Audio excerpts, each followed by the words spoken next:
Okay, good afternoon, everyone. We have quorum. I'd like to call this meeting of the Budget Subcommittee for Scarborough and North York Consultations to order.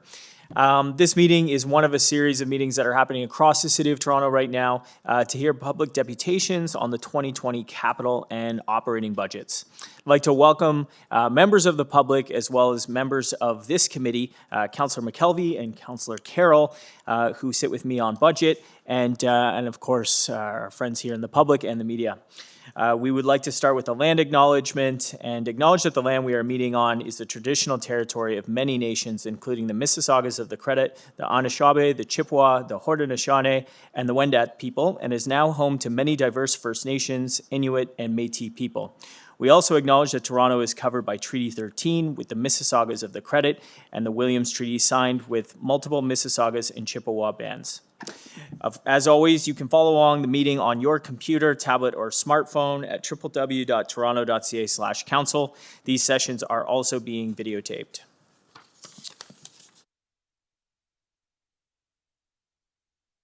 Interest under the Municipal Conflict of Interest Act. Seeing none, we will proceed.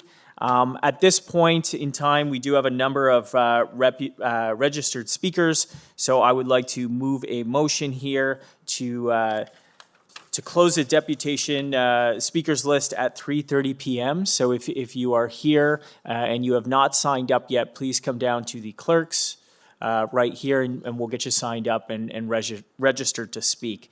So with that, I'd like to put the motion on the screen here that speakers who have not registered for the 3 to 5 session of the Scarborough Consultations to be allowed to register to speak until 3:30, after which no further registration is allowed for this session. All those in favor? And 6 to 9 is still open. 6 to 9 is still open. Yep. All those in favor? Sure. Great. Okay. So with that, I'd like to start with the first deputation and invite Robert McDermott to speak here. Everyone will have 5 minutes, and we'll put you on the clock. And at that point in time, we'll have an opportunity to ask any questions. Okay, my name is Robert McDermott. I would please start a short presentation on property tax increases. Since Scarborough was forcefully and undemocratically amalgamated with Toronto in 1998, we have seen our property taxes skyrocket and our services have declined. The result has been our roads are riddled with potholes to the extent that last year we had the dubious distinction of having the worst road in Ontario, according to the Canadian Automobile Association. We have the worst transit in the Toronto GTA area. Our sidewalks are not repaired, our parks and boulevards are not maintained, snow is not cleared in a timely manner, and there is a lack of leadership in addressing major issues like gun violence, affordable housing, transit, and infrastructure have not been sufficiently funded. Toronto City Council's decision to substantially increase property taxes by 8% is excessive and unreasonable. Seniors who own their own home are the most vulnerable. Living on fixed incomes, they cannot afford continual property tax increases combined with water and gas hikes, transit fare increases, and rising food prices. They struggle day to day just to make ends meet. They just cannot afford property tax increases. These property tax hikes combined with municipal and provincial land transfer taxes will make housing much more unaffordable and negatively impact Toronto's residential and commercial real estate market, placing further financial burden on property owners. As usual, homeowners and small businesses will end up paying for City Hall's waste and squandering of taxpayers' money. With the continual increase in commercial leases and skyrocketing property taxes, many small businesses are being forced to reduce staff, relocate to other locations, or close their doors permanently at an alarming rate. There should have been much more public consultation and input from residential and commercial property owners before the City of Toronto decided to impose such excessive tax increases. Owners have the absolute right to have their objections and concerns addressed on property tax increases, and Toronto City Council, as an elected body, has a duty and obligation to address them. This has not been done. There has been a serious lack of engagement by Toronto City Council on issues in Scarborough like property taxes, transit, affordable housing, infrastructure, and other issues in this budget that have not been sufficiently funded. Residents and owners need to have more say on issues that affect their daily lives. Politicians should be listening and responding to the needs of constituents that they represent on these issues. These tax increases are shameful and demonstrate the disrespect elected officials have for taxpayers. Toronto City Council lacks the guts and brains to fiscally balance a budget. The problems that need to be addressed before bringing any tax increase proposal forward are overspending and mismanagement of funds, excessive capital project cost overruns and delays, reducing redundant city staff and other cost-saving measures. Poor leadership and fiscal irresponsibility ultimately results in higher property taxes, transit fares, and user fees, a problem inherited from amalgamation. Scarborough residents would be much better served with their own elected mayor and city council.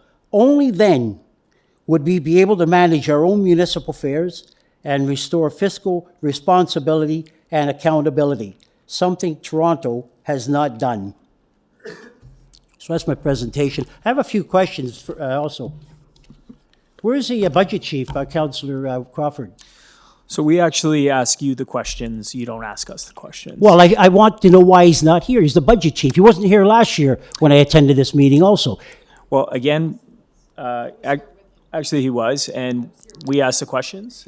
He wasn't the chair of the meeting last year. I was here. So I'm going to ask if any of my colleagues have any questions for you as the deputy. Can you answer my question? Why isn't he here? Okay, so Councillor Carroll has questions for you as the deputy. So I do have questions since you raised the budget chief. Earlier this year, the budget chief took me on a driving tour. We visited some of his residents in their own living rooms to talk about taxation. And they are concerned about property taxes. But we talked about a lot of things. The fact that while we do our best to find efficiencies every year, we're kind of sandwiched between pressures. You pay a lower tax rate than people above us in the GTA and to the east of us in the GTA. In the downtown core, you talked of snow removal. They'd actually like us to increase services because they don't get some of the services that you. We're in Scarborough here, ma'am. We're not in downtown Toronto. This is Scarborough. Yes, if I could finish my question. Yeah, go ahead. You and I enjoy certain types of snow removal in North York and Scarborough that they don't have down there. So there's competing pressures. Increased service, your taxes are lower than ours, that's not fair. So we talked about those in Scarborough homes, the budget chief and myself. And one of the things we discussed is, if not property tax, then how best? We'll continue to look for efficiencies, but we talked about other forms of revenue, such as sales tax that affect only those who are spending money, payroll tax that affect only those that are still working, and if they work in the GTA, they pay for coming into Toronto. And they preferred those two continuing to go back to property tax. I was wondering if you wanted to comment on that as another Scarborough resident like the ones I spoke with Gary. Well, I'd like to make a comment. I really would, sure. This afternoon, I went to see a lady who's 90 years old. She lives around the corner from me on Magnolia Avenue in Scarborough. And I talked to her, and she called me actually about the tax increase. Here's a lady, 90 years old. She's on a fixed income. Yeah. She can't afford the taxes, and there's other things going up. Gas and hydro and water rates are increasing. Cost of food is rising. She's by herself. She's a 90-year-old lady, and she can't afford the tax increases. And there's a lot of seniors in Scarborough in the same position. And it's not only taxes. It's the transit fares. The seniors are getting the biggest hit on the transit fare in this budget, a $5.40 increase. They can't afford it. So I wonder if you could just comment on the other forms of taxes I talked about, because your friend is a wonderful example. At 90, she's probably not going every other day to Scarborough Town Centre. She's probably not walking around spending a lot of money. She still has to pay property taxes like everybody else does. So in those other forms of property tax, we would be leaving our property tax stable and tapping into different revenues for people who are still working, people who are at the top end of the wage disparity in the city. Would those be viable alternatives to property tax? That was the question. Well, I don't know. I mean, it's up to you people to decide what kind of measures you want to introduce to bring in new taxes.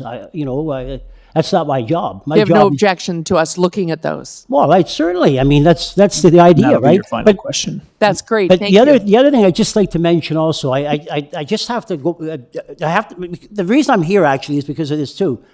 Like I've been looking at, our organization's been looking at 25 different large capital projects in Toronto that have gone hugely over budget. Like I'll give you an example. Union Station is supposed to be $600 million. Okay, Robert, I'm going to need to ask you to wrap it up. It's at 823 now, and 7 years overdue. That's only one. There's a lot of them Thank like you very that. much for your deputation. Yeah. Appreciate you coming down today. Thank you. I'm going to ask Michael Palani to come down and join us.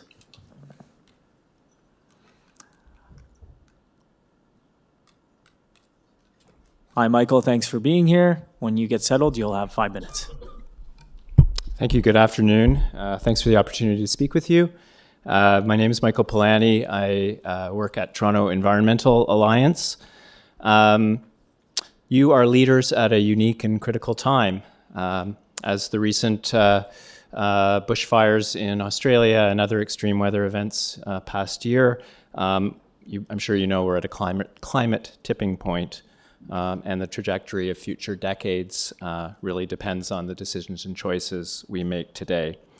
You, as city councillors, have taken important first steps. You declared a climate emergency in October. You committed to strive to reach net zero in the city by as early as 2040. And you've committed to accelerate climate action at every opportunity. And I think the first kind of test of that really is the 2020 budget. And there are some really important and welcome actions in the 2020 budget. We see 18 new staff working on climate action, about $6 million in operating funds and $19 million in capital funds to move forward important programs, retrofit programs, resilience programs, renewable energy programs, and actions to reach net zero emissions. We do, however, have three concerns about the budget that I'd just like to outline briefly. One is a concern that if you read the budget documents, you don't see an indication of quantified emissions that will be, emission reductions that will be achieved in 2020.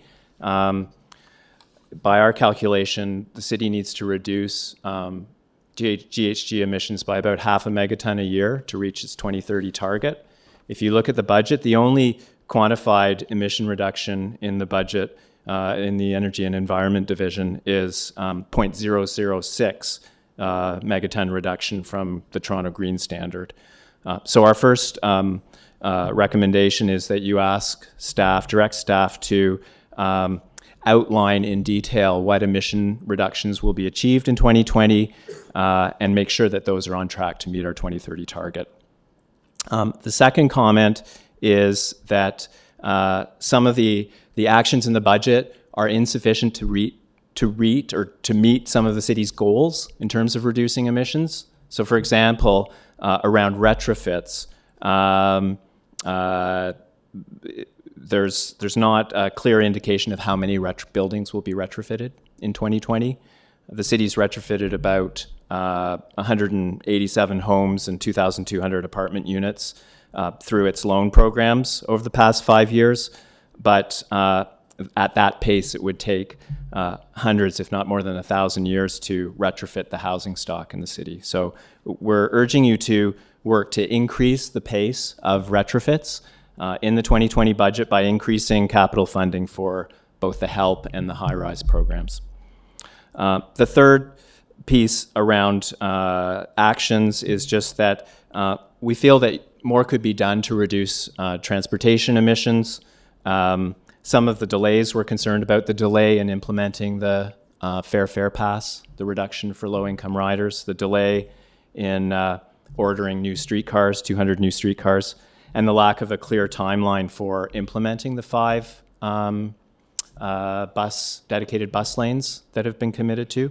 So we urge you to move forward on those public transit investments in 2020. And just finally, we're concerned about the level of investment overall in climate action in the city. Even with the increase that's coming this year, we're still far below the level of investment that the city felt was necessary to meet its 2050 emission targets. We do spend, by our calculation, much less than other leading cities, like Vancouver. We calculate spends about $80 per resident. Toronto spending about $7 per resident on the operating side.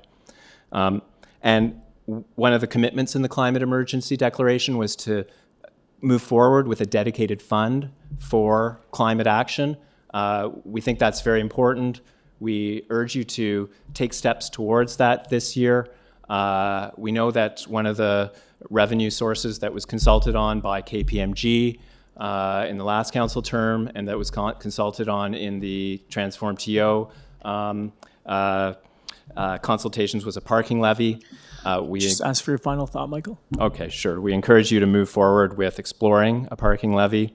And I'll just finish by saying that young people are really asking our political leaders what they are doing and whether they are doing enough. And I hope that you'll take these actions to seize this opportunity for the 2020 budget. Great, thanks very much. Any questions for the deputy, Councillor McKelvey? Thank you for your deputation. We need to strike a balance between mitigation and adaptation. Do you have any suggestions to us on where that balance lies between the two? I mean, it's hard to say an exact figure. I think that clearly changes are going to happen. The resilience strategy is critical. We're heartened that it's going to be incorporated into the Transform TO. So ensuring resilience, especially of vulnerable populations to heat, flood, extreme weather, is critical. I think it's worth noting, though, that investments to reduce emissions will save money in the long term. If you think about it, the storm in 2013 cost residents close to $1 billion in damage, and we're spending, with other levels of government, about over $1 billion to. So we need to do both, but we need to recognize that investments in reducing emissions are going to save us money in terms of resilience and damage costs in the future. And then your comments about the carbon are well taken, that our inventory is terrible. I agree. And we have asked staff through the climate emergency resolution to develop a carbon budget and to look at how we can better do the accounting for our carbon. So I don't know that realistically we're ready to start that inventory today. Like, I think these 18 positions can help us get there, but is there anything else, like through that carbon budget, that you think we should be doing, that we should be accelerating? I mean, it's, I think just the more transparency there is in budgets like the city budget, if people in the city see the impacts that the municipal government is having concretely in terms of reducing transportation emissions, reducing building emissions, I think that shows leadership. It shows us that that the city is serious about the climate emergency. It encourages a cultural change. It encourages everyone to be part of it. So I don't have an easy answer. I think the steps towards greater transparency, having a carbon budget, having more regular reporting is critical. And yeah. No, I agree with you. I don't think we can get that done this year. I have asked for, through the cycling network plan, that they quantify carbon saved through expansion of that cycle network, because we haven't done that. But also just asked in infrastructure and environment that we reach out to, say, companies like wayfinding, like Google or Waze, to say, they tell you your kilometers and your route to get there. Can we change that into carbon, and can we get that information? So, like, what are they, like, if you think of tangible examples of that, can you kind of share that with us, where there is this low-hanging fruit on carbon emissions that we can capture and data we can capture as we move forward to more holistic? So I don't know if you have any thoughts on that now, but if not, please share that with me afterwards. I know that there's work going on around developing carbon labeling, developing carbon apps. I think that feedback mechanism, you're totally right, is crucial. I mean, we go to the grocery store and we buy products and we see in detail what the nutritional content is, et cetera, et cetera. We have no idea whether what we're purchasing has a higher carbon footprint or not. And until we make those feedback mechanisms transparent, because they're having huge impact today and will have huge impact tomorrow, I think we need to move in that direction. But happy to talk more. Thank you for your comment. I think of it like your calories on a menu when you go to a restaurant. We need to get there eventually. Yeah. Thank you. Any other questions? Okay, I have two quick questions. Thanks again for the deputation. The first point that you made, for your calculations, Toronto Environmental Alliance, we need to be reducing megatons by about half a megaton per year. What do you think the biggest bang for the buck is, or the best way for the city to do that? Where should we focus our efforts? Well, clearly in the building sector and the transportation sector. And I think that retrofits to reduce emissions from buildings is important. I think on the transportation side, bike lanes, bike infrastructure is very inexpensive to put in. And I think survey after survey has shown that people want to cycle, they just don't feel safe in doing so. So I think that sort of would seem to be something that's fairly cost efficient and effective. We need to provide people with safe, convenient options apart from using private vehicles. And so I don't know, those are a couple. Okay. And then you saw the recent report on electric vehicles here, and we're not where we need to be on the adoption of that. 30% of our emissions are coming from private vehicles. So apart from additional investment in active transportation, additional investment in transit, what do you think the city can do to help facilitate the transition to electric vehicles? I think electric vehicles are part of the solution. I think we have to recognize that there are some drawbacks around electric vehicles in terms of the cost. For many people, they're out of cost range. Other people have talked about embodied carbon in electric vehicles versus trying to really provide in a dense city like ours transit options. So I think we see them as part of the solution. I think one aspect of electric vehicles to explore is a faster movement towards electric vehicles in taxis, rental vehicles, car share companies, to make electric vehicles accessible to a wide spread of the population, not only people who have the wherewithal to purchase electric vehicle, which is beyond the means of many. Great. Thanks for the deputation. Thanks for coming down. Thank you. Up next, we have Derek Spooner from Scarborough Arts, and I think just about ready to go. You've got a presentation, so you have 5 minutes once you're up at the podium. I did have a presentation, but it's not coming to the screen, so it's okay. I'll just read. Oh, okay. No problem. Sure. So,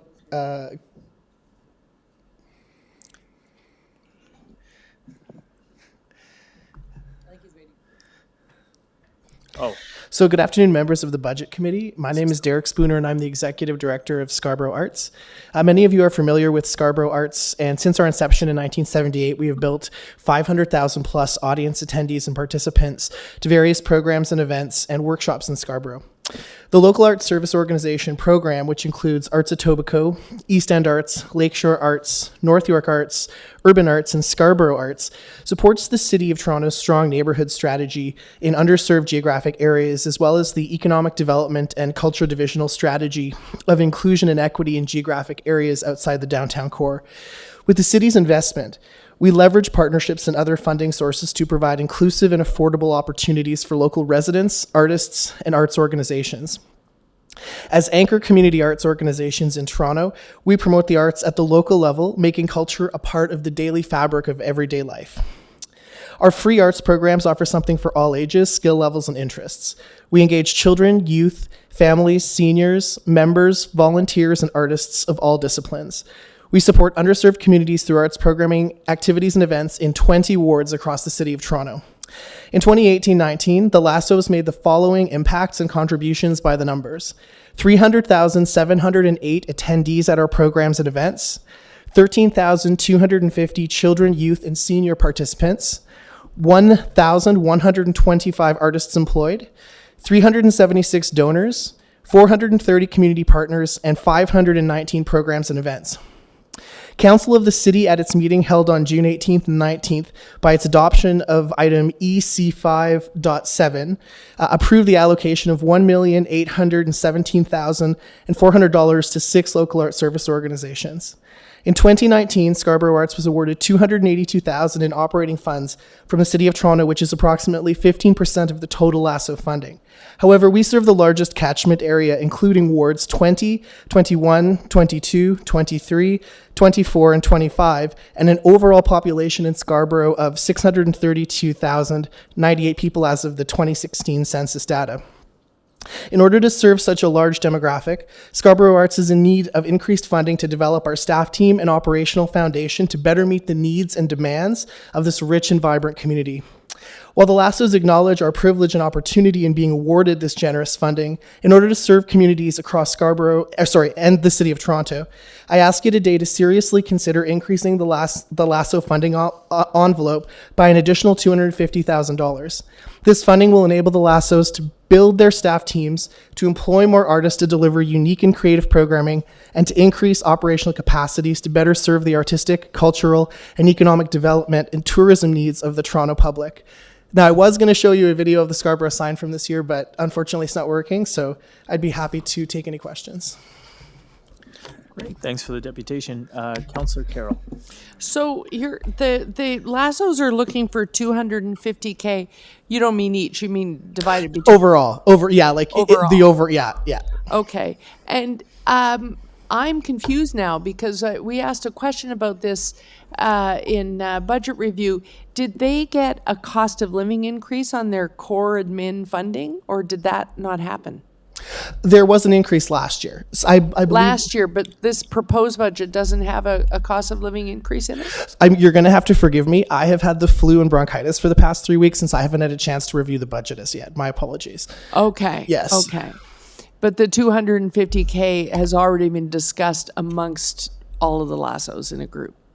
No, this is I'm asking this separately because we're thinking about Scarborough, and we're thinking about, like, as an organization internally, we're thinking about how we can increase our operational capacities, strictly because we have such a small team of 3 full-time staff and 1 part-time. So the need to expand to include further support to deliver our programs is sort of like what I am proposing. Yes. Okay, so now I'm really confused. Sorry. $250K is what you need? No, I'm asking for the overall Lassos because I think overall it can benefit all of us. Okay. Yes. Okay. Yes. Got yeah, it. Yeah. So if we open up a conversation, we can check and see if that does it. Was there cost of living? Do you need this on top? Okay. Yes. Yeah. Okay. Thanks. You're Thanks. welcome. Councillor McKelvey. Sorry, can you just break down what is the Lassos? Sorry. Yes. What is the local art service organization? Everybody's, yeah. Oh, yes, sorry. So I can read it again. So we are one of 6 local art service organizations, which includes Arts Etobicoke, East End Arts, Lakeshore Arts, North York Arts, Urban Arts, and Scarborough Arts. And basically, we are mandated to bring arts and cultural programming on the grassroots level to communities outside the downtown core. And we engage with multicultural and multi-generational stakeholders across the regions in which we serve. Are the others also submitting deputations, and will you also provide written ones? I believe the other Lassos, I'm not sure if all of them are, but I know some of them would be, like, I think Susan Nagy, Lila Karim, Marlene will. I'm not sure if Wendy will from Arts Etobicoke, but I'd be happy to submit this in writing. Okay, thank you. You're welcome. Thanks very much for your deputation. Our next speaker will be Hamza Ahmed.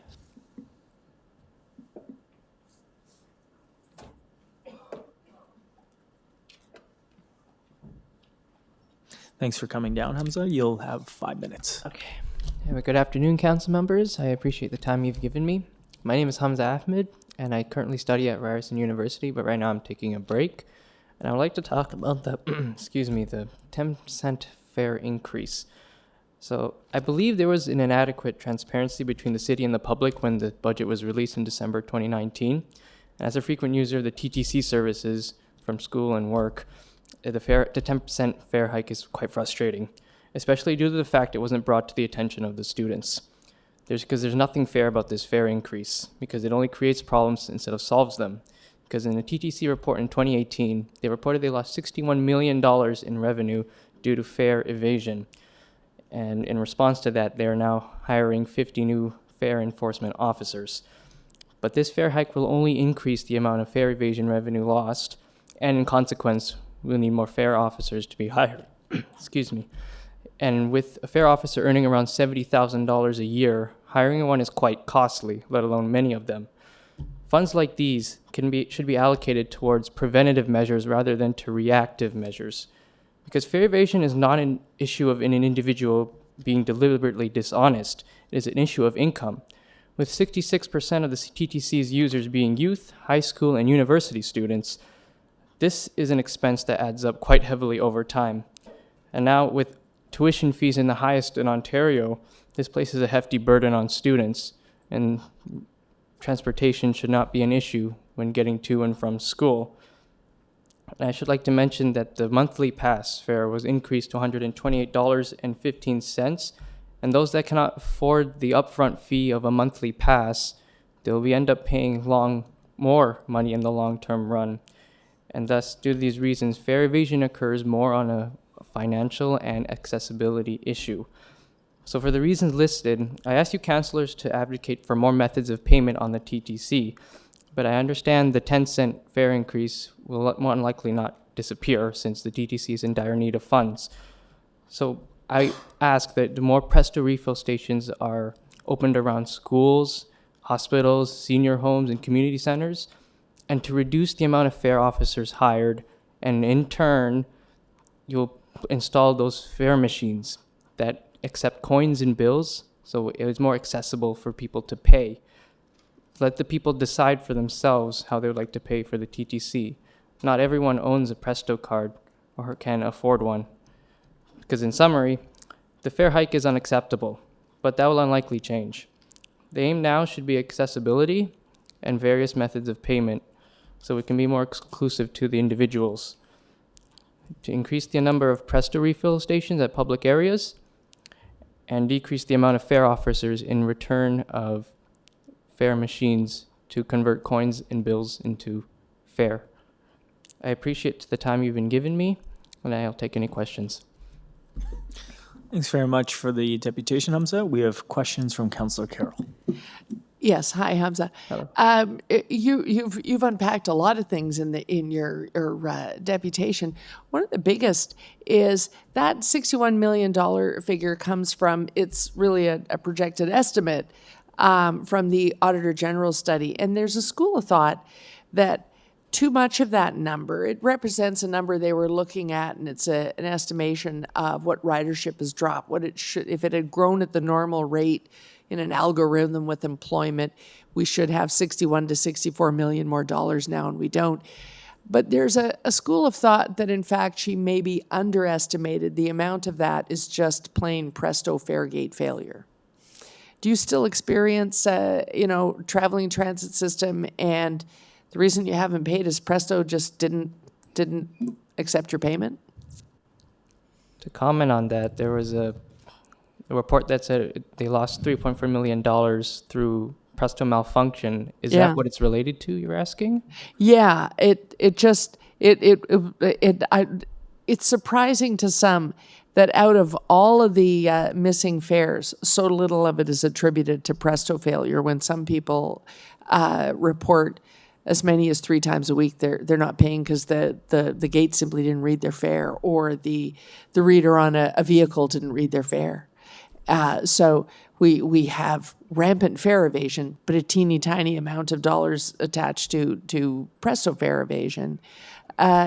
Is is that presto failure or not reading your card or not even reading a cardboard ticket? That we even had people call our office and say, I bought a single fare cardboard ticket and the reader didn't pick that up. Have you experienced that in your travels? No, I have not. Oh, okay. So maybe out here they're reading better. We had in the Young Shepherd station, which is where a lot of my residents get on. It's constant. So the other thing is with respect to student fares, there's some confusion here. You're from Ryerson, where taking the vote on having a U-Pass and driving the cost for students down through a mandatory U-Pass had a successful vote. We can do that again next September. We got through a legal challenge. The province can't forbid us to do that, so we could reintroduce that. But in the meantime, this budget does do the rest of the program to introduce the low-income fare pass. And many, many students, based on what they're paying for housing, will qualify for that. Is there a lot of knowledge out there amongst your colleagues and friends that they could actually apply for a low-income fare pass while they're students living on really reduced means?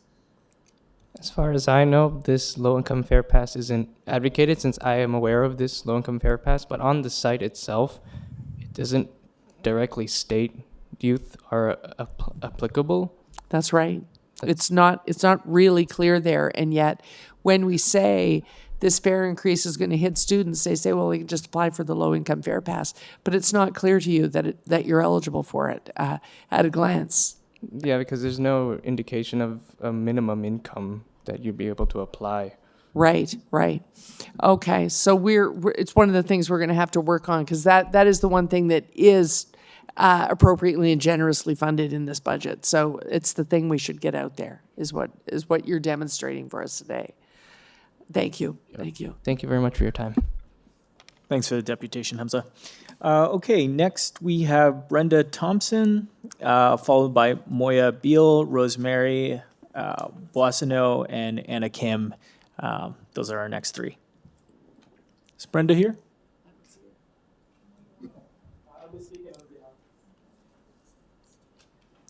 Right. Howard Tam?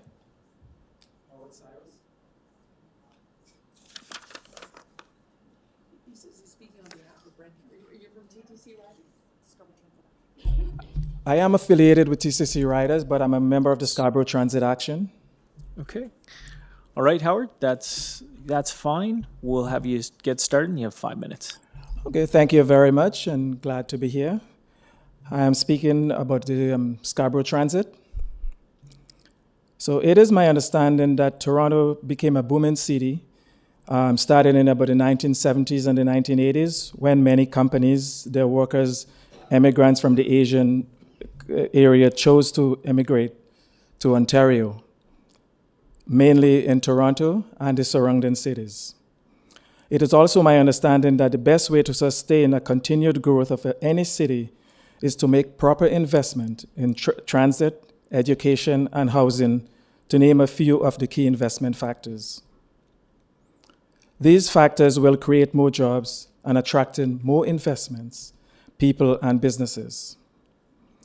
I believe it was in 2007, the then Mayor David Miller created the transit plan, the best transit plan for Toronto that I have ever seen. So it was to build a network that would traverse the city, a plan that was adopted by the then government. But to date, can anyone tell me what has been done from this plan? Still, I have not seen any concrete action to improve Toronto City transit, especially that for Scarborough, except for the subway line that was built to Vaughan and the Up Express that's built to the airport. All these improvements have been done in the west end of the city. Since 1985, Scarborough has not had any real public transit improvement, except for the SRT, which is now on borrowed time. I would suggest to you that building a rapid public transit in the East End would justify and serve riders similarly to those in the West End. Building the Eglinton Rapid Transit service to serve the University of Toronto Centennial, the Pan Am Centre, the Toronto Zoo, in addition to providing very good public transit to 7 of the 9 priority area neighborhoods in Scarborough would be very cost effective and valuable to the residents and to the city. It seems to me that there is a constant repetition of changing plan, then doing a study and an investigation, then another and another. Remember that public transit is a project, a system, a network that we can and should improve as the city grows and progresses. But the key here is to get the project started.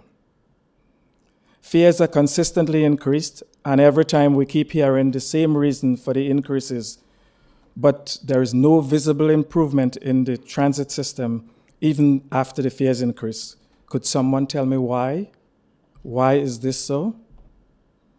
The 2-hour hop on and hop off was passed, and that is great. But for thousands of us whose journey is 2 hours or greater, how does this help us? How do we improve the system by making it better for riders, making it shorter? With so many cars on the street all day, every day, traffic jam in Toronto has become a reality. I do believe that the rapid transit network is critical to help relieve this problem, like so many major and growing cities in the world. If there is an efficient public rapid transit network, I am sure that many people will take the public transit instead of their personal vehicles. Another of my concern is what and when will there be improvement of a greater replacement for the SRT service when it's gone? How long and what are the dangers to keep extending this the expired life of the service?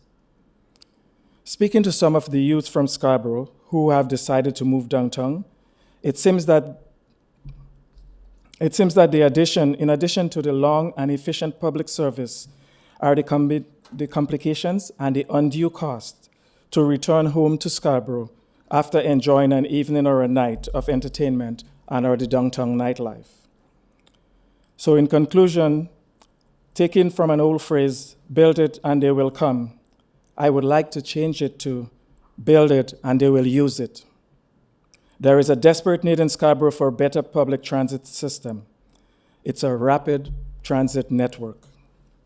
We ask our elected officials to take action now and to get the rapid public transit to move riders quickly and efficiently in Scarborough by implementing a bus rapid transit on the major Scarborough corridors, Eglinton East, Lawrence East, Ellesmere, Shepherd, and Finch East now. Just ask you for your final thought, Howard. Sorry? Your final thought. Okay. So remember that the longer any development is delayed, the more costly it gets. And with this costs and challenges of today would be growing exponentially if we do not move to get this done, to reduce traffic congestion, create a better environment, reduce pollution and road incidents and fatalities. Great. Thanks for your deputation, Howard. I'll open it up to questions here. Councillor Carroll. Thank you for your deputation. We can play shoulda, coulda, woulda, because you're right. If we had gone with the original network's proposal to replace the RT, it would already be done. Mm-hmm. We're in 2020 now. Even if it had gone a year over, it would be done, mm-hmm. and it would go all the way to Malvern, and that would be wonderful. But now that we have a deal, and I know the Transit Action Network knows about this. We have a deal that council endorsed between the city manager and provincial staff on the 4 lines. The province's alignment on the Scarborough subway to replace the RT, and other lines, the Ontario line taking up the lion's share of the cash, means we may wait a long time for some of the streets to be addressed that you mentioned should have bus rapid transit. I represented North York, and along our area of Shepherd, they're saying the same thing, that if we're going to be on the back burner until the 4 lines that we've made a deal on happen, that's 2040, 2050, and they want bus rapid transit as well.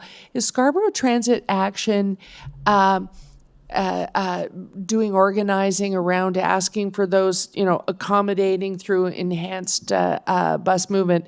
Are they doing that kind of organizing in the community so that we have a sort of interim transit network? Yes, we have done that. We have engaged the population as much as we can. We have spoken to Councillor McKelvey. We have been speaking to people constantly, and everyone we speak to is asking, when are we going to get something in Scarborough? We have always been promised, and the next time a new body comes in is another promise.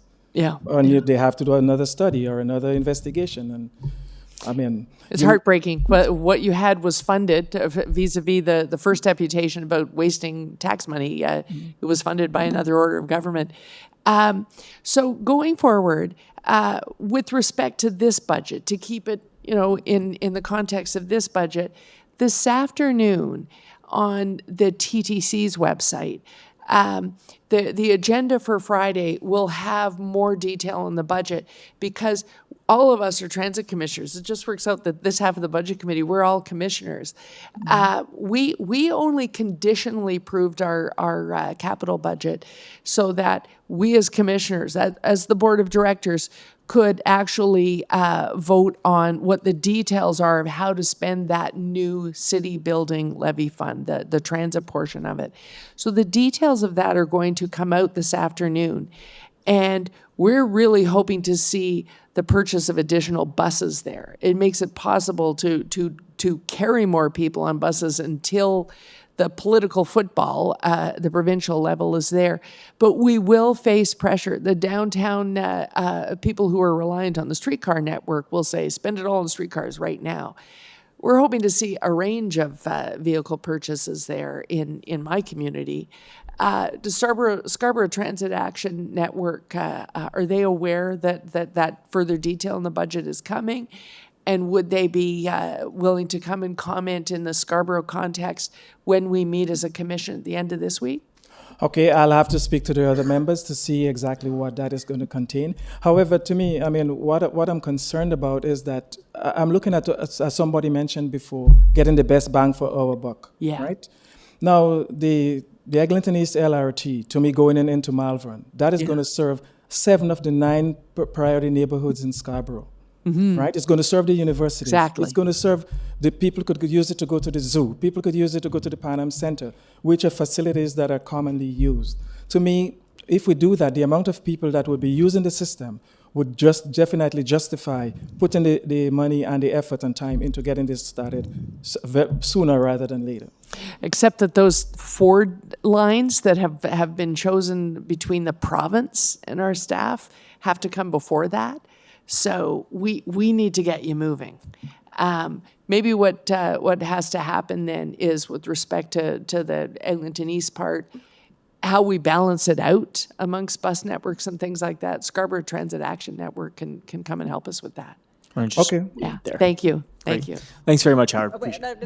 Councillor McKelvey has a question for you. Thank you for coming in. We have spoken extensively. Just so it's crystal clear, does the Eglinton East LRT remain a priority for Scarborough Transit Action? Mm-hmm. Yes. In addition, the express bus lanes in Scarborough also are a priority for you? Definitely. Thank you.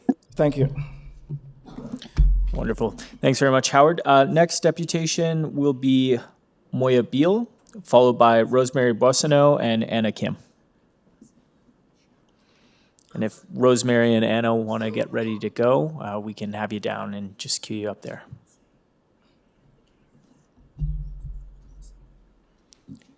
Okay, Moya, you have 5 minutes. Thanks for coming down. Thank you. Welcome to Scarborough, and thank you, councillors, for this opportunity to speak. My name is Moya Beal, and I've lived in Scarborough for nearly 30 years. I'm a volunteer with Scarborough Transit Action, and I'd like to talk with you about transit. Did you come here by transit? Did you notice the duct tape that's holding our RT together?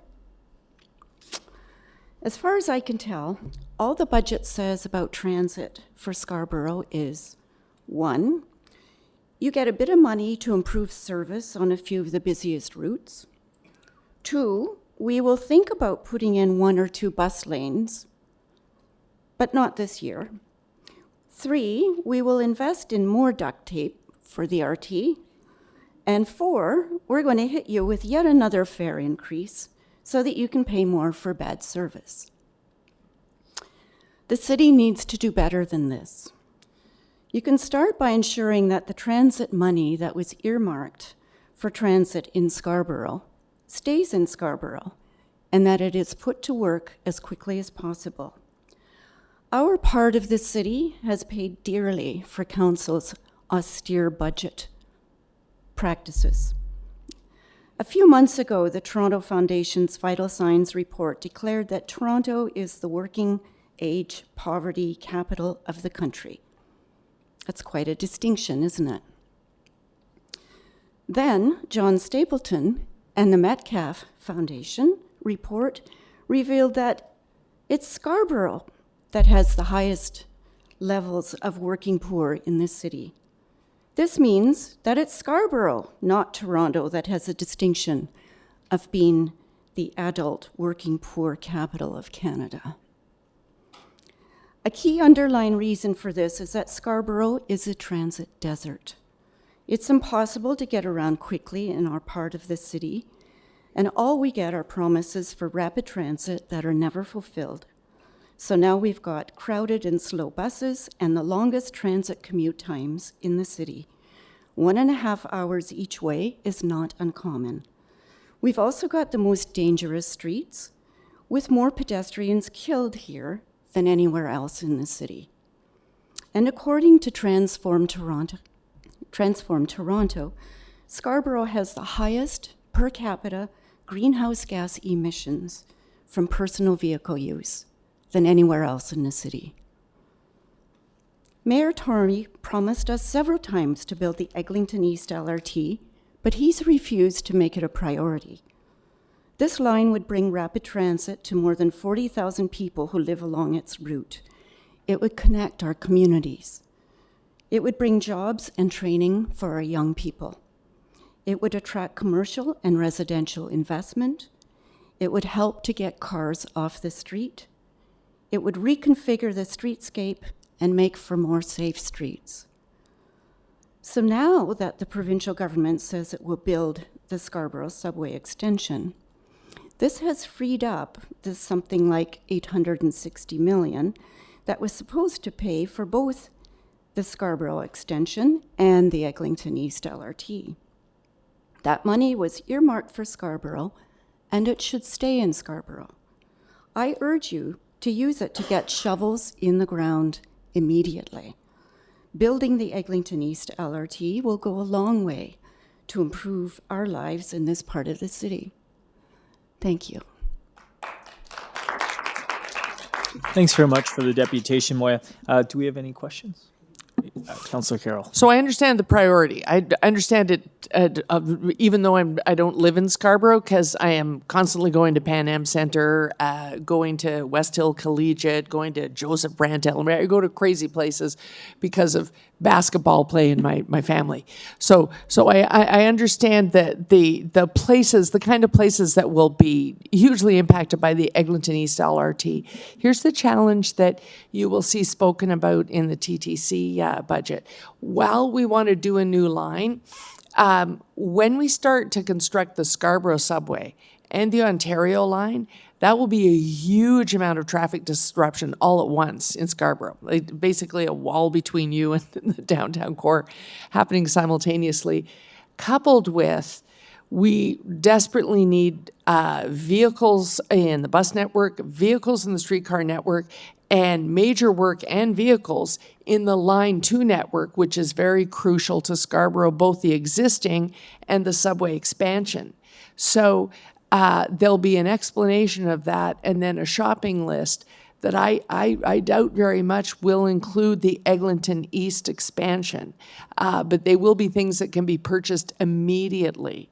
So is there any way that we can get Scarborough Transit Action's opinion on that report before we have to make our commission decisions on Friday of this week, so that we can tell council what's the best way to spend the money, and talk to Scarborough Transit Action about a communication that makes it possible for us to in the immediate next priority, the next thing to spend the city building levy on, certainly Eglinton East to Scarborough U of T. Can we look at it in that vein, or is Scarborough Transit Action Network pretty much set so that they don't want to see the report that's coming this week? You've put a lot out there that needs to be unpacked as well. Yeah. So you make it sound as if the Ontario line is going to be, that work is going to begin immediately on it. I don't think far that's from it. I don't think that's the case, given the way this province is Yeah. moving, and it's also in the province's bailiwick.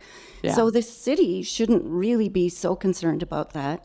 We've heard from the mayor several times that this is a priority, and yet, for example, he came to our townhouse last April about the Eglinton East LRT, where there were hundreds of people at it. I was there And- too. and- I was there. Yeah. And he suggested that, he said there's no money for it and that we should lobby the MPs. And Right. but what's the point of lobbying the MPs when, after saying that, the mayor did not go back and put the Eglinton East LRT on the list of priority lines? So if we went and lobbied the MPs, they'd say, well, what are you doing talking to us? Your mayor hasn't even put it on the priority list. So I don't there's- know if that's clear in the community that he put a range of lines forward and they picked their 4 favorites. Well, they're always picking something that's not in Scarborough, and now it appears that the city is enamored with the idea of smart cities and all set to go and participate in funding a line on the East Bay front for a bunch of imaginary people who aren't even there yet. It's to satisfy developers. And yet, we've been waiting for how long?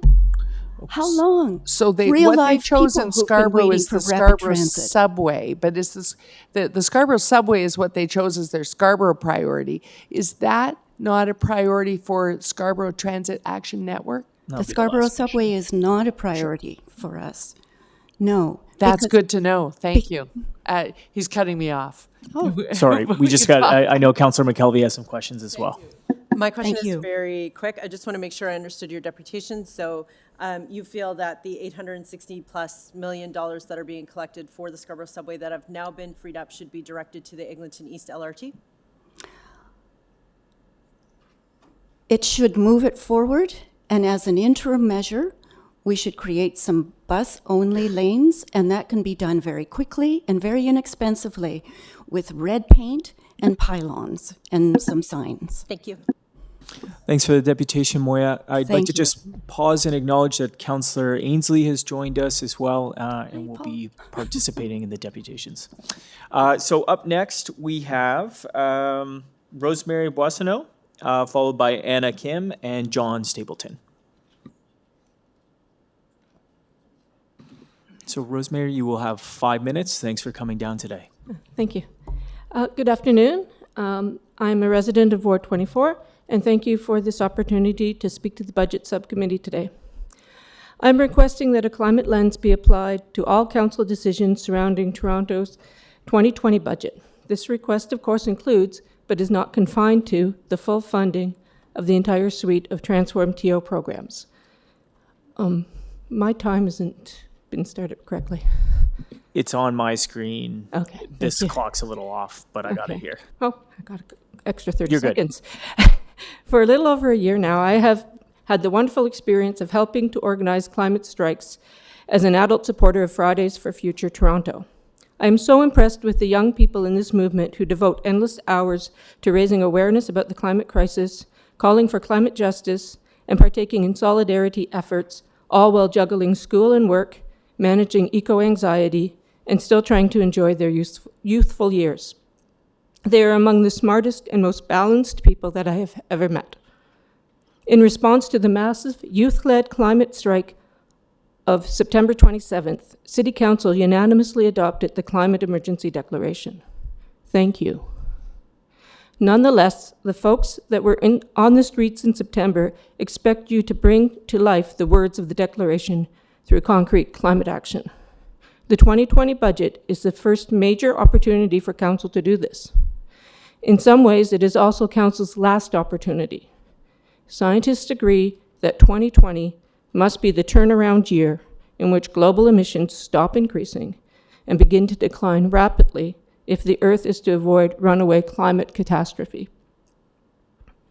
So what should the first budget of a climate emergency look like? I know that others will speak and have already spoken about the need to fully fund the various elements of Transform TO as committed to in the Climate Emergency Declaration. I will leave that to them, other than to say that I complete the various elements of Transform TO as committed to in the Climate Emergency Declaration. I will leave that to them, other than to say that I completely support the requests. However, a climate emergency budget must go well beyond funding Transform TO.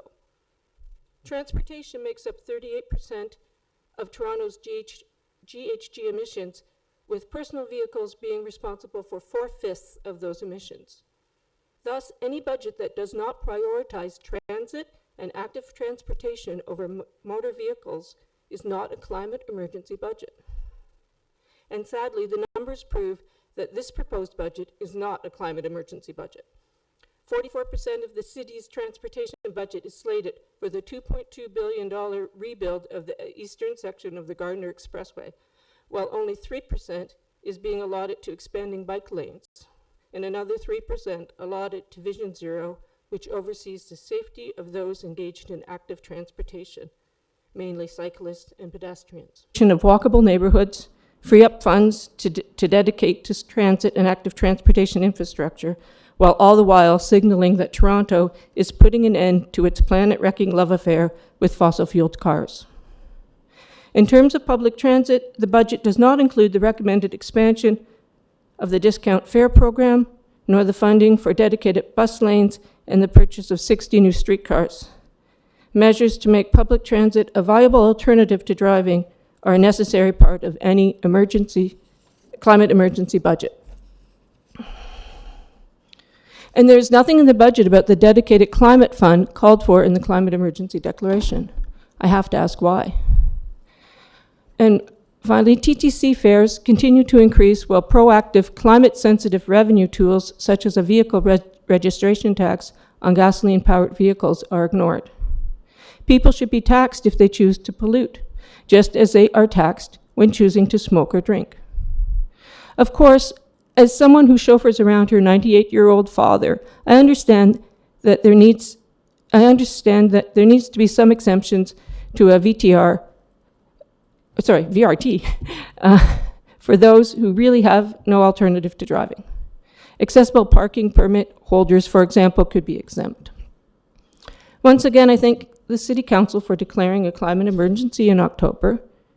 Then you responded to the climate strikers with words. Now we insist that you respond with action and funding.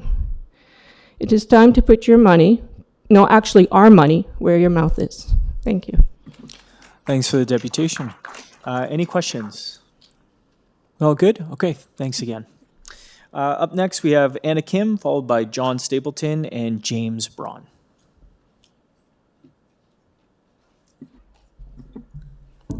Okay, Anna, you have 5 minutes. Thanks for joining us. Okay, thank you. Good afternoon, and thank you for the opportunity to speak today. My name is Anna Kim, and I'm the coordinator of the Scarborough Civic Action Network, or SCAN, and I'm here on behalf of SCAN's steering committee. Very briefly, let me share what SCAN does. SCAN is a nonpartisan, community-driven network that aims to mobilize a civic voice for Scarborough, one that is representative of Scarborough communities. SCAN's steering committee is made up of community-serving agencies, groups, and residents from across the region. SCAN is governed by its issue-focused action mandate, which is shaped by broad community input. This broad input is achieved through our annual survey. For 2019-2020, we conducted a survey with over 1,100 Scarborough residents across neighborhoods, communities, and events spanning all of Scarborough, including Dorset Park, Mornell Court, Teesdale, Glendower, Malvern, Oakridge, Scarborough Village, Chesterlee, and more. Through this survey, Scarborough residents identified the following priorities. First, the need for affordable housing. Second, affordable public transit. And third, community safety. Let me add that SCAN also engages with communities across Scarborough by supporting public consultations, including consultations for the city's poverty reduction strategy and its housing plan, and other engagement opportunities, including workshops and events such as budget forums and all candidates events during elections to give people a chance to voice their concerns and solutions. In fact, we held a budget forum on January 8th, and we'll be holding another one this Wednesday where the budget chief will be in attendance at the Dorset Park Community Hub. Today I would like to talk about the proposed city budget in relation to the priority issues identified by Scarborough residents in hopes that we invest in the city we want to build. That we consider the 2020 city budget with a city building vision in mind, looking to what kind of city we want and need, not only in the immediate future, but also in the long term. Affordable, decent housing was identified for the third year in a row as the top priority issue facing Scarborough residents. Indeed, we know that access to affordable housing is a growing problem, not just in Scarborough, but across the entire city, if not the country. While not just a problem for tenants, through our surveys and public consultations, we heard a lot about challenges specific to tenants in Scarborough. Let me provide some context. Over 35% of Scarborough households are renters, more than 44% of whom spend more than 1/3 of their income on their housing costs, according to 2016 data. One response to the problem of affordable housing is obviously to build more affordable housing. It's great to see a city building fund and the city's 10-year housing plan that will aim to, among many goals, to do this. But one critical part of addressing the issue of affordable housing is to protect the current supply.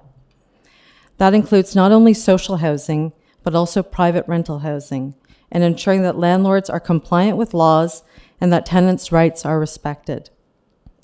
Through engagement with Scarborough residents, we have heard numerous stories about the increase of rent evictions and landlords' own use evictions. We have heard about tenants being illegally evicted from single-family home rentals, so the landlords can turn the houses into illegal rooming houses. We have heard about market rents and high-rises being increased without justification. People have shared that unethical measures are being used by private rental landlords to intimidate tenants, such as eviction or collection notices, even in cases where the rent has been paid on time. In conditions where housing is commodified and landlords are able to command high rents, tenants are very vulnerable. In our city budget, we need to commit to affordable housing by investing in measures to ensure landlords are compliant with the laws and that tenants are not subject to abuse. Funding and enforcing landlord licensing is vital. The city's Rent Safe program is an essential tool for ensuring affordable housing. Tenants also need more supports about their rights and how to exercise those rights, and the city needs to invest in programs and organizations that do this work. Second, as we've heard today as well, Scarborough residents have told us that transit affordability is a priority. Yet we are set to see TTC fares increase again. In Scarborough, the problem of transit affordability is part of a bigger story about transit inequity that we've already heard about today. And I'm going to ask you for your final thought. Oh, okay. Sorry. Sorry. I'm losing track of time here. Okay. Well, we know that Scarborough residents have to travel extensive distances with far fewer transit options available to them, and also having to deal with inconsistent service. Fewer bus routes available. We also have the need for rapid transit development. We know that over the past 20 years, very little has happened in Scarborough. We know that the Scarborough subway extension is not scheduled to be completed until 2029. Okay. And that the Scarborough RT is due to shut down in 2026. We're going to wrap there, but I think we have some questions for you. Okay, Thank you. sorry. That's okay. Over to I thought I Councillor was Carroll. going to do... That's okay. So I think it was through a misunderstanding, but with respect to rent safe licensing and in terms of enforcing all of our bylaws to do with the condition of rental apartments, we got kind of vague answers from municipal licensing and standards about whether or not the budget has the resources they need in it. What we know is that it has exactly the same number of positions as last year. There's no growth in positions, and it's not feeling adequate now. And now we're adding along short-term rentals. They have some new pressures. I think there was a misunderstanding. A motion was moved to get a briefing note on, break it down for us. Who's doing what in MLS and how much is going to each of these competing pressures, and that motion failed. But it sounds like you'd like us to be doing more, so we're in luck. We may be finished with that at budget, but would you like us to resurrect and get that information and do what we need to do by getting an executive member, say Councillor Ainsley, who's sitting right here, an executive, they could resurrect and ask for that information so we can get it right before this budget is adopted. Would that be a good priority? As long as it's going to support the program, yes. Exactly, yes, so that the program has what it needs to really make a difference. Right now, they seem to be sort of scrambling to really have an impact, building by building by building. Yeah, and we've also heard from a number of tenants that people don't know about this program. They're not aware that landlord licensing actually exists, so that that they can look to that for a measure of protection. Okay, thanks. Okay, question from Councillor Ainsley. Thank you. Through you to the chair. Anna, does SCAN have, so when you talk about transit being affordable, does SCAN have an idea, for example, of what they think an adult fare should be? Or you're just not, SCAN just not happy with the fare increase that's been proposed for this year? Well, what we've heard from residents is the need to fund things like the Fare Pass program, and actually to make it, to reduce it even more, because the rate at which it currently is actually not very affordable for the folks who need it. We've heard proposals of a $50 pass that's being implemented in other cities. Other people have proposed free transit. We also have heard from residents the need for a 3-hour transfer in Scarborough because of the long distances and less transit options that we have. We know that we have a 2-hour transfer, and folks downtown can hop on and hop off and, make 20 trips and within that 2 hours. But in Scarborough, 2 hours is not going to get you very far. Okay. And then you also said there's a need for more transit routes. Does SCAN have a list that they've developed of transit routes that you'd like to see in Scarborough?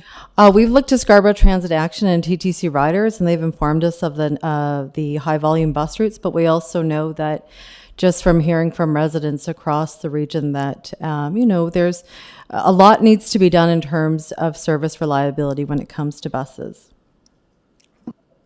All right. Thank you. Okay. Thank you, Mr. Chair. Okay. I think that's all the questions. Thanks for your deputation, Anna. Thank you. Okay, next we have John Stapleton, followed by James Braun and Nima Orang.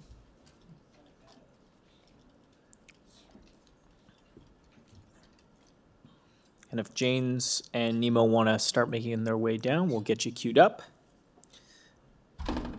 This is John. Thanks for coming down. Yes. You have 5 minutes. Thank you. Good afternoon. I'm a 41-year resident of Scarborough, moving here in 1978, and I have a fellowship with a foundation called the Metcalf Foundation, and what you're being handed out now is a paper on working poverty that I just put out in late November.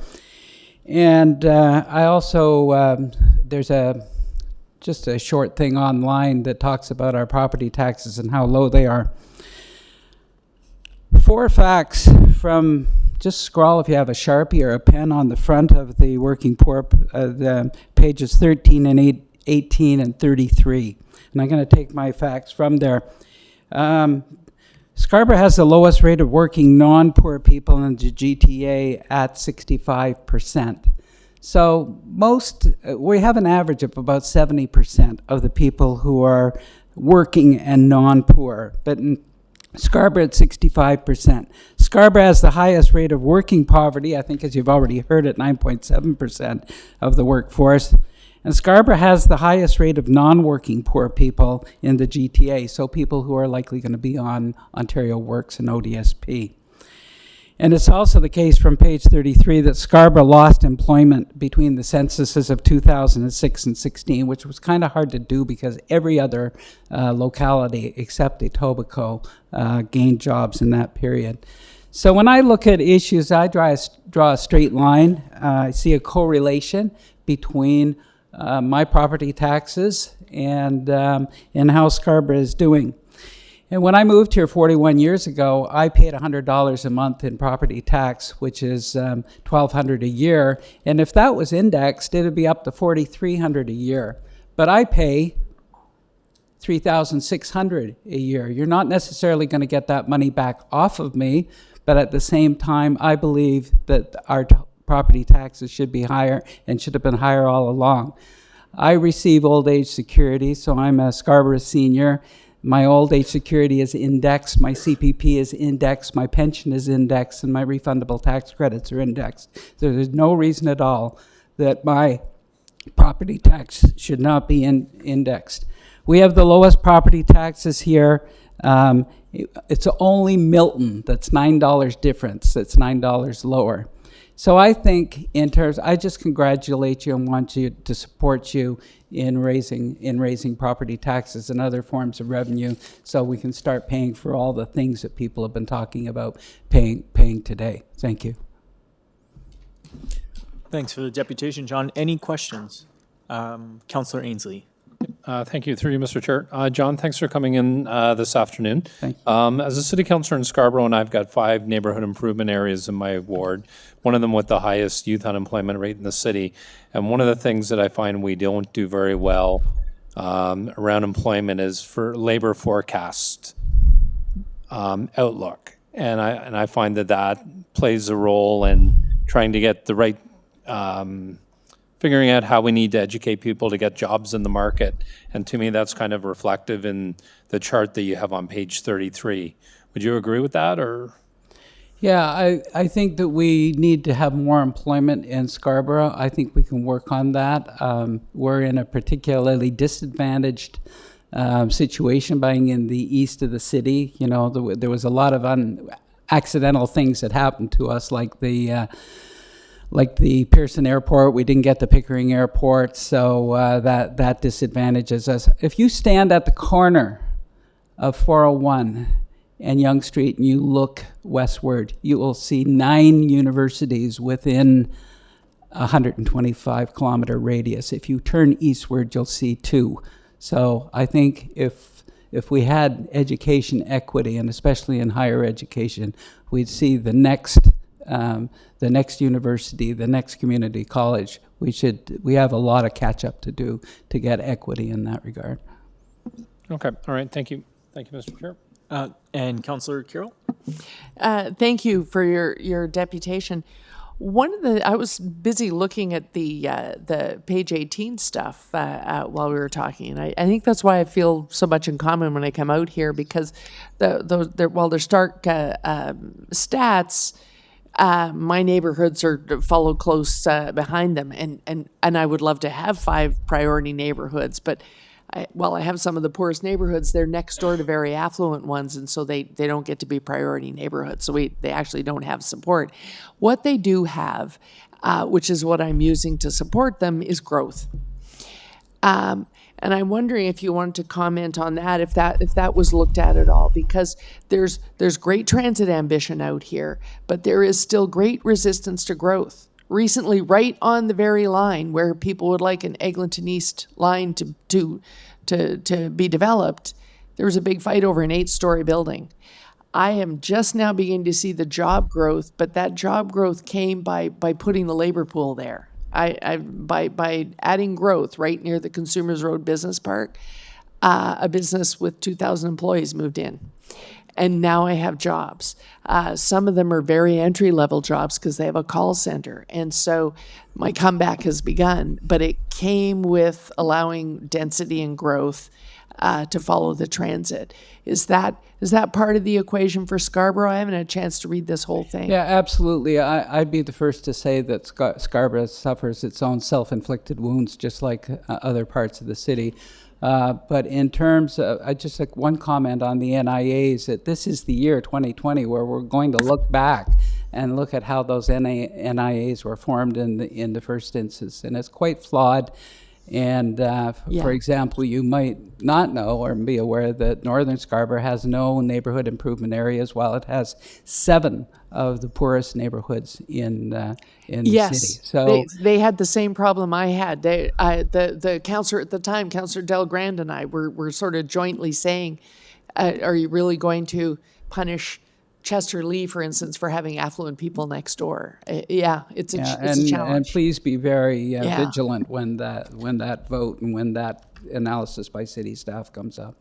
On behalf of the Peanut and Chester Lee and Scarborough, I will. Thank you.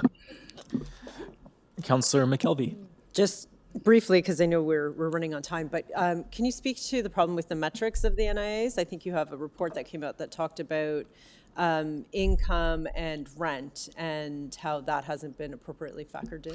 Yeah, this was in a report called Double or Nothing. I should have brought it today, but it's a report that each councillor should have.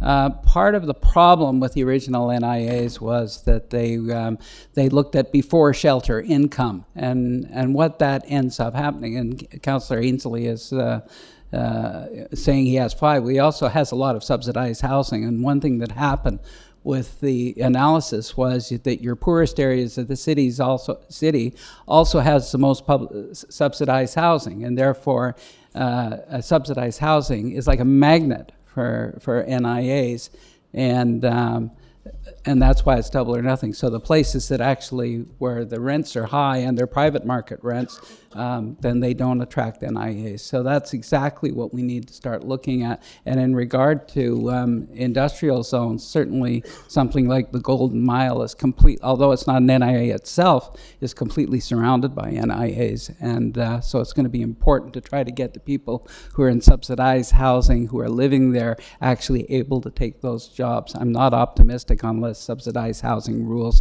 DCHC rules, actually change. Thank you. Thanks for the deputation and the materials, John. Up next, we have James Braun, followed by Nima Orang and Paul Codd.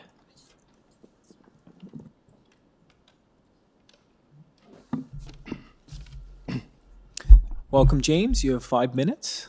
Thank you. Okay, good afternoon, and many thanks to the Budget Committee for this opportunity to speak. My name is James Braun.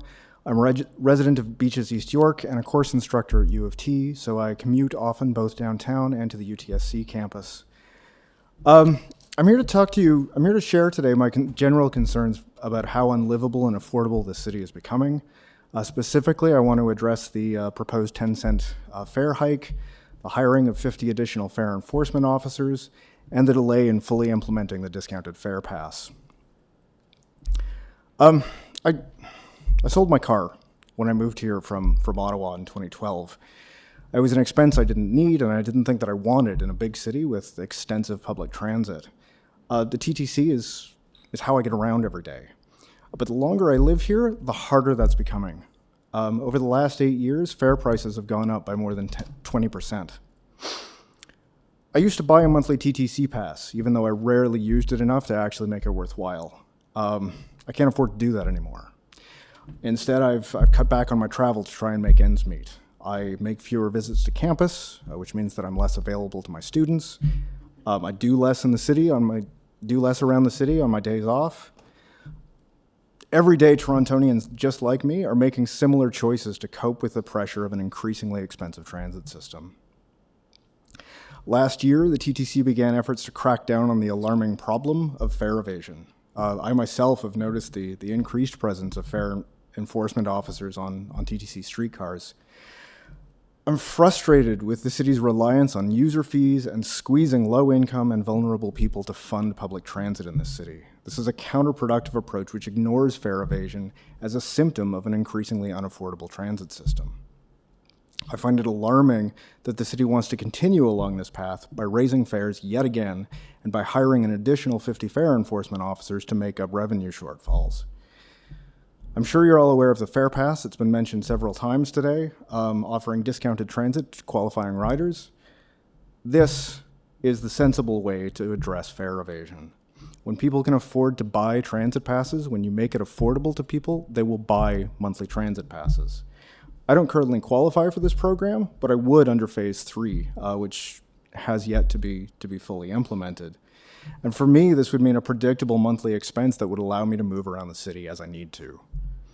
The TTC could be the centerpiece of a forward-thinking city that encourages people to get out of their cars and that makes the things that about living in Toronto great available to everybody that lives here. But ratcheting up fares and cracking down on people that can't afford to pay it moves us opposite to that vision. I urge City Council to cancel the proposed fare increase and consider applying social responses to fare evasion rather than further punitive measures.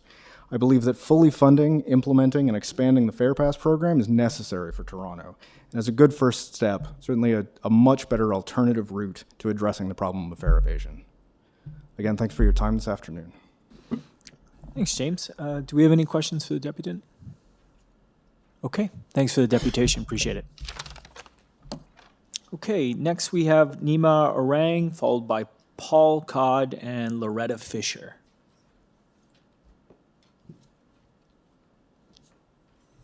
Hi, Nima, thanks for coming down. You have 5 minutes. Good afternoon. Thank you for giving me the opportunity. My name is Nima Orang, and I'm a George Brown student and a member of Voices of Scarborough. Our city faces a major problem, and that is gun violence. Gun violence has been on the rise in our city. It is all over the news, television, and social media. It is giving our city a bad image, and young people are perishing at an alarming rate. I speak from personal experiences of loved ones when I speak about gun-related crime in our city. Not long ago at her workplace, my mother, who works as a pharmacy technician, was held at gunpoint. The gunmen managed to rob the pharmacy. They took cash and they took methadone. They were never caught by the police. After the incident, my mother had to go through therapy to heal from the trauma caused by the robbery. Fortunately, no one was injured during the incident, but as we know, not all incidents involving gun violence end this way. We at the Voices of Scarborough believe that our politicians must urgently tackle the issue of gun violence in our city. Millions of taxpayer dollars has been injected into policing in order to solve gun violence. The increasing rate of gun violence-related deaths indicate that that solution has not worked. Your policies with regards to gun violence have only provided band-aid solutions to a deep cut. Our councillors must pay attention to the rise of violence in our city, and dumping money into Toronto police will not solve the problem of gun violence in Toronto. This has been proven to be a flawed and ineffective method throughout the world. More must be invested in addressing the root causes of violence and crime. Experts are unanimously suggesting more spending on community programs instead of policing. More money must be allocated to violence prevention and intervention programs.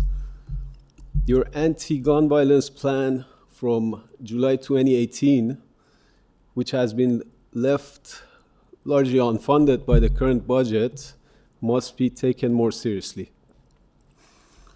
Our marginalized and racialized communities are the ones mostly affected by the failure to address the root causes of violence in our cities. Scarborough has one of the biggest racialized communities in Toronto, and the negative effects of gun violence and crime are felt across Scarborough on a daily basis.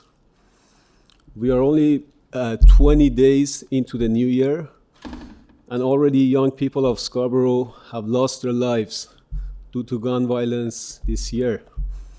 I urge the council to materialize their commitment to fight gun violence in our city by allocating additional funds for the anti-gun violence plan. Thank you.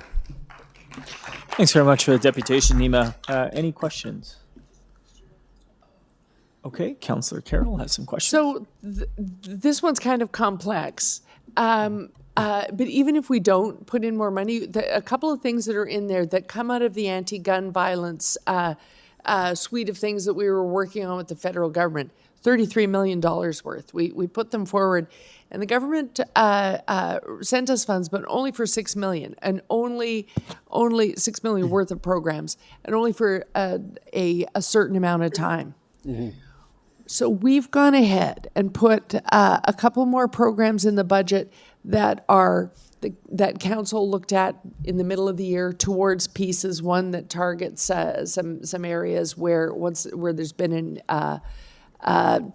in terms of police intel, a gang or whatever stranglehold on a community. They go in and sort of break that apart using the hub model, and also the crisis response team that goes into a place where there's been a violent act and begins to work with youth. Some people think it sounds like just counseling, but in fact, they go in and start thinking, okay, how do we build program and engage kids and pull them away from whatever took them to that violence? They're in the budget, but they're in there as zero net, assuming that the federal government will be funding them at some point. Mm-hmm.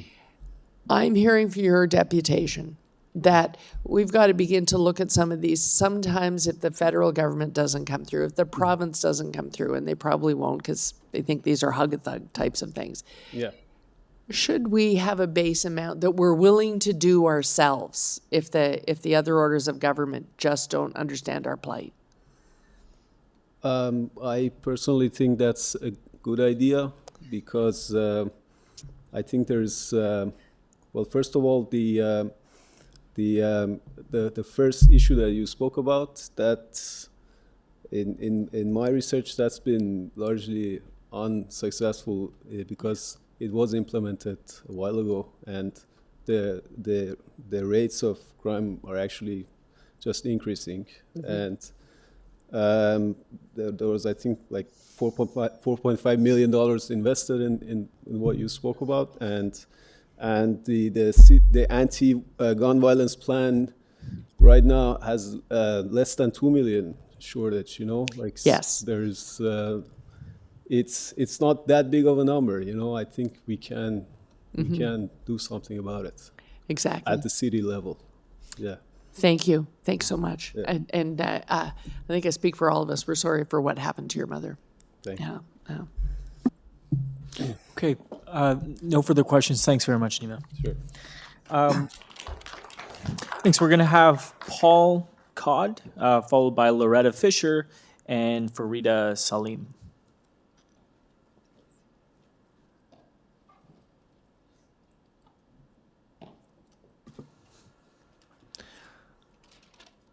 Hi, Paul. Thanks for joining us. You have 5 minutes. Thanks for having me.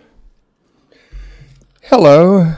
My name is Paul Codd, and I'm very proud to represent a group called Power in Community.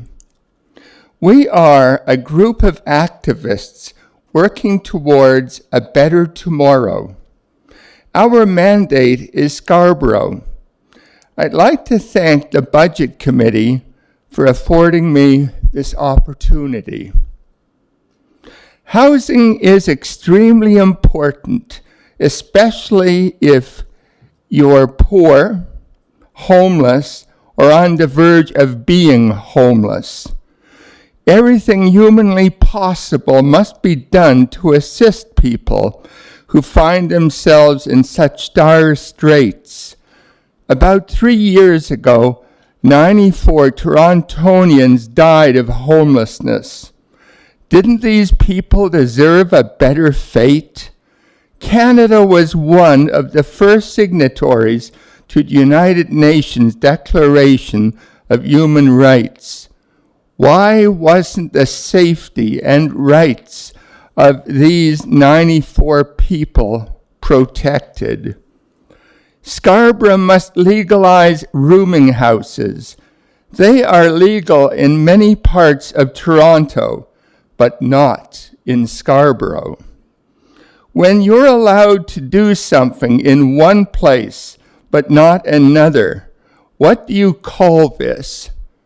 Discriminatory treatment. What else?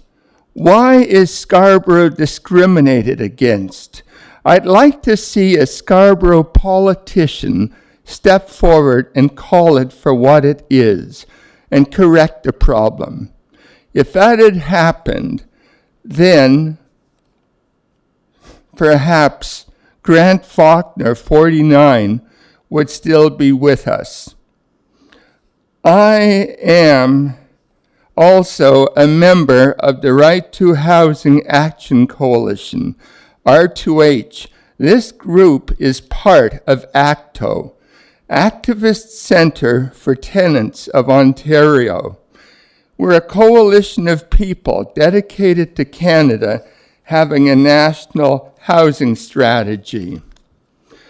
This would hopefully eradicate Canada's homeless problem. It would also give some people a modicum of hope when it comes to the future. Presently, I'm 67 years old. When I was a very young boy, I remember my parents talking about the possibility of Canada getting a national housing strategy. Our family consensus was, hopefully, one day. June 21st, 2019, one day happened. That's when the House of Commons passed Bill C-97. This bill gives Canada a national housing strategy. I wish my parents were here to see it. Somehow, I feel they are. I'd like to see the City of Toronto accept a similar bill for affordable housing. The members of R2H Action Coalition fought very hard to make it happen. Thanks for your time, and I'd like to pass my speech on to the city clerk, if somebody could please get it for me. Thank you so very much. And if you have any questions, please. Well, let's see. Thanks very much, Paul. Any questions for the deputy? Okay, thanks very much for coming down and speaking with us. Thanks for having me. You bet. Up next, we have Loretta Fisher, followed by Farida Salim and Siva Aruna CVM. I apologize. I probably didn't get that right. So Loretta, you have 5 minutes, and thank you very much for joining us. Thank you. Good afternoon, fellow Scarborough people and city councilors, and my councilor in particular, Ms. McKelvey. My name is Loretta Fisher. I've lived here for over 30 years as a Scarborough resident, and I am a member of Voices of Scarborough. I'm pretty happy that TTC no longer produces all that unreusable plastic every month. But didn't the price of the old pass include designing and mass producing so many thousands of monthly cards? So shouldn't the new Presto card cost less now that we only need one? As long as we don't lose it. Anyway, customers do pay a similar price, even though TTC no longer has that costly expense. We just pay without question, since we really need a functional transit system. It would be great if all levels of government would cooperate in funding, but that's not the current reality I see, and all the contentious TTC issues adversely affect its transit riders, the people trying to get to work and school every day. literally do get blamed for many problems on the TTC. Most system errors and malfunctions have resulted in riders having to pay the consequences, even when it's not our fault. There's a reoccurring TTC trap where I personally found myself fined $350 after using my Metro Pass. How could that happen? Because someone came in through the turnstile behind me while it was still open. But wouldn't they find that person? They did. But they also charged me after making a quick decision based on blank that I must have told the person to come in behind me. The city prosecutor said I was not allowed access to security camera footage that could prove I did not, and said, too bad, it's just your word against the TTC guard. As a result of that incident, which felt like a mugging, I was in a prosecutor's office with almost 100 other citizens, many as similarly as innocent as I was, but didn't have the kind of job where they could take time off for court proceedings or couldn't afford a lawyer. This forces many innocent people to plead guilty to a lesser fine. Later, in a city hall courtroom, I observed another 100 people trying to stand up against similar fines, all of us without lawyers. The judge spoke out clearly, saying that even if the Presto machine or gate was broken, it is still deemed to be the customer's fault. That is why we were fined and would likely be found guilty of fare evasion. Whatever happened to innocent until proven guilty? Multiply this scene in Toronto month after month, year after year. Subsequently, the TTC routinely releases headlines stating there are thousands and thousands of queue jumpers, and that's why they are losing thousands and thousands of dollars. This is not just inaccuracy, this is injustice. And it feels like a cash grab because they don't say a word about how much money they gained from these fines or where all that money goes. Where does all that cash from rightly and wrongly prosecuted people go? Just wondering about that disturbing trend. So when there are problems with the TTC, they get to cry foul about the broken system being our fault when it's TTC riders who are subject to harassment, getting exorbitant fines, and becoming part of inflated statistics. Even worse, they blame the children. I appreciate that children under 12 ride free, but the downside is that this demographic are all very different heights. It's terrible to watch drivers eyeballing boys and girls to determine their ages, and also unfair for TTC staff to decide which tall or curvy kids they think are lying about their age. I witnessed a Scarborough bus driver kicking a kid off the bus because he did not believe he was only 12. I went to the front to reason with the driver, whose question for me was, did I know how many people defraud the system this way? I said I don't, but even though some people do lie, I asked if he knew the percentage of youth not being believed when they have truly stated their age. I asked him to look at this youth and the schoolmate he was traveling with who was shorter, and did he know for sure they were different ages just because they were different heights? I asked him how many other TTC bus drivers were making this same quick decision. How many students across Toronto end up being humiliated and kicked off the bus on the way to school? This driver stopped to ponder my questions and then okayed these boys to get back on. But for many other youth this has happened to, including my neighbors, my daughters, my grandson, I wish that someone could have apologized to them. I strongly request that TTC, Metrolinx, and the city should step away from this highly biased process that clearly criminalizes a certain demographic of youth, rendering them unfairly singled out to everyone and publicly treated as cheaters and liars. Loretta, could I just ask for your final thought? Okay. The truth is there are thousands upon thousands of us who pay our fares, buy monthly passes year after year, pay taxes, plus we don't get away with not paying fines, and all this should not add up to any level of government or the TTC saying they have no money and it's all our fault. So my overall recommendation is to please discontinue the practice of using TTC property as a place to target and punish youth and low-income people and riders who simply encounter malfunctions of the equipment. Thank you.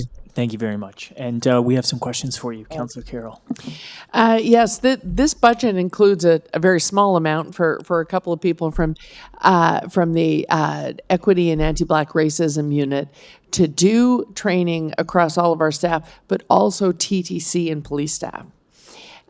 We asked in our committee meeting just last week whether or not they thought they had enough resources to really make an impact. Here we're adding transit enforcement officers. We already have dozens in there. And what we're seeing, if you go across to Old City Hall, where you had your court experience, I've gone to sit through a morning. There was only one white person of all the accused in 3 hours. And I don't even know the names of the people who didn't show up and were just deemed automatically guilty. Most of them, I think you probably hit the nail on the head. They're hourly wage workers and couldn't appear, and so they're just automatically guilty. Exactly. So I asked if they thought they can make an impact. There are two of them. Two people are going to try and have an impact on all of these staff, and Toronto Police Services training program, and so on and so forth. Do you think that's enough to really create the kind of systemic change you need to see in terms of every operator treating people fairly as they're getting on, and in terms of every fare enforcement officer treating people fairly? Are two people enough to deal with the inequity and anti-Black racism that's going on within their job descriptions? No, I don't think so. I highly doubt it. If I understand you saying that there are only two people responsible for training everyone in the TTC? Yeah, so they're doing a train the trainer approach, and you sort of have to hope that by the time it gets to the last rung where someone's training a classroom, that someone at the front end had a big impact on that trainer. So I want to thank you for your deputation and for outlining that, because we got to take that back to the commission. We've asked for more information about this. I moved a motion. We've had one report back, and we're going to hear another. And as it happens, you're talking to 3 transit commissioners. So I think your story is going to have a great impact on all 3 of us. Thank you. Thank you. Thank you. Thanks very much, Laura. Okay, we're going to have Farida Salim. And then I think this will be our last deputation, and then we'll need a motion to recess at 5 o'clock. And everyone will be invited to continue at 6 o'clock.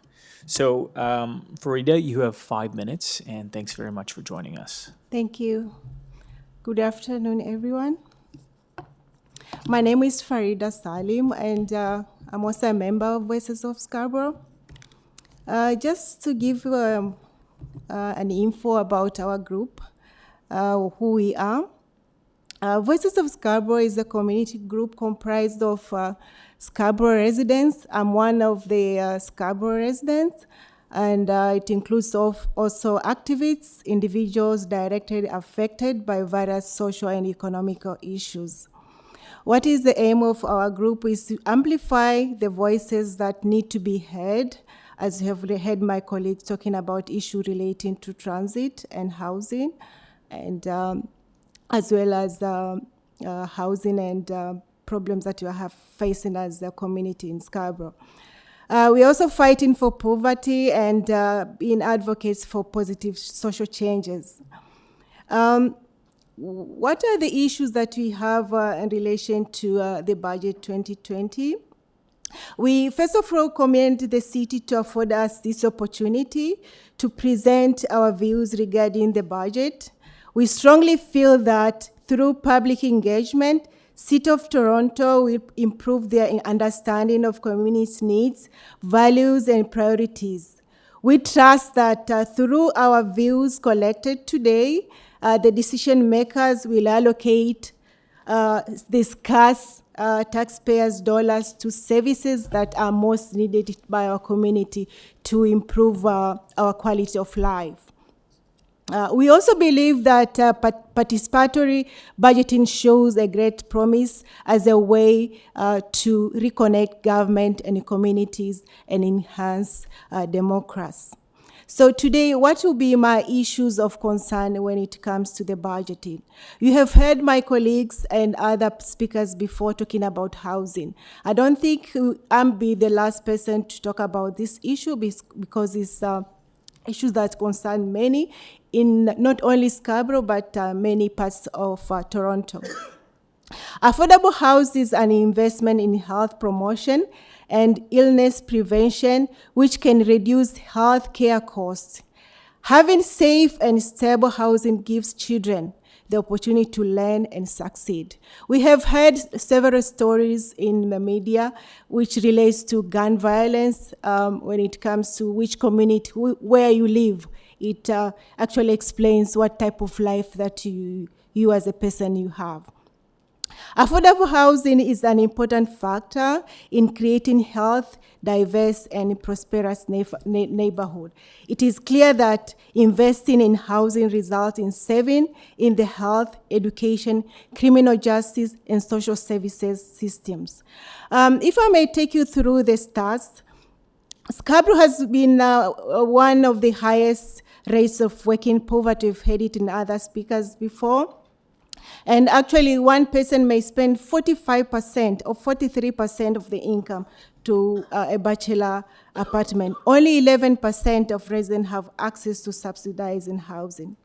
More information about Scarborough is that 70% of the residents are visible minority, and 23% or 25% children live in low-income families, and 20% of the residents are new immigrants.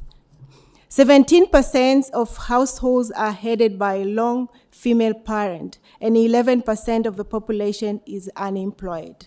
What are the challenges? Many tenants continue to live in unregulated rooming houses due to financial constraint and often aren't aware of their rights. The poor who live in unsubsidized housing have less after-shelter income than poor who live in subsidized housing.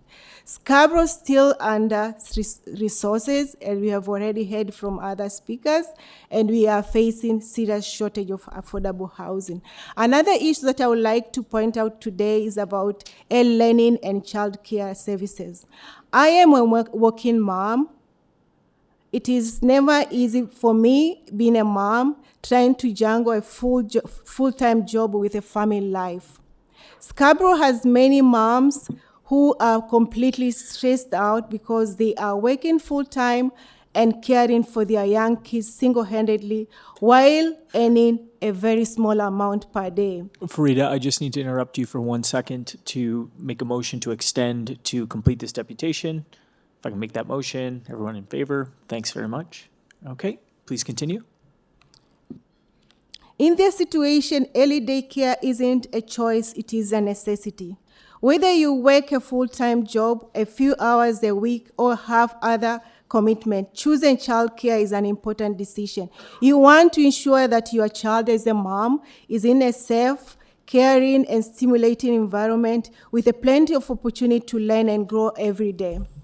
Some families are lucky enough to have grandmothers or grandparents or other relatives to pitch in and even provide full child care coverage, but that is far from the norm. Farida, I'll just ask you to final thought here.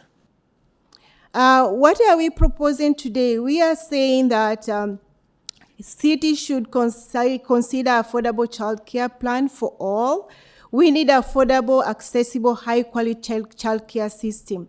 And we're also looking for increased operational funding for public and non-profit child care centers. We are also looking forward from the city to increase funding for affordable housing and child care. The city should commit more funds and resources to address housing needs and build more affordable homes. Provincial and municipal government should work together to allocate resources to community services for most vulnerable communities such as Scarborough. Thanks. And we are asking for no budget cuts when it comes to housing and childcare. Thank you very much. Thanks for your the time. deputation, Farida. We'll see if we have any questions here. Okay, thanks very much for coming down and sharing your time. At this point, I have a motion here that the Budget Subcommittee for Scarborough recess until 6 p.m. and the remaining speakers registered for 3 to 5 will be heard in the order listed when the subcommittee reconvenes at 6 o'clock. Can I move that motion? All in favor? Okay, thanks very much. We'll be back at 6, starting with Siva and then Tim and Marilyn. Thanks very much.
Parents can go and work and we can have a decent life.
Yeah, I asked him just to come down here, so that just leave it on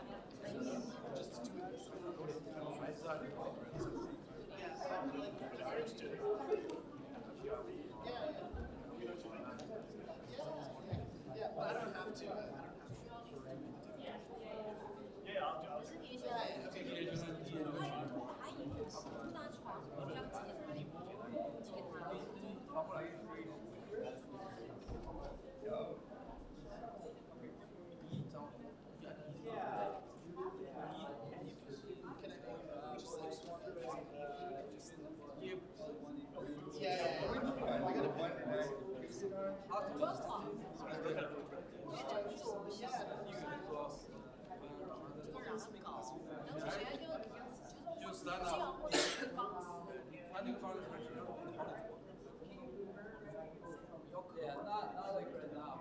Not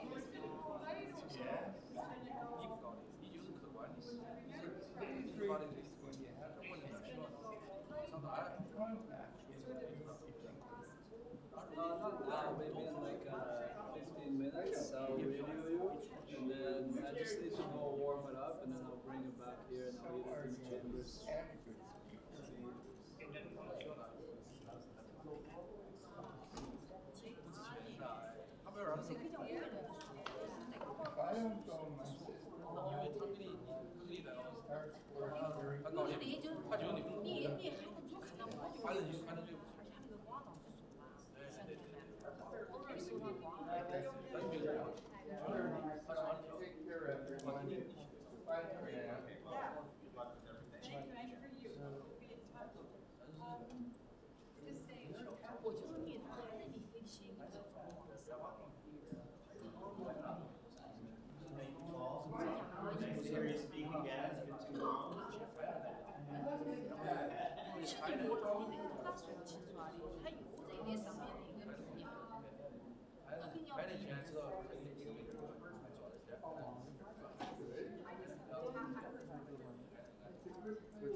Sorry, it's the Sri Lankan doing Jewish food for Chinese customers. That's so great. That's so true. That's so true.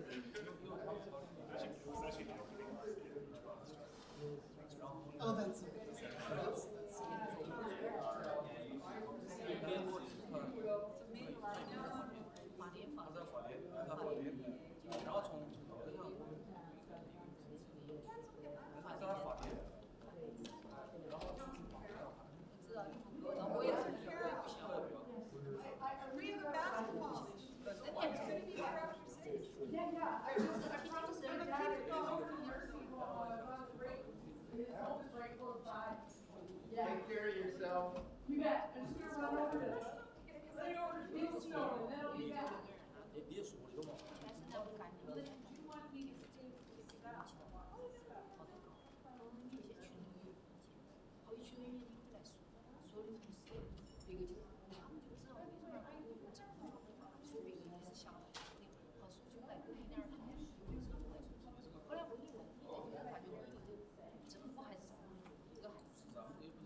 然后后边我要问他说里边，然后他们很呱呱的说，还有也就是说，我跟你说，你问题这些东西不完全是他自己的问题，所以他不能说出来，他是他代表一个机构，他的机构。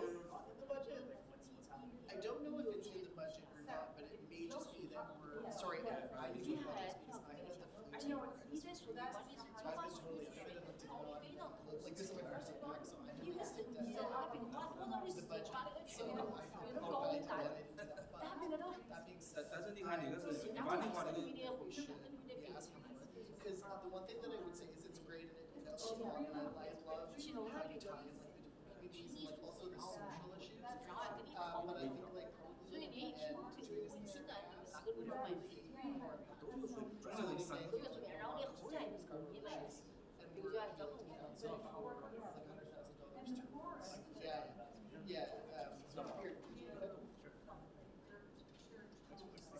yeah, no, they just two. We just said that twice was the other one. So how can I find? How can I find? Just I'm gonna just. Like, and that's what we're going to do is interview. Yes. Yeah. Have you done this before? Yes. This was my first time doing this, and you can definitely tell like when people are sort of like how their arguments are positioned.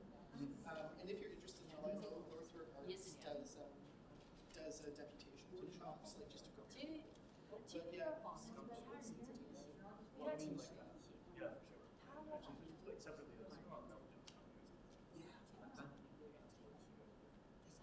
Yes, and likewise, like I think that there's a lot of that ties and potentially ties that people like sort of art to restaurants and also I'll send you an email. Like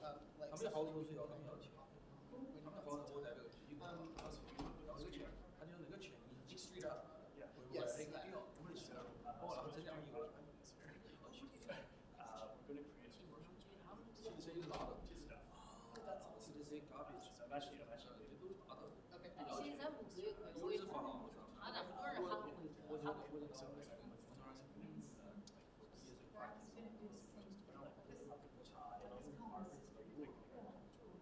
，Yeah.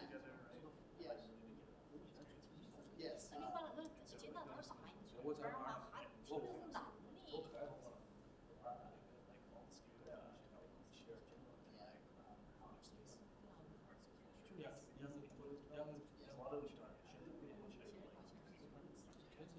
Yes. Yeah.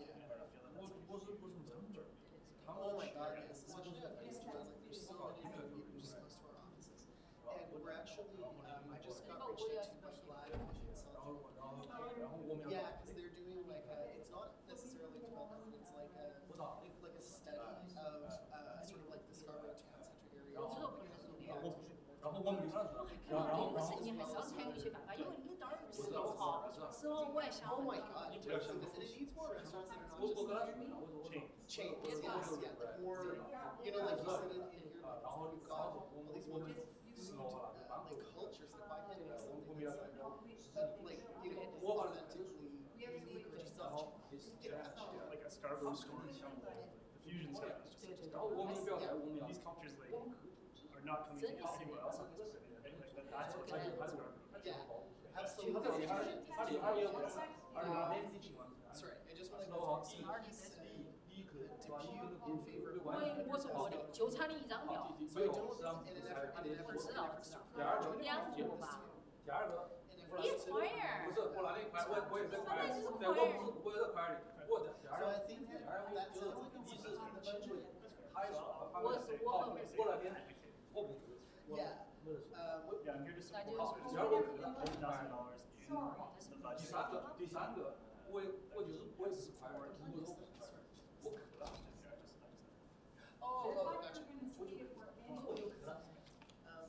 But yeah, I would say, like, what's your schedule? 你觉得说你不要想这个事，然后 End of the month? Okay, sure. 然后在 I'm gonna send this email. I will send you an email. 我给你分析，我知道还有什么，我给你分析我的想法。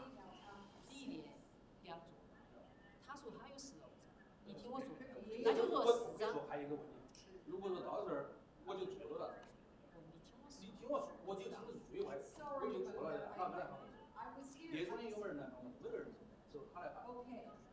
他来喊的事，那我们就闹起来了，闹起来了，就说你都没有喊我，你是什么人？我也把他讲，你知道我会把他讲的，而且这些人都我说我了，我跟你说了，你看我是谁到这个我是我会，然后你们又比谁低，我是第一的，我为什么？他说我没有，我说你本来第一是谁找不你门？我也是门，然后你还是快我是快，我什么都是。这是你唯一的一个难度，就是那个他真的太无聊。 So they might actually be really key to speak with for the street art project. You'll probably be an expert in it. 还有登记，那就登个登记吧，那就登记吧，你登记。Yeah, I'll send you an email tonight to get set up for. 不是跟你讲啦，我是我那儿自己。 As long as you're gonna just have to check, because Dina sent me that email, and I was like, I'll just check it. 有事有事。 Thanks for coming. Yeah, appreciate it.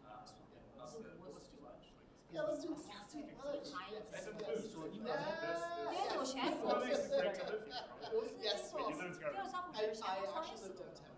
I know, but 而且 you know 那个 what? 看 After 不 I'm 是 working in Scarborough, I'm 因为他 considering. 来这个球衣服好，他是 I'm sorry. Yes, yes.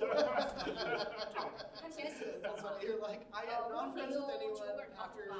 然后你讲他有个意思，就还楼上， Yeah, and 后来他就那个卖人情，你知道没？好，对他不是他那个快点的，其实还有个卖人情，这还有，然后我的。 I'll find out. But she said it's delicious. 你等我现在想起来就是多楼上，有的咸东西玩儿会要吃，再还有就还有像那个你啷么说？你应该是肯定是，你本来就水大我们的本儿。 I have to ask this. 他居然说不是他。 I have not tried it. I'm not. Just been getting into like over the past like 5 years like. Actually, this is like very. 但是我会马上把 Like 当然来吧，我 From Toronto. No. I'm from. You're excused. I'm from Puerto Rico, but I love Toronto's food scene. So yeah, let's make something good. Yeah, I tell all my friends who come from abroad or whatever, right? Like very uniquely Toronto foods, right? Turkish shawarma, and also like Jamaican patties. These are just, I mean, they're from Jamaica too, but like you don't find them. 哦，那有可能，那很有可能。 States. 那有可能，那有可能。 Jamaican patties. 那有可能。 What are you doing? Yes,因为能明明就正自家的。 But anyways, yeah, look, I'm gonna head out. Good to see you again, and I'll send you. Okay, cool.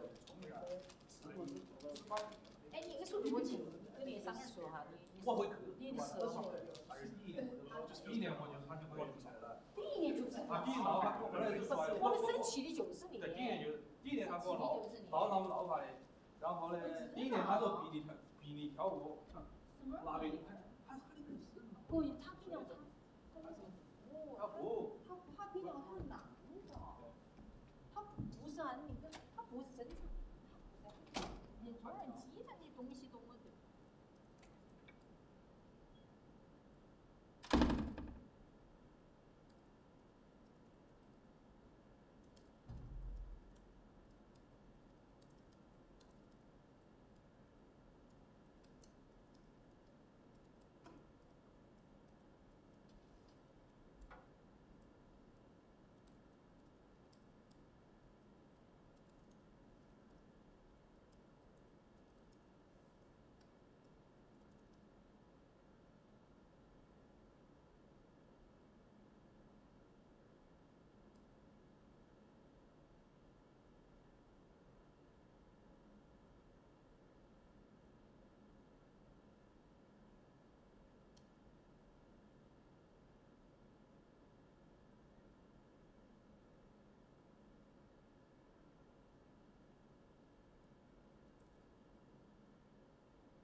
sorry, no, I messed that up. The early one was like 10, it's like 25. This, they said it's like 10. Yeah. But the thing is, they didn't finish. There's like 5 or 6 people on the first meeting.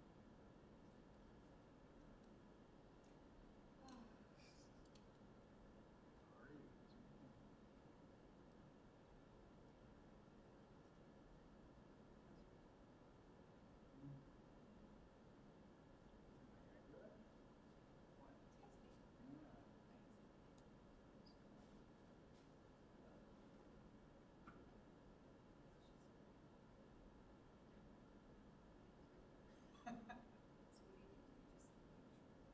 Well, we have to broadcast this back, so like, on YouTube.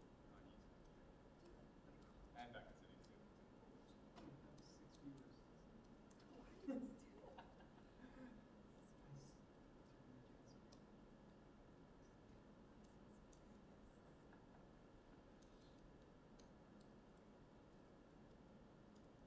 There's a shit show to start, like, getting a new video, the stream.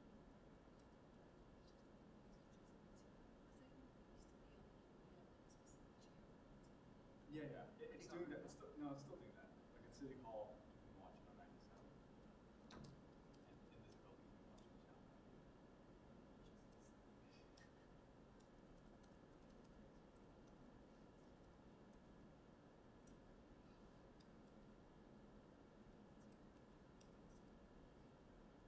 Oh, well, they just broke, so back at 6. Oh, I guess he's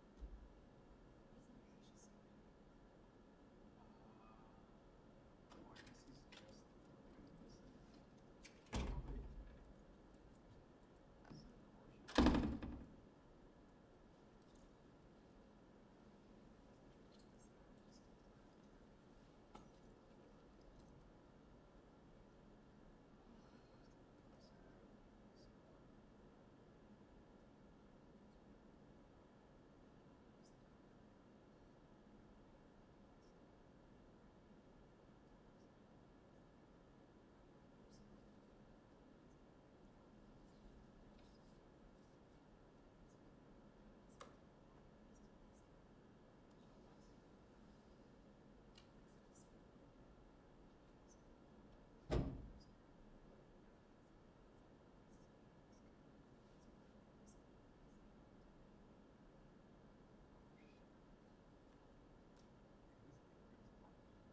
He didn't say that.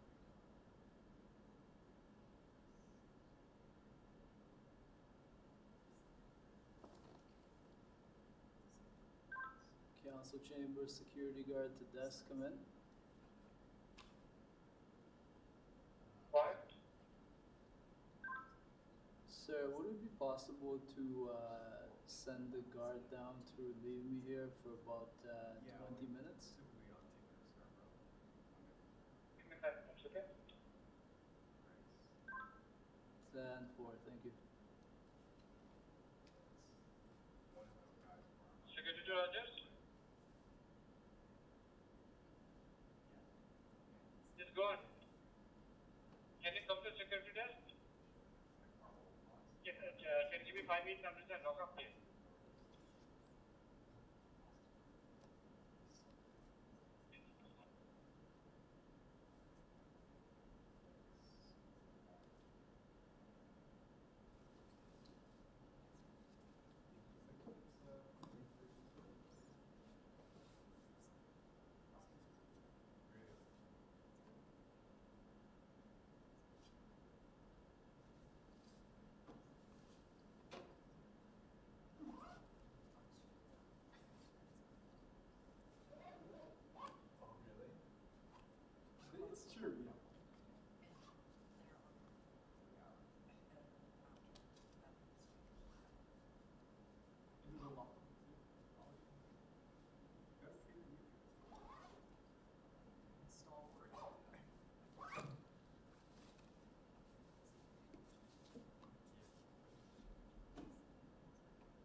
Hey, how you doing? How are you? I'm Eugene. I'm Roger. Roger? Yeah. Nice to meet you. So they lost some of the stuff here. Okay. So you can have a seat over here. Okay. Just kind of watch your things. Yeah. What did you say again? They told me nothing up there. There's a gentleman who works here. Okay. He's up there, so he's watching stuff. Just send me the stuff here. No problem. So you want to come to this? I got something or to Just call me. Call Eugene. And tell them, yeah, please. Yeah, just ask him for city ID. Okay. Yeah, on the city employee. If it's do you know what the council look like? No, right? Also, yeah, what's it? Well, there's like 4 of them. If they give you a hard time, just apologize, say that you're having a break. And I'll talk to them. Well, like you might mistake them because some of them don't like showing ID. Yeah, so I can do it. Yeah. So just maybe ask, or if you're not comfortable, just so we should be okay. I'll be back. I'm literally just gonna run to the washroom. Okay, no I'm gonna problem. heat up my food. I'm gonna eat it here. So everyone, how are you?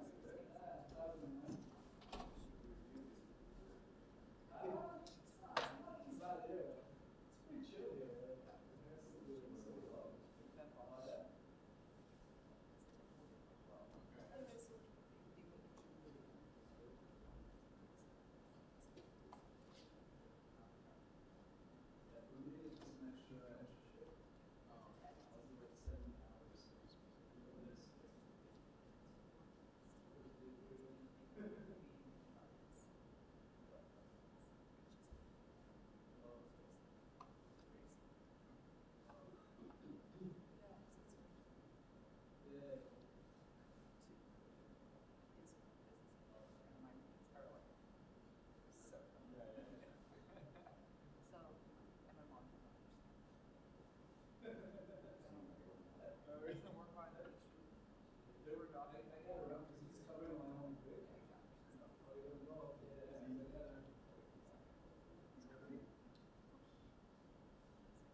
Exactly.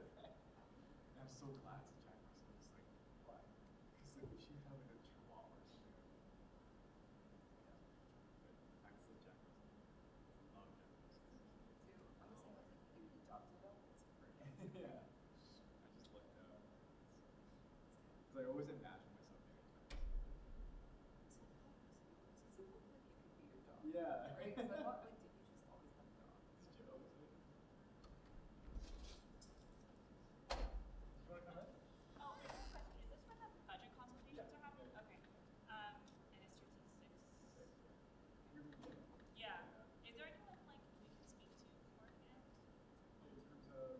Just like to go over what's going to happen. The clerk should arrive like 1:45. Like 1:45? Yeah. Okay. They're usually on the floor. See where the green sheets are on the side. Yeah,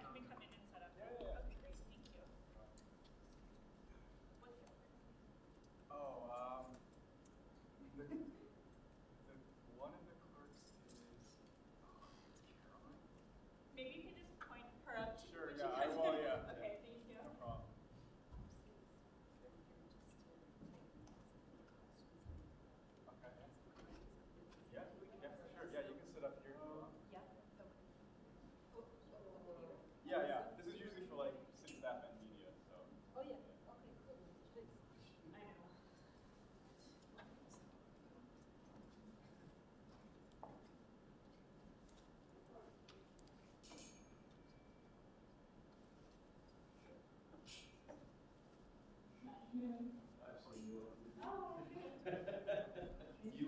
No.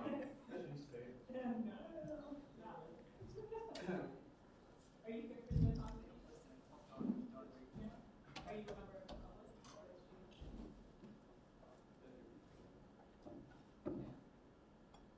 You want to talk to us about why you speak?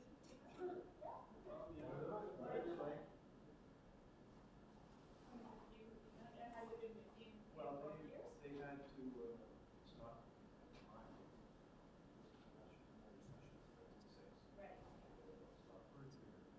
Yeah. Were there a lot of people here before? Well, they still have some speakers to go.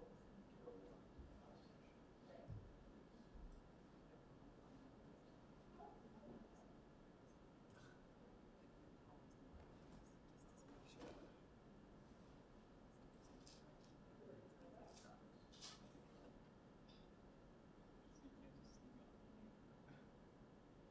All right, somebody loves Scarborough. Yeah, yeah.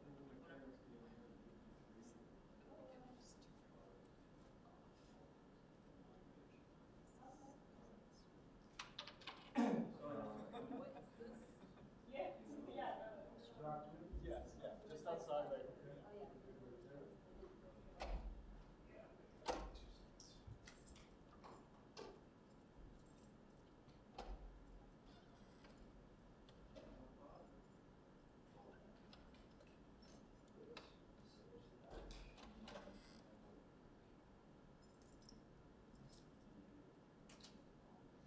Oh, did you know?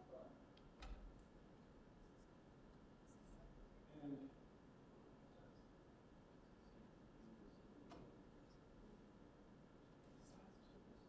Yes. you were electric circus dancer? Yes. No, not dancer, no. Was in there before. Yeah. Yeah. This guy's got a rough.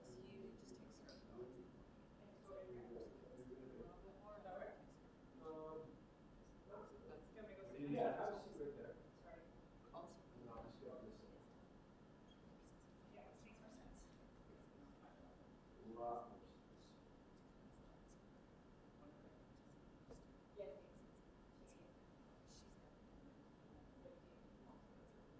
It's yeah.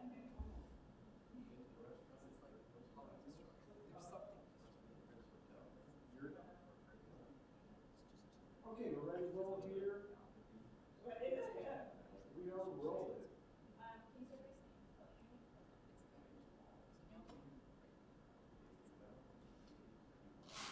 So tell me why you decided to go to the. Well, I live in Scarborough and served workplace. And one thing that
So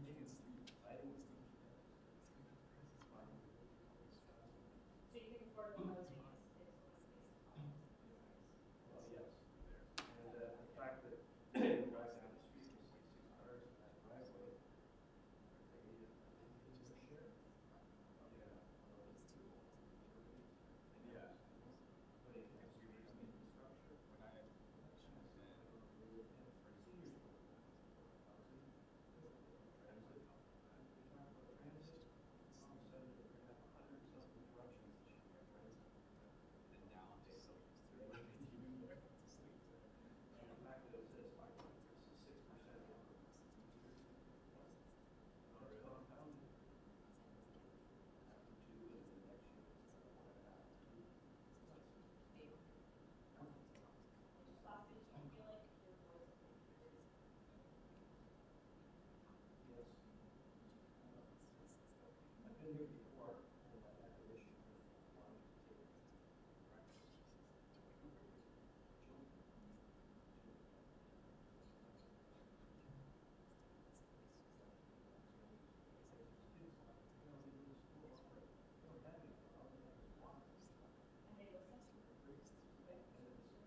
Other people make facts and figures. So we'll see. Thank you so much for taking the time. No problem. Appreciate it. Have a good evening. I hope I wasn't too long-winded. No, you're great. Thank you. Got a lot of good points. Transit, if there's anything you've seen. Let's go get a shot of your thing there.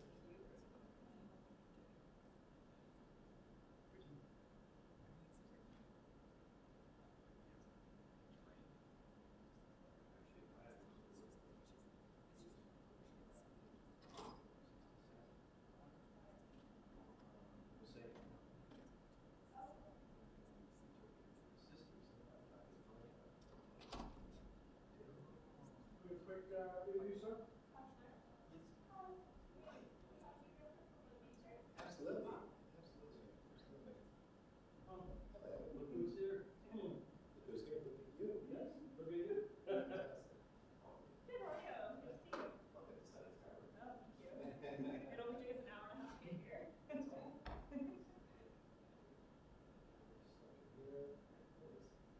Slide. There we go. Your next slide.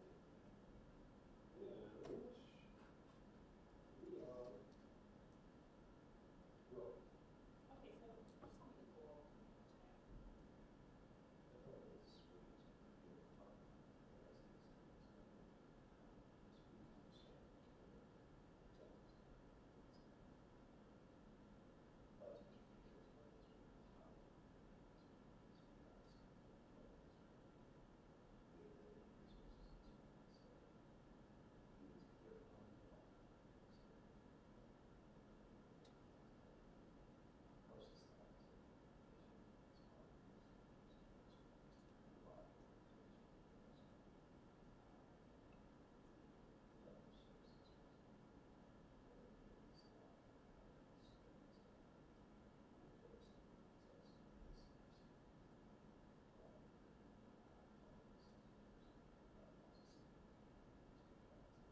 See if they're up hanging around in the lobby, that lady with the walker.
Okay, welcome back, everyone. We are going to resume now that we have quorum. I'd now like to call the 6 p.m. meeting of the Budget Subcommittee for Scarborough and North York Civic Center consultations to order. I'd like to start by acknowledging the land that we are meeting on is the traditional territory of many nations, including Mississaugas of the Credit, the Anishinaabe, the Chippewa, the Haudenosaunee, and the Wendat peoples, and is now home to many diverse First Nations, Inuit, and Métis peoples. We also acknowledge that Toronto is covered by Treaty 13 with the Mississaugas of the Credit and the Williams Treaty signed with multiple Mississaugas and Chippewa bands. Are there any declarations of interest under the Municipal Conflict of Interest Act? Seeing none. I'd like to acknowledge that we are joined by my Budget Committee members, Councillor McKelvey and Councillor Carroll, as well as some of my council colleagues from City Hall. We have Deputy Mayor Thompson here and Councillor Ainsley joining us as well this evening. So thank you all for being here. Now, as everyone knows who was here earlier, we had to recess from the 3 p.m. meeting, and we are going to finish that first. So I would like to just move a quick motion here that the Budget Subcommittee for Scarborough and North York Civic Center consultations recess until the remaining speakers registered for the 3 to 5 session have been heard. We'll move that motion. All in favor? Carried. So we are back on the 3 p.m. meeting, and the next speaker that we have, good to proceed. Next speaker that we have then is Siva Arulnath-Savyam. And again, apologies. It's a little bit better than the last time, but still not good. So thank you very much for being here, and thanks for taking the time over dinner. And you have 5 minutes, and we'll put you on the clock, and the podium's yours. Good evening, everyone. My name is Siva. First of all, thank you, Canada. Thank you, Canada, people of Canada, giving the good place to live in the world. And also the counselor, thank you for the counselor getting feedback from the public, what they need, what they don't need. Actually, thank you for everyone. I just want to speak short. I'm 30 years in Toronto. Really is very much of improvement is transit. Before 30 years, I was here in Toronto. I find the job far away. Now is transit is improvement, I see that. First, I want to put counselor, the job after 30 years, so many manufacturer was shut down. Everyone knows that. Second thing is living in Toronto is very challenging. I was working minimum wage. Now I am injured at the job. I got the job all the way Major Mackenzie, taking my bicycle. After the steel is TTC zone is end, I cannot afford 2 fires. So what I was travel from, everyone knows steels how Major Mackenzie far. So I was injured because I had to go find a job. Now, counselor, please, my family is 16 years old till 55 years old, same person finding a job, same lineup. Manufacturers, so many Toronto shut down, real estate booming. I just please begging, bring job in, focus, create the job, first of all. Second thing, making minimum wage cannot afford the rental, is very expensive. And housing is very important. People can, low income family, affording like making $1,600 2 weeks salary and putting $1,400 for 2-bedroom apartment. Rest of them, we don't bring any money. And second that, I'm a family man. Daycare system is very expensive, leaving the kids to the daycare, and my wife go to the job and she making the money for the daycare. And also the last thing, safety in Toronto. I'm not driving automotive, car. Crossing the signal light is people kids and senior people are dying every day. Safety is very concerned. That's all my time giving the opportunity for this evening. Thank you so much. Thanks very much, Siva. We'll just see if we have any questions. Okay, thanks again for the deputation coming down tonight. Thank you. Wonderful. Okay, next we have Tim DeMont. Is Tim here? And after Tim, we will have Marilyn Sutharsan and Howard Tam. Okay, Tim, so you have 5 minutes, and the floor is yours. Thank you very much. My name's Tim DeMont. I'm with West Scarborough Law and Voices of Scarborough. I thank you for permitting to be here. You have to excuse me, my vision's a little hard. I am here to talk about public transit and the fare increase proposed in the budget. I am on a fixed income, and in order for me to afford public transit, I need to cut a few of my other necessities, like transportation to my medical appointments, certain dietary foods that I do require. In order for me to be able to pay my rent, I need to cut a lot of these services that I necessarily need, like my phone bills, my hydro bill, and it's getting very hard for me to go to pay for extra costs in TTC fares that I cannot afford, especially on ODSP. And what I'm afraid of is that if I end up having to cut one of my costs, such as my hydro bill, I'll be living in a facility where I won't be having any heat or lighting or anything like that unless I use candles. I might be able to afford those from the dollar store. But my worst fear is that I will be evicted because I cannot afford those other necessities, such as hydro, water, that sort of things. I understand using public transit is also environmentally friendly, which as politicians I hope you pay attention to. Climate crisis is a global phenomenon that is linked to poor political decision-making and poor investment and infrastructure. I hope you think about people like me who have to make a tough choice between food, essential bills, and or a roof over my head. Please do not increase the TTC fares and make public transit more accessible and affordable for all. Thank you. Thanks for your deputation, Tim. I'll just see. We have questions for you from Councillor Carroll.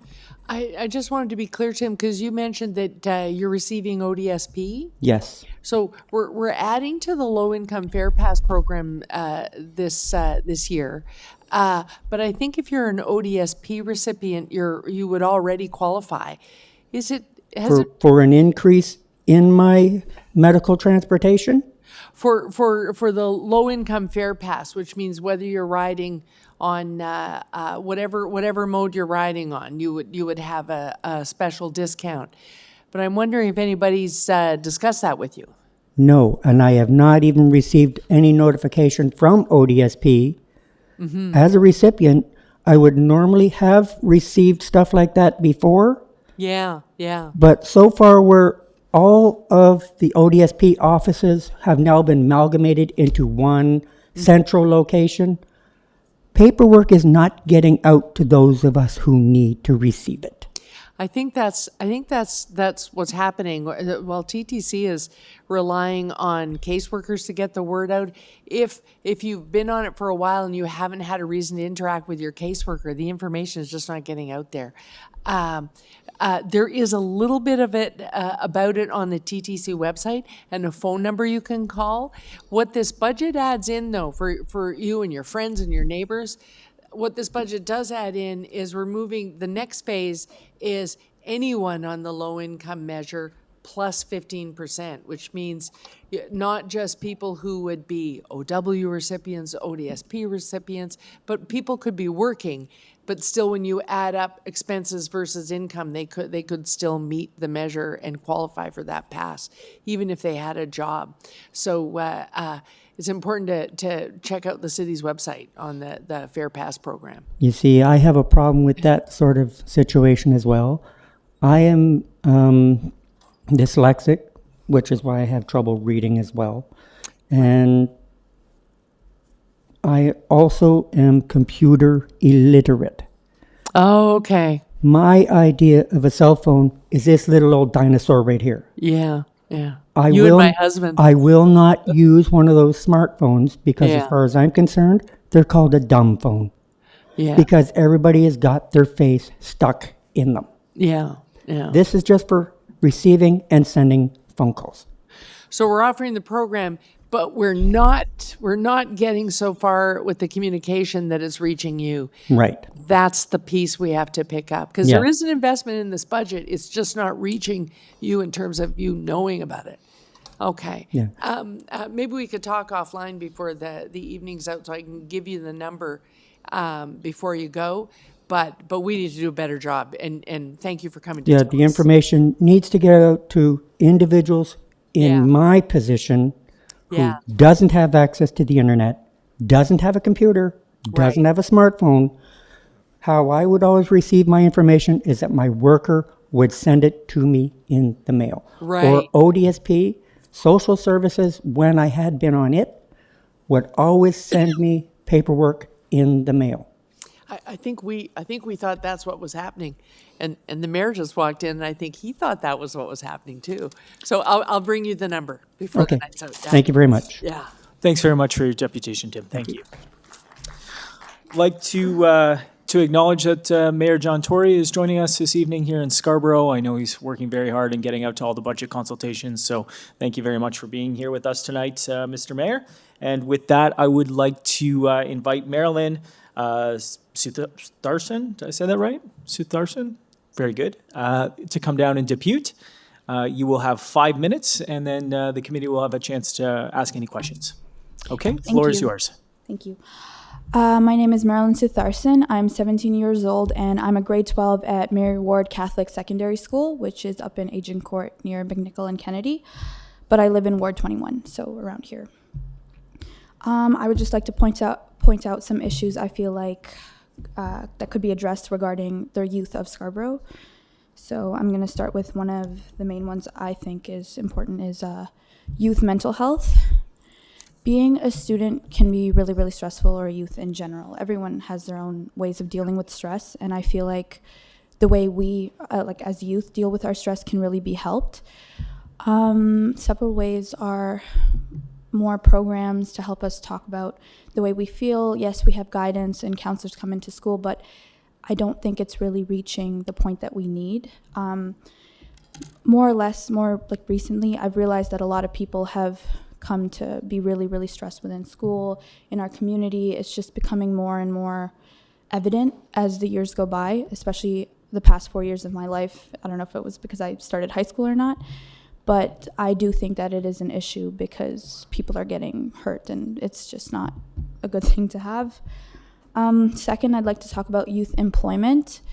I have the permission of a friend to briefly share his story. So he had lost his father at a young age and is being raised by a single mother, and it is very tough, as I know that her income is not good. She has 3 kids to support, and my friend is the oldest of the 3 kids. So he is right now working a job that does not pay minimum wage, not even student minimum wage. And he's struggling to help support his family. and it's really hard for him to find employment. I've actually been helping him, like trying to find him a better job that could pay him enough that he can make ends meet to help his mother. I feel like that's something that could really be helped. It's not just him. I know a lot of people who go through this. It's just harder to find employment, especially since we're so young. I feel like that could really be helped in our community. Second, I want to talk about, or third, youth extracurriculars. I find that that's a really good way to get us engaged in our community and help deal with some of the stress that I mentioned earlier. Playing sports, doing things at the community center, it's all things that we all enjoy. I have a lot of little cousins who take particular interest in skating and swimming, but it's almost impossible for them to get a spot in the programs that they have at the community center because they're so full.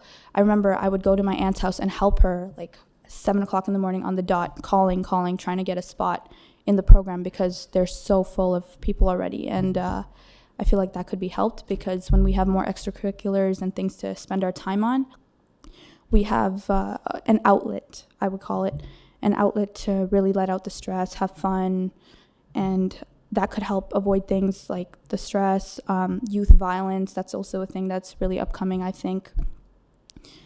Yeah. And also, finally, I'd like to talk about childcare. I feel like that's something that is really important. I've heard that Scarborough has one of the highest rates of child poverty where children are not really growing up in the best environments, and I think that could really be helped. Childcare is important because there's a lot of mothers, single fathers, people out there who don't have as much support as they need, and I feel like it could really be helped if they did, so they could help support their families, have their own lives instead of just worrying about supporting their family every single day. It's a lot. And that's all. Thank you. Thanks very much for the deputation, Marilyn. We're going to open up to questions. I see Councillor Ainsley. Thanks for coming in this evening. You mentioned earlier that your friends and some of your family are having trouble getting into recreation programming because there weren't enough spots. Is there one particular sport that your friends are interested that they can't get into, or it's just like a broad range of there's just not enough vacancies? My cousins have tried a lot, like swimming, skating, tennis, all. I think it's a broad variety. But if you had to focus on several ones, I think it would be swimming and skating, which are really, really full. But it is usually full for most of the programs. Okay. And then in terms of other city services, do you and your friends use any of the youth services at Toronto Public Libraries? I actually go to Toronto Public Library every week to go study. Youth program-wise, I think they had a program regarding reading with children and then using 3D printer, that kind of technology thing. I did that more as a kid. I don't use it as much, but it is quite helpful to our community. Even then, I have a cousin who works there and she tells me it does get kind of full sometimes, especially near Cedar Brae. So there's that. Do you live near Cedar Brae, or? Oh, no. I live near here. This library is my home library. Okay. All right. Okay. Thank you very much. Councillor Carroll. Hi. Hi. So there is some investment in swimming in the budget this year, but it's really focused on expanding the specific program called Swim to Survive. So it's really just targeting one particular age group and getting as much out at low cost or no cost to make sure that everyone's drown-proof. But when you talked about a range of cousins and friends that are in swimming programs, is the problem at older age groups? My cousins are around the age of 12, so I would say a little bit older, adolescents. They're just getting into the teen years. So they'd stay in swimming even though they're in their teen years and highly distractible. They'd stay in swimming if we made it easier to register and get into a program. Yeah, because my cousins really enjoy it. It's something they do every weekend, but then when they don't get a spot, it's just a lot harder. Yeah. Thank you so much. You're welcome. Yeah. Okay, thanks very much for the deputation. Appreciate you coming down, Marilyn. Okay, up next we have Howard Tam, followed by Loretta Fisher and Sithu Ramalingam. Is Howard here? Great. Coming down. No problem.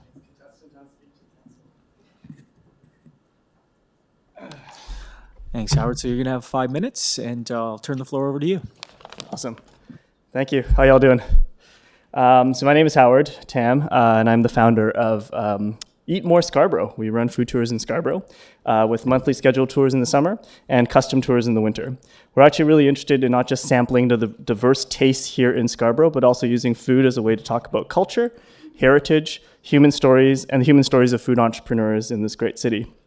I started these tours in 2018 as a way to engage with non-Scarborough residents about what happens in Scarborough, our stories, who we are, see some of our neighborhoods through food. Moving back to Scarborough actually from downtown, I realized that we're actually in the midst of a global foodie movement. It is at once a place where people from all over Toronto want to come to experience different food cultures. Just look this up on Instagram at any time. But also because of the lower rents and business costs, it's becoming an incubation lab for emerging food trends and distinct cuisines. It was not that long ago when food entrepreneurs would hone their craft and develop a client base downtown before branching out to the suburbs. Now the opposite is becoming true. Inside Scarborough's borders, we can now find food from not just every culture in the world, but even food from specific regional subcultures and some of the most amazing and tasty cultural food fusions. It is because of these factors that Tyler Cowen, a prominent US economist and writer, declared in 2015 that Scarborough is the best ethnic food suburb he had ever seen. In recent years, Scarborough is developing some really unique specialized infrastructure around food. So witness the establishment of Centennial College's Culinary Arts School in the early 2010s, the launch of Culinaria, which is a cultural food studies program with a minor in food studies at the University of Toronto Scarborough in 2016, a growing demand for community kitchens and gardens, a desire to expand Toronto's famous Summerlicious and Winterlicious festivals into Scarborough. Even for us as a food tour group, we've been seeing continued demand for our tours, and people come out not only to see more of Toronto, but also to experience new cultures and try out food that is not available elsewhere in the city.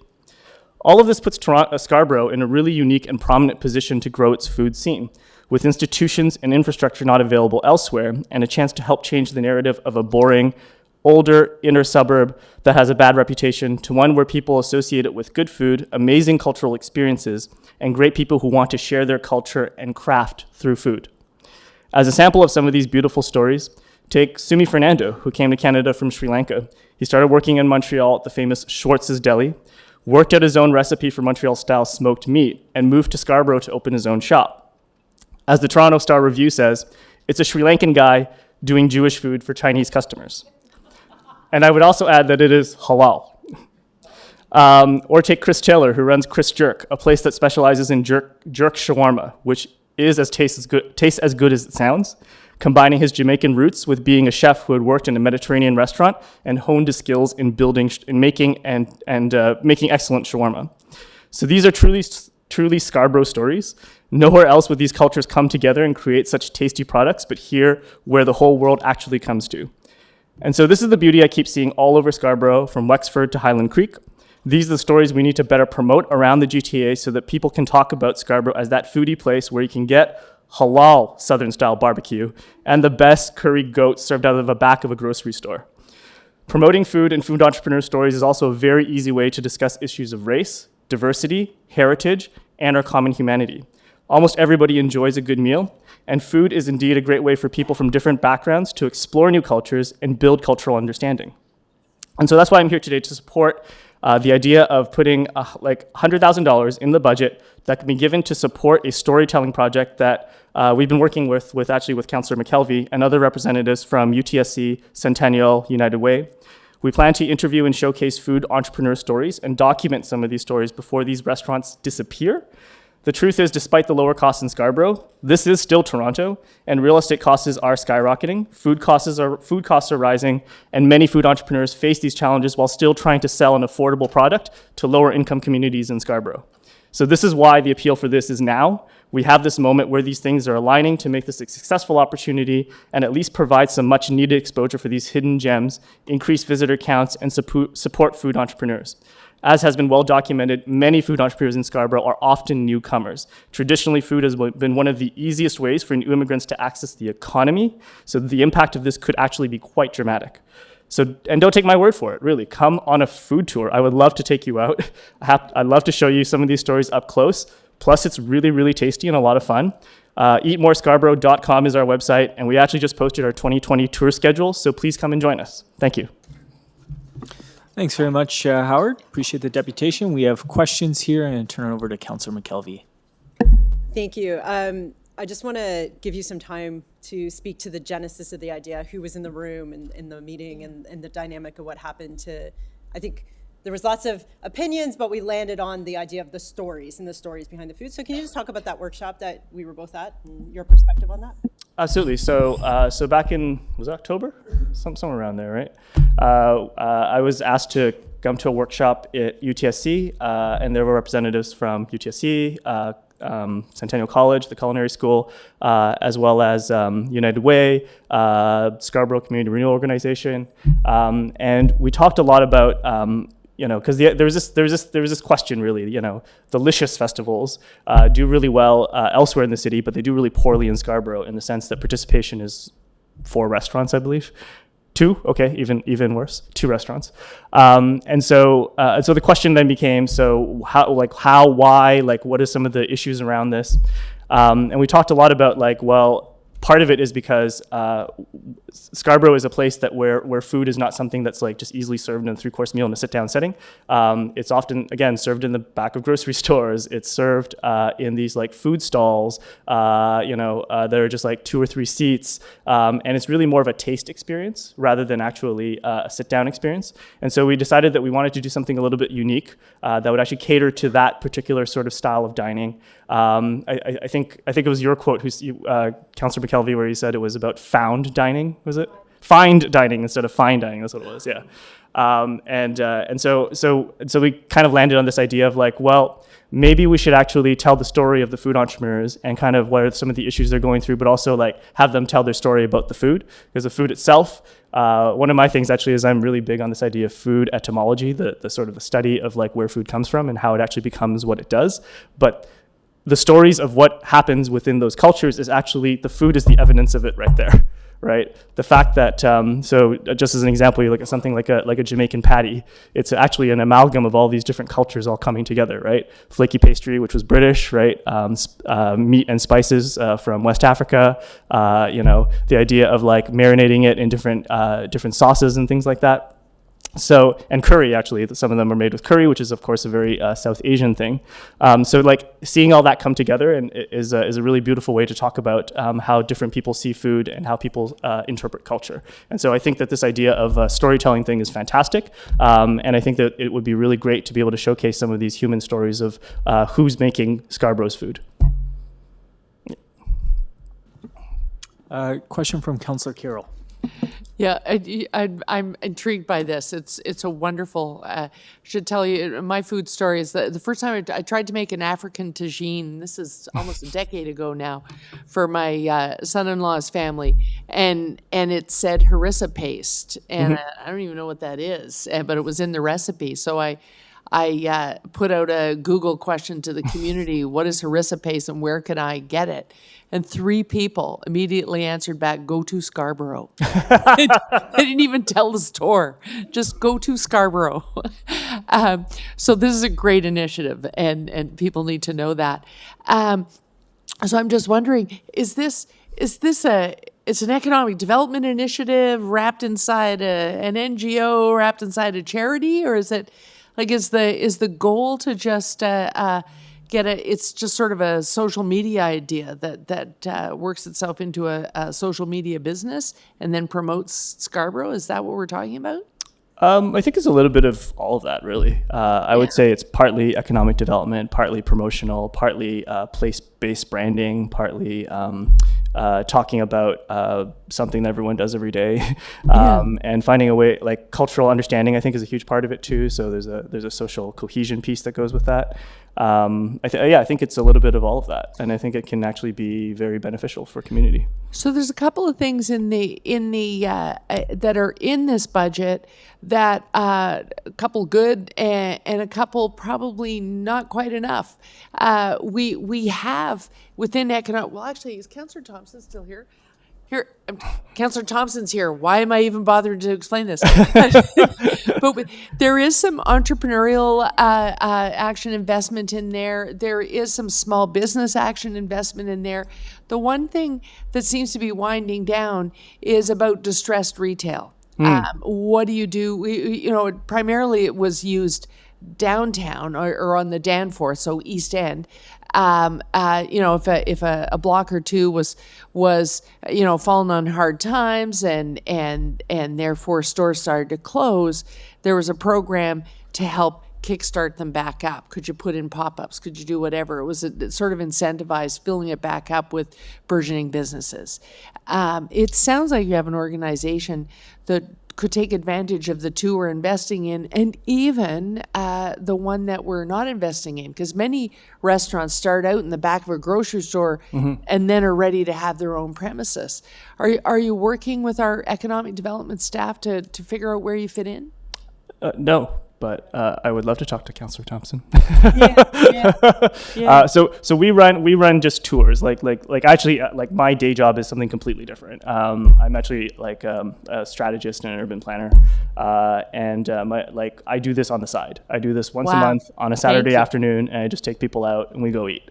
That's really it. Fantastic. Thank you. That's just. I think I just loved seeing these stories start to come to life, and it's just one of these really fascinating things that I love doing. Yeah. Excellent. So we'll follow up. It sounds like Councillor McKelvey is going to plug you in. Thank you.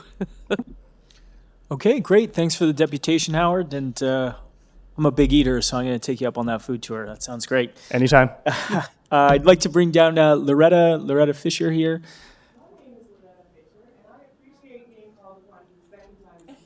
Right. Under two different spellings.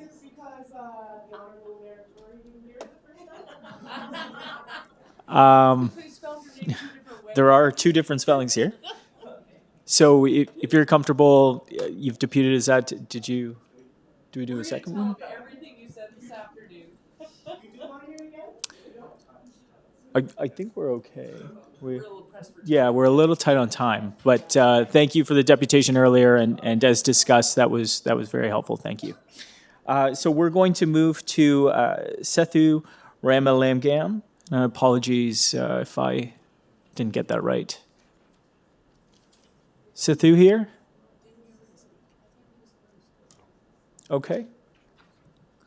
One more time, Sethu. Okay. Regina David?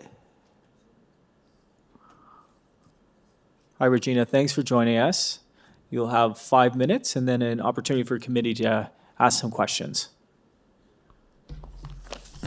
Okay, the floor is yours. Thanks. Good evening, everyone. Thank you for this opportunity. My name is Regina David. I'm a proud Scarborough resident from Ward 21, Scarborough Centre. I'm also an outreach and law reform coordinator at West Scarborough Community Legal Services.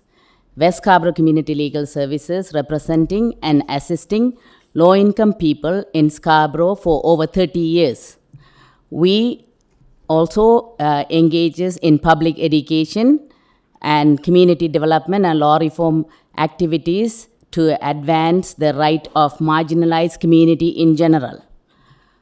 We see many people struggle to make ends meet and keep roof over their heads. Scarborough's housing, affordability, and poverty crisis act as a fundamental limit on our future to grow and our city to grow and prosper. All residents must have access to basic need. As someone who works at the legal clinic and Scarborough advocate, I hear and I see every day people sleeping in the bus shelter and front couch every day. Hidden homeless are increasing in Scarborough. I hear 2-3 families sharing 2-bedroom apartments, struggling to bear the high rental cost and still juggling to feed their children.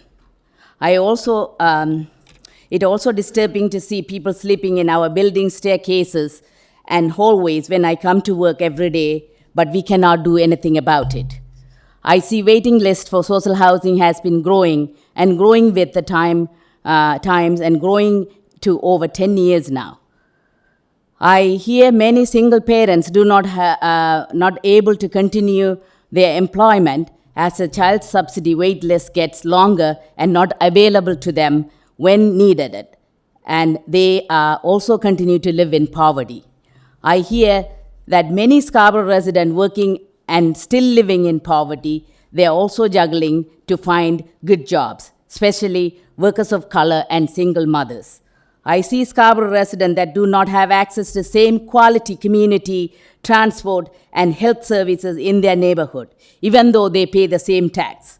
Scarborough has remained highly under-resourced area despite being home to some of the most vulnerable and disadvantaged low-income workers in the country. Research shows that 70% of Scarborough population comes from racialized community, and many of them live in poverty. Scarborough also has one of the highest rate of child poverty and working poor in this country.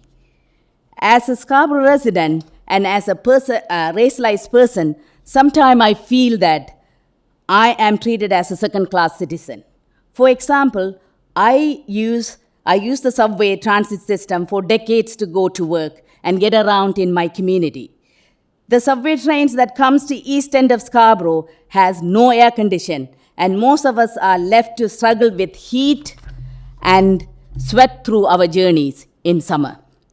When I travel to other part of the city, especially across the privileged neighborhood, I see fancy new subway trains with air condition.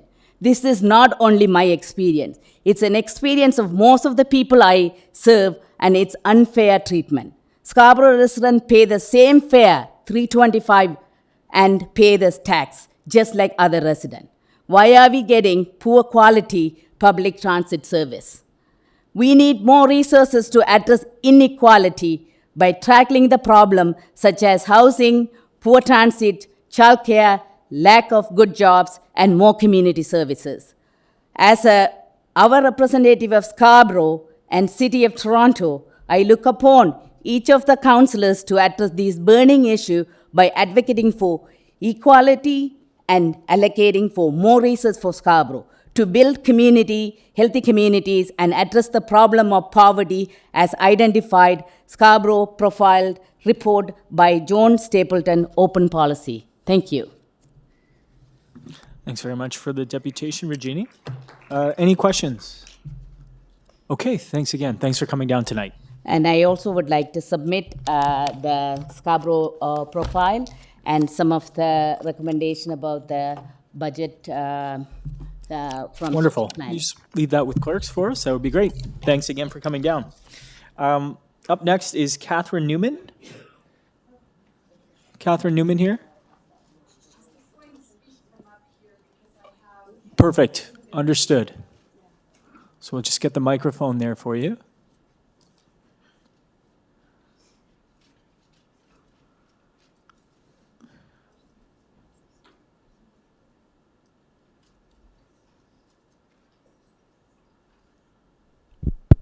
Two. Just hold it like that. Thank you very much for letting me speak from here. As you can see, I have an issue getting down to the mic. I'm here to address thank you also for the opportunity to address you about the item is EXP.5 Facility Recommendations and Timing Parks and Recreational Master Plan for 2019-2038. And I'm here along with the minister of our community in Scarborough Village to request that the gymnasium space, which right now is on that document as in progress for Scarborough Central, to please consider moving it closer to Scarborough Village. Scarborough Village has 15% of young people aged 15 to 24, which is much higher than the city average. Children 0 to 14 are 20% versus 15% in the rest of the city. But the most important thing is 67% of Scarborough Village residents live in tower communities, 67%. And that's along the corridors of Markham Road and Eglinton Avenue. And I know that, we neighbor with the Kingston Road, Galloway, Orton Park neighborhood as well. So if we added all of us in together, that would make a much higher number. The key message is we need more youth gymnasium space in Scarborough Village and the neighborhood. we had, and I'm a lifelong resident of Scarborough. I'm a former street youth worker and community nurse. And what really took it home to me, and I volunteer with youth now as a retired person, and what really took it home lately was on the driveway of my very own alma mater high school, 2 youth were in a confrontation and one of them died. And we know too that if youth are in a violent confrontation, it isn't just the person who's died that is the victim. Everybody's a victim then. So we're asking that council consider stepping up the progress on this new space and really looking carefully on where it's going to be. So many people have spoken tonight about how hard it is getting around in Scarborough. And we actually had a representative from the federal government say, well, can't people just go to the Pan Am Center? You can't, you can barely get from one block to the other. So I respectfully just ask that you would consider this. I just don't want to take too much time. Oh, really important piece. The basketball nets are all down. And we all know, even though there's a nice rink at Scarborough Village, hockey is like old school now. Kids want to play basketball and soccer, and they are very real career options as well. And yet you drive around Scarborough, I'll take any one of you anytime, you won't find an open basketball net. So with that, I thank you very much. I don't think I have any more stats. I did submit the document, our deputation, online to the buc@toronto.ca. Thank you. Thanks very much, Catherine. Question from Councillor Ainsley. Thank you. Thank you for coming in this evening. And it's more of a comment than a question. I just want to thank you for coming in. I've been representing the Scarborough Village area for about a year now. And I've, as you said, 3 neighborhood improvement areas up the street. Scarborough Village is the closest recreation center. I've been talking with staff because it's called a recreation center. It has 2 hockey rinks, very well-used youth hub, a theater. But I was surprised to go to a recreation center and not see a gym or a gymnasium of any kind. And I also want to thank you about the basketball nets. I'll get that looked into as well. Thank you very much. May I just add one more piece? Sure. We cannot, there was a time when you could go back to into school at 3:30. There was stuff to do at school. That is no longer an option. Well, and I think the other problem with that recreation center, the nearest school gymnasiums are a good, it's the Scarborough Village, north of Eglinton, and then Cedarview. So a good, 15-minute walk from the rec center before you can even find a school gymnasium to use. It's true, and the Markham Road, many of the Tower community students, the ones that kids that I volunteer with, go to Sir Wilfrid Laurier, where I went, which was a really long haul from Markham Road in Eglinton. Thank you again. Yep, thank you. Catherine, one more question for you, I think, from Councillor Carroll. So you might not see a lot for youth in this this budget. It's very targeted. Something like the incident you have might end up being one of the subjects of one of the targeted hub area works that Towards Peace will do. So the budget has in it some small programs. One of the challenges we faced, I know you were here earlier this afternoon and we were talking about, well, we asked for a great many things, $33 million worth of things from the federal government. They ended up signing off on helping us with about $6 million worth of them. In this budget are a couple of additional programs where we're putting them in and we're going to start them with city resources and make the case in live action, really, that the federal government needs to invest in more. There also is going to be, when this budget is done, what we will get this year is a whole youth services review. What all are we doing? Because councillors are really focused on youth hubs, the ones that exist in libraries and community centers, and adding to those. But you've just outlined a whole host of other things that they want that are effective that may not be part of our strategy now. So I'm wondering if your organization would take up the call to get involved. When we get that report, we're going to need to know if the review and its recommendations are on the right track. Are we putting in enough gyms? You're right. I put in 1 3-on-3, not even 2 basketball nets, just 1 little 3-on-3 net. And it's mobbed because they were just looking for a net in good working order in the middle of one of my tower block villages. And now I'm trying to put in 3 more with growth money. But you're talking about neighborhoods where there isn't a huge amount of growth, but they need the investment. Is your organization able to bring youth to help us, once we have that review, know whether or not we're on the right Absolutely, track? because you have a whole row here of fresh youth that just came in from, they're going to speak to their own issue. But Fresh youth, they're that's our neighbors. just what we need. They're our neighbors. Yes, thank you. And they're just to make sure on that document, it does say gymnasium in progress, site to be considered. Yes, So and we know that once we build them, Parks and Rec still, we need so much, and what they really want to do is compete. But what we're doing is building gyms, and we're doing drop-in basketball, but we're not allowing them to have any kind of league that they can compete in unless they can fork over to be in a rep league. We need to build a little competition into it, don't we? Well, So they can I'll really be, be part of, yes. I saw some nods. Yes. Thank you. Thank you very much. Thanks again for the deputation, Catherine. Appreciate it. I'd like to take a moment to acknowledge former Councillor Janet Davis has just joined us. Great to have you here, Janet. Thanks for coming.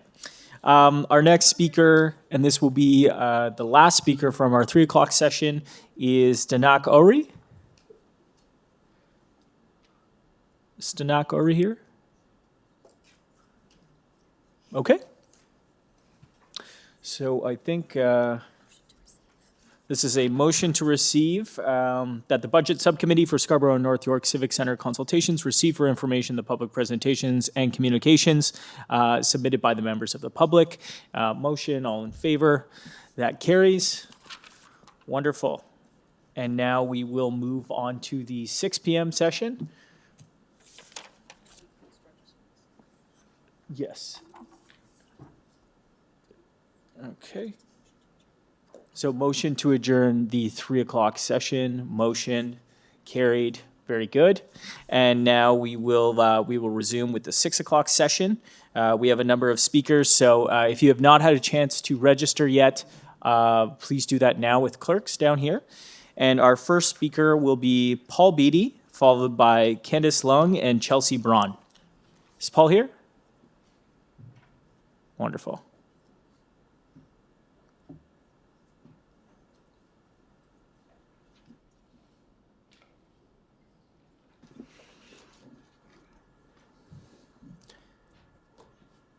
And if Candice and Chelsea are ready, you will be up next. We'll keep moving things along here. So Paul, thanks for joining us. You will have 5 minutes, and the podium is yours. Good to go. Good evening, everyone.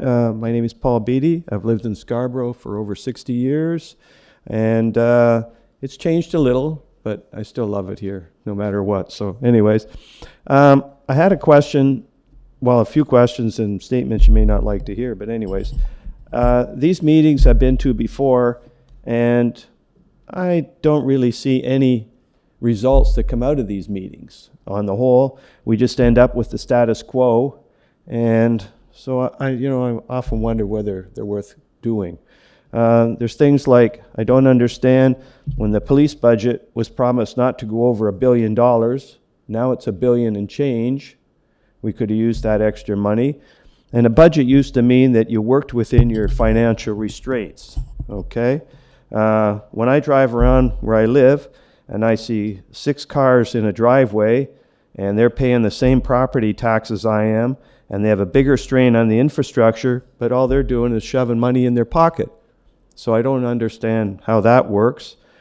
Seniors built the place, and what do they get in this deal? They don't know anything about affordable housing or transit, but are just asked to pay for it. And why, at their age, when they reach 65 and they're a homeowner, why can't they be just left paying their taxes and their utilities at that level of age 65, and give them a break so they can, hang on to the little amounts they have and enjoy their golden years. And then I know kind of up and down on topics here, but now I see that they want to expropriate the airspace over some railway yards to build something over it, and that was proposed a few years ago. I don't understand, at the cost of $1 billion or something, and I don't understand the whole purpose of it, because it would just end up being like, the Gardner, where chunks of concrete are falling down and stuff like that, because it's in disrepair. And then the question is, who is looking after Scarborough? It seems like Scarborough just gets to pay for the downtown, all the stuff that happens downtown. Their downtown, they have that champagne taste and soda pop money, as far as I'm concerned. And my sidewalk, my road need repairs. So how could you think of spending money to put something over some railway yard, and the stuff just isn't getting done? And to steal a phrase, Vision Zero must be referring to my wallet, because the goal is almost reached. Okay? Anything, statements, questions? Well, thanks for the deputation. Anything I have to explain, or? Yeah, let's... I'm sure somebody's offended somewhere along the line, but anyway. I think the committee's good, but thanks for coming down tonight and speaking with the Budget Committee. Thanks very much. Okay, Candice Lung, followed by Chelsea Braun and Keithasakuram Navarathnam afterwards. Apologies for that pronunciation. Candice. Hi, everyone. Thanks for joining us. You're going to have 5 minutes, and I'll get you on the clock. The floor is yours. Thank you, everyone, and thanks for hosting this budget deputation session. My name is Candice Leung. I'm a longtime resident of Scarborough Centre, and I'm here to speak today about transit in Scarborough and how it needs to be a priority in this city budget. I'm a consistent user of the TTC, but admittedly, like many other people in Scarborough, I rely on a shared family car. Not because I like it, but because there is unreliable transit service and a lack of rapid transit options in this neighborhood. I reluctantly pay upwards of $500 a month just on transit. So that's like my car payments, plus the rising cost of fares for public transit. In the same spirit of the city declaring a climate emergency, my family and I opt to take sustainable modes of transit as much as we can. We're slowly but surely using our car less and less, but it's really, really hard. The buses are often delayed, they're overcrowded, and the added time to our commutes is a huge deterrent of inconvenience. I can talk at length about the struggles of using transit in Scarborough, but the point that I really want to emphasize tonight is that there is a massive ripple effects to underinvesting in this neighborhood. The SRT is set to be decommissioned soon, but service is already unreliable. When transit service in general goes down in this neighborhood, our streets become more and more unsafe than they already are. So we get more enraged drivers, and our pedestrian environment is increasingly dangerous. We're noticing more and more that people are being hit by cars. There's a lot of accidents in this neighborhood, and it's really, really dangerous. I'm consistently reminded of the urgency to improve transit in Scarborough, not only for me, but for my community, for the environment, and for the city at large. And I need this budget to reflect that. So that, to me, that means funding bus priority lanes immediately. I have a lot of concerns around what's going to happen when the SRT gets decommissioned. When I first heard about the province's transit plan, I literally broke it in hives, thinking about all the buses that are going to be coming in and out of Kennedy Station, and just how unbearable that would be. But this budget also means funding the Eglinton East LRT. As a Scarborough resident, a lot of the things that I want to be doing are in my neighborhood, but there's not a lot of rapid and reliable transit in this neighborhood. And in general, improved services. We have a large bus bunching problem, but also just funding existing services as they're needed. These are the solutions that I have in mind, and there's solutions that the city has already mentioned and promised to, and I think that this budget's a really critical opportunity to capitalize on it. In closing, this committee has the power of recognizing the urgency of transit in Scarborough. We're a predominantly underinvested, racialized community, and this committee has the power to fund this neighborhood equitably. In closing, I encourage you all to make transit service in Scarborough a priority. Well, thanks very much, Candace. Outside here, Councillor Ainsley with a question. Thank you, Candace. When you talk about you like more bus rapid transit, do you have any suggestions where it should be? Where it should be, I think that the city has already done a lot of work in studying where the priority routes are, whether that's along Shepherd or Lawrence. But yeah, I mean, I would leave it to the professionals to do that study and to reflect on those studies, and then fund it equitably. I think that there's been a lot of promises or assumptions that bus rapid transit is a good idea. You know, it's cost efficient, but the little cost that it requires isn't there. Okay. And do you think once the 3-stop subway is built, would you use it? So the 3-stop subway, it's rapid transit, and I know from living in this community that I just want transit now. But it's 3 stops, and to my point earlier around the Eglinton East LRT, is that it's a connected network within this neighborhood. So I'm able to see my friends and do my errands within this neighborhood, rather than go to a major transit stop along this subway extension, and just get to where I need to go faster. Okay. And do you currently use the SRT? Occasionally, yep.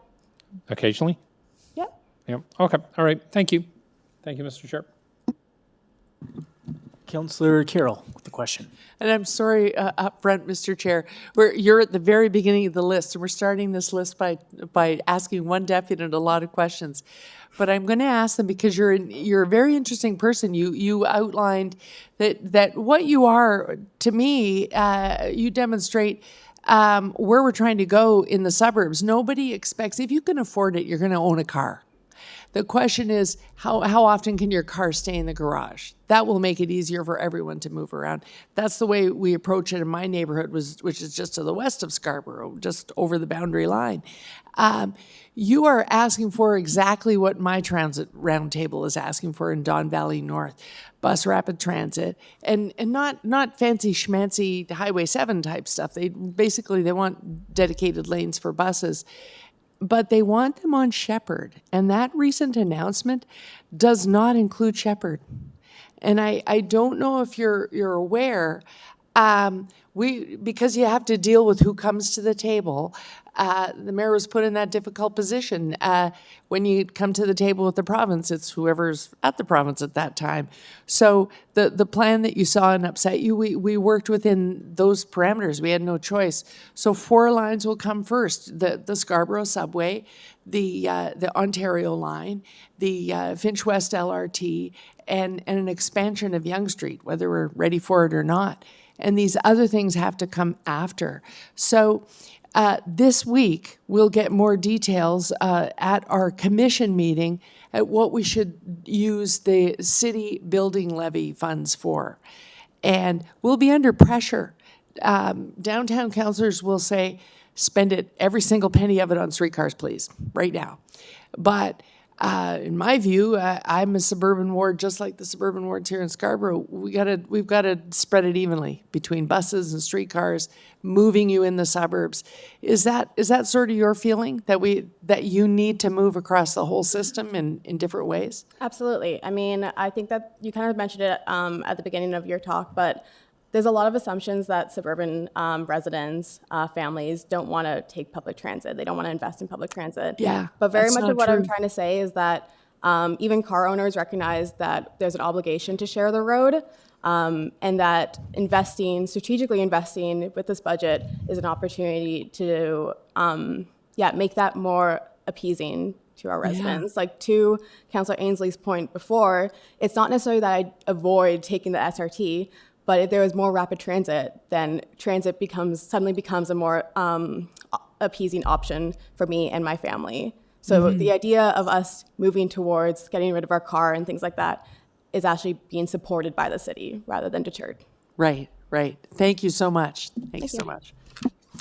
I think one more. Are we okay? Okay, very good. Thanks for the deputation. Thanks for coming down. Chelsea Braun is up next.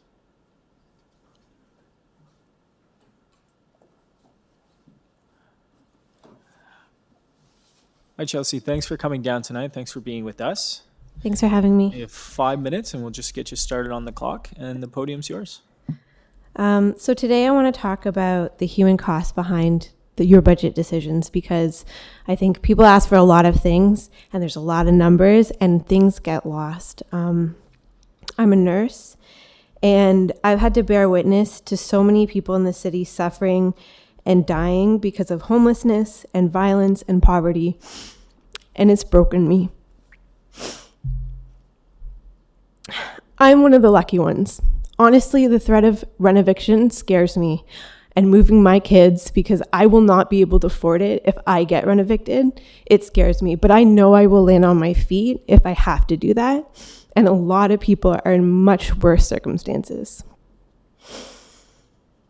I see the resources to help the most marginalized and most affected are being cut back. The per capita funding in this budget is going down. And you have the revenue tools available to actually do something. You have the power to actually save people's lives, and you're not even taking it in this budget. And I don't understand it. And what I hear is, well, we have to respect the taxpayer. We have lots of priorities to balance. And the most I'm a taxpayer, and the most disrespectful way to spend my taxes is to deprioritize people's lives. And you're spending $500 million extra on a Gardner extension when you could have used that money to save people's lives. That's the difference between the elevated Gardner and the Boulevard is 3 minutes of commute time. You're spending $500 million on 3 minutes. That's terrible value for money. And yet you went ahead with that. People are dying because of increased gun violence.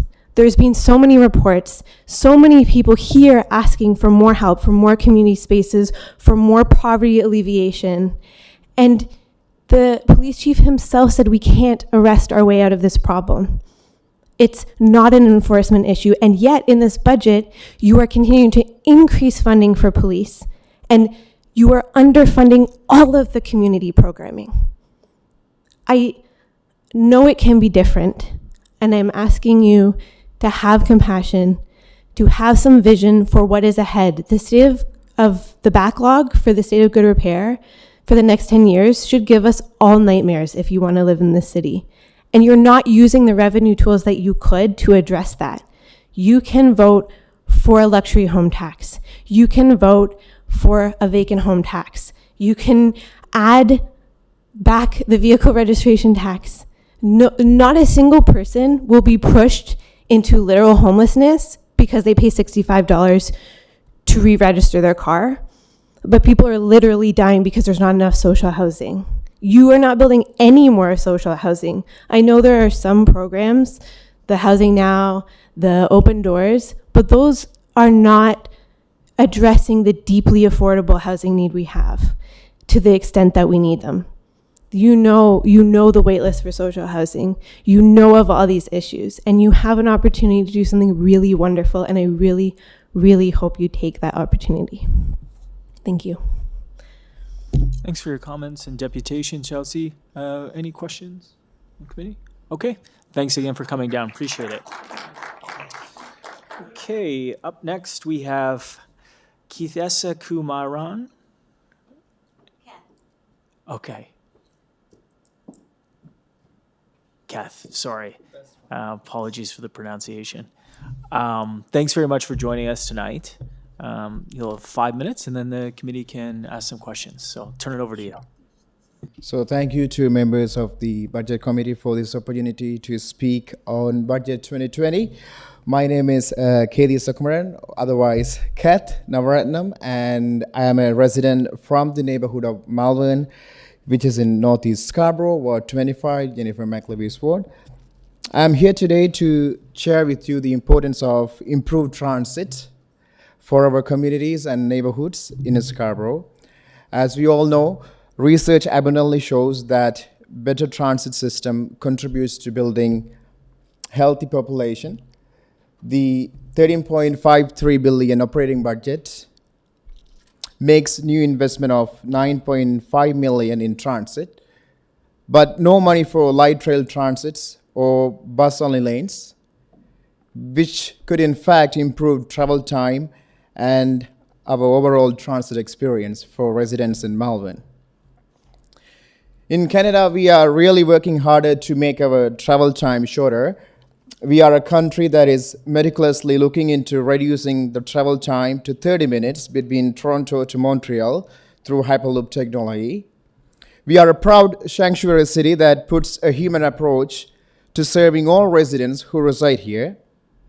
We are very sensible that we use harm reduction approach to addressing substance abuse, yet we fail miserably when it comes to improving transit for residents in Scarborough, particularly in neighborhoods like Melbourne.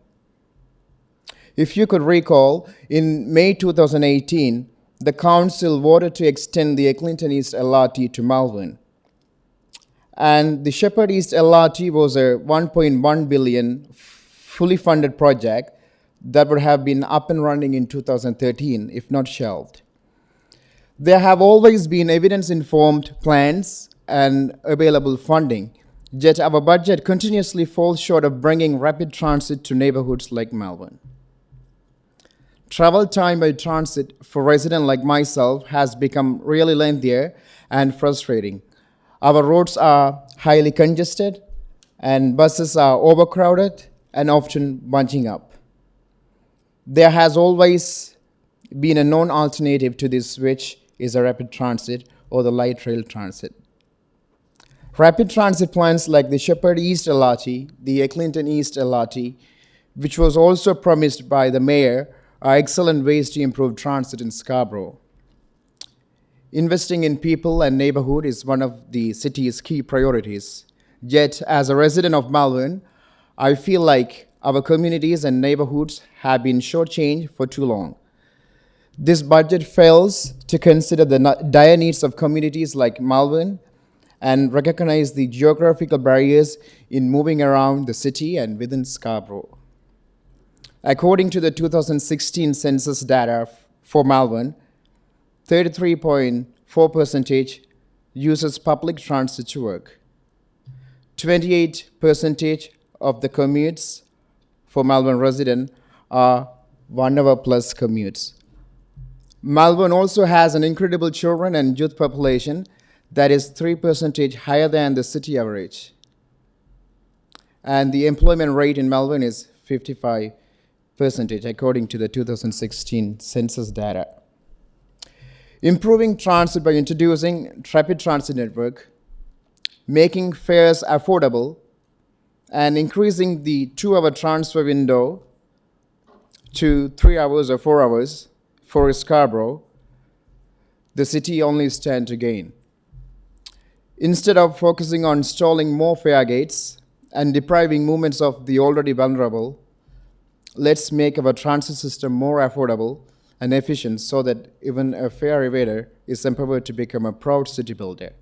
Thank you. Thanks very much, Kath. We have some questions for you. Turn it over to Councillor Carroll. So, Kat, I don't know if you were here this afternoon when we had a couple of deputations from transit folks that were starting to talk about, okay, we get that you've made a deal now with the province, and so resources, our own resources, federal resources have gone to these provincial projects, which includes the Scarborough subway. But now he's changing the alignment, so it's going to take a long time. So there was a resident of Scarborough who came forward who said, so get us moving on buses as fast as you can. Get some dedicated routes in, including all the way up to Shepherd. He was talking about Ellesmere, Lawrence, Ellesmere, all the way up to Shepherd. There are some dedicated bus lanes proposed in the near future between now and 2023, but they don't include Shepherd. I'm going to be moving a motion in February because I think we have to look at it. The expansion of the Shepherd subway, if it's a subway or an LRT, either way, it's not going to happen for a long time. So we need to look at dedicated buses. Are the communities that you're working with, are they in favor and ready to stand up for that if we want to do dedicated bus lanes just to keep people moving as we do all these higher order projects? Are people ready to stand up for that if there's sort of car driver revolt? I think that's my impression. I mean, we have been waiting for too long for better transit, and buses, as you know, often late or overcrowded. So we are for any better improvement of transit services. Right. Yeah, even though an LRT network would make it a fair deal for the community that's been long deprived.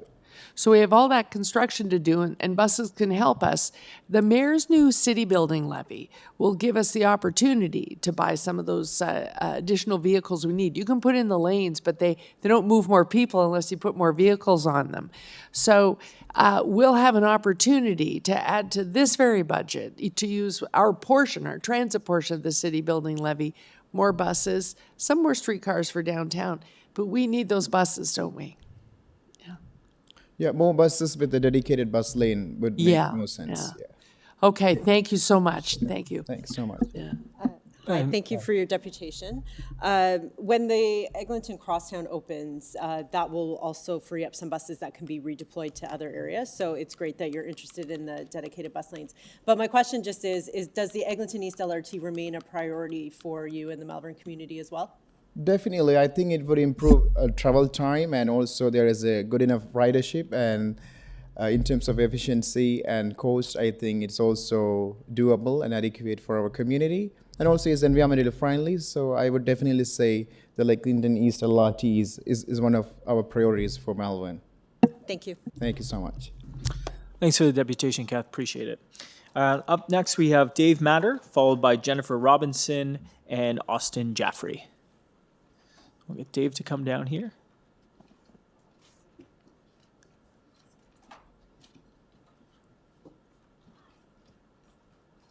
Thank you for joining us, Dave. You have 5 minutes, and the floor is yours. Good evening, ladies and gentlemen. John Torrey, members of council, Brad Bradford. My name is Dave Matter. I've been in the area of Scarborough since 1951. East Scarborough, we moved to Central Scarborough, and then moved back in 1968 to Ward 25.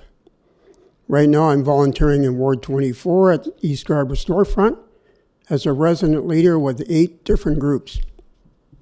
And today I'm talking about housing. The Toronto 2020 budget consultation, and we need affordable housing now. In the current budget 2020 and the new housing plan 2020 to 2030 does not do enough in the short term.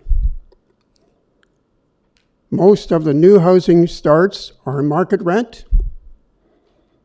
Right now in Scarborough, we need about 20,000 units, but are waiting for approval under the new housing plan initiative, and only 5 locations at approximately 250 units, which are affordable. Right now, the rents are too high. With a recent government announcement on rent subsidies, and only approximately 5,400 tenants getting assistance in 2020. And question mark in 2021. With the current rental eviction problem, there has been 25,000 tenants evicted in 2019. The waiting list of the Landlord and Tenant Board is growing. When I quoted that rental evictions were up 300%, actually somebody tweeted back and said, no, it's only 75%, which is too high. I also like to thank Francis Nunziata, Brad Bradford, on putting a motion forward, MM1233, protecting tenants from unfair increases. Thanks for putting this motion forward and their commitment on affordable rents. The housing central waiting list is around 180,000 and growing. This list needs to be overhauled because half are either passed on, moved on, transferred, or passed away. And that number could drop dramatically. Please stop the waiting and adjust the list as to what it should be, a fair process for all, and end the waiting list.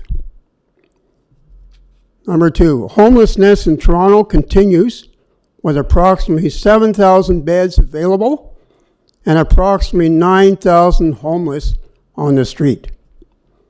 More work needs to be done to meet those needs in the 2020 budget. Thanks to Paul Ainsley for his work on completing a most needed shelter in Ward 24. Thanks, Paul, for helping the homeless. Also, continue with building laneway homes, container homes, inclusionary buildings, and the net zero energy efficient homes through CREM and Transform TO. Well done. This is the way of the future. We need more affordable housing and seniors housing in our wards. My solution is, in the capital budget for 2020, take only 1% of the capital housing budget for the rent subsidies in 2020 as a bridge to wait for the governments that are currently organizing the funding for when it arrives, sorry. Continue with the levy at homes over 4 million, which I said 2 million. And thanks to Joe Cressy for putting that on the internet, the tax levy could go towards affordable housing in our city. We all look forward to find a better way in our city, in our communities, and strive for a better tomorrow. Thank you. Well, thanks very much, Dave. See if there's questions from the committee. And Councillor Carroll has a question for you. Just a quick one. Your numbers about renoviction, are the people that you're working with, have they mapped renoviction? Renovictions, when I was at the last 2 meetings in the last 2 weeks, Metro tenants, they were all there. I was at meetings at SCAN, and these were the announcements that were made. I also looked them up, so I don't think I'm very far off. So would you, but those are citywide then? That would include Yes. downtown. I'm intrigued because you're not the first to mention it today. We've heard it from lots of people who do their work primarily in Scarborough. Present company accepted, of course. I'm not including Councillor Bradford in this, but a lot of our downtown colleagues think it's a downtown phenomenon. And in fact, a lot of people are relying for large affordable rental out here, relying on homes that are now suddenly very valuable. It does include Scarborough, doesn't it? Yes. Yes. Thank you. Sorry, currently I'm helping a lot of people right now that are out of their homes and trying to set them up. But most of them were renovictions where the landlord forced them out. Right, right. And also But are they homes? They're homes in Scarborough. Yes, but what it is, these are used units, not new units. Yeah. So they're forcing them out, can renovate them. Yeah. And charge them the high rent as a new unit. Right, right. Now, this should be a different classification because a used unit that's got some paint on the wall, they shouldn't be making $800 per unit. And I've also heard where they paid somebody up to $20,000 to move because they've been there for almost 30 years. Right, right. Yeah. Thank you. Well, thanks very much, Dave. Appreciate the deputation. Thank you. Okay, we're good. Jennifer Robinson is next, followed by Austin Jeffrey and Zina Hussain on deck. So Jennifer, 5 minutes. We'll turn it over to you, and floor is yours. Good evening, ladies and gentlemen, and community members. I am very happy to be here. My name is Jennifer Robinson, as was said, and I have been a resident of Scarborough since a long time. I love Scarborough, and I want to tell you about my experience in starting in Scarborough. I was a divorced parent with 3 young children in the 80s. Scarborough gave me an opportunity to move here and raise my children. One of the first things that was exciting to me was the fact that there were different types of housing available in Scarborough. There was TCHC, there was to rent, by the way, and there was co-op housing, there was apartments, and there was the ability for Scarborough where you could also get childcare. It was subsidized in some cases or not, but it was reasonable. Excellent schools, still is. The bus service was not too bad at the time, but with the fact of Scarborough growing and with the fact that the city became one, made it change. The change has not been beneficial for Scarborough. I've got to tell you something. One of the things I know about Scarborough is that instead of the residents speaking up, we stood and waited for somebody to notice that we were there. And I'm just being honest. We're very polite, and we hope that everyone sees us, correct? So the idea then is that with Scarborough growing so much, I was one of the residents involved through a group called Malvern Community Coalition when Transit City was introduced. I was part of that group, was excited to watch, because I also live in Malvern, just so you know, on a street called Malvern. Can you believe that? My ward is now Scarborough North, but the idea is that within that parameters, I was part of the group that was excited and pleased to see that happening in Scarborough. I've always been involved because since the fact that Scarborough gave me the ability and the voice to speak up as a single parent, it was the best thing that could happen to me. So I've always been involved with Scarborough. I would like to ask you, I've not given numbers and I don't intend to at this time because a lot of my friends have done that. I'd like you to understand that when you think of Scarborough or wherever else that has people that are in low income, I'd like you to start there instead of at the level where people are making the money and can handle everything. We need to start thinking about people who are just not getting by. Scarborough gave me an opportunity to speak my truth, to say what I needed, and to do what I needed, because I've been fortunate to have a good job. I'm not rich, but Scarborough has given me the ability to live a fairly good life. I ask you, when you think of your budgets, please come from the end of, if I didn't have this, what would I do? I'd like to ask you that, please. Thank you, that's all. Thanks very much, Jennifer. Any questions from the committee? Okay, thanks very much for the deputation. Appreciate you being here. Up next, we have Austin Jaffrey. Is Austin here? Austin Jaffrey? Okay. Zina Hassan?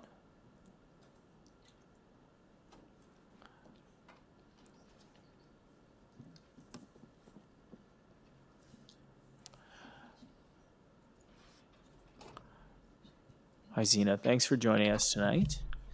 Hi, thank you. Thank you for giving me the opportunity to speak here. Yep, you've got 5 minutes, and I'll turn it over to you.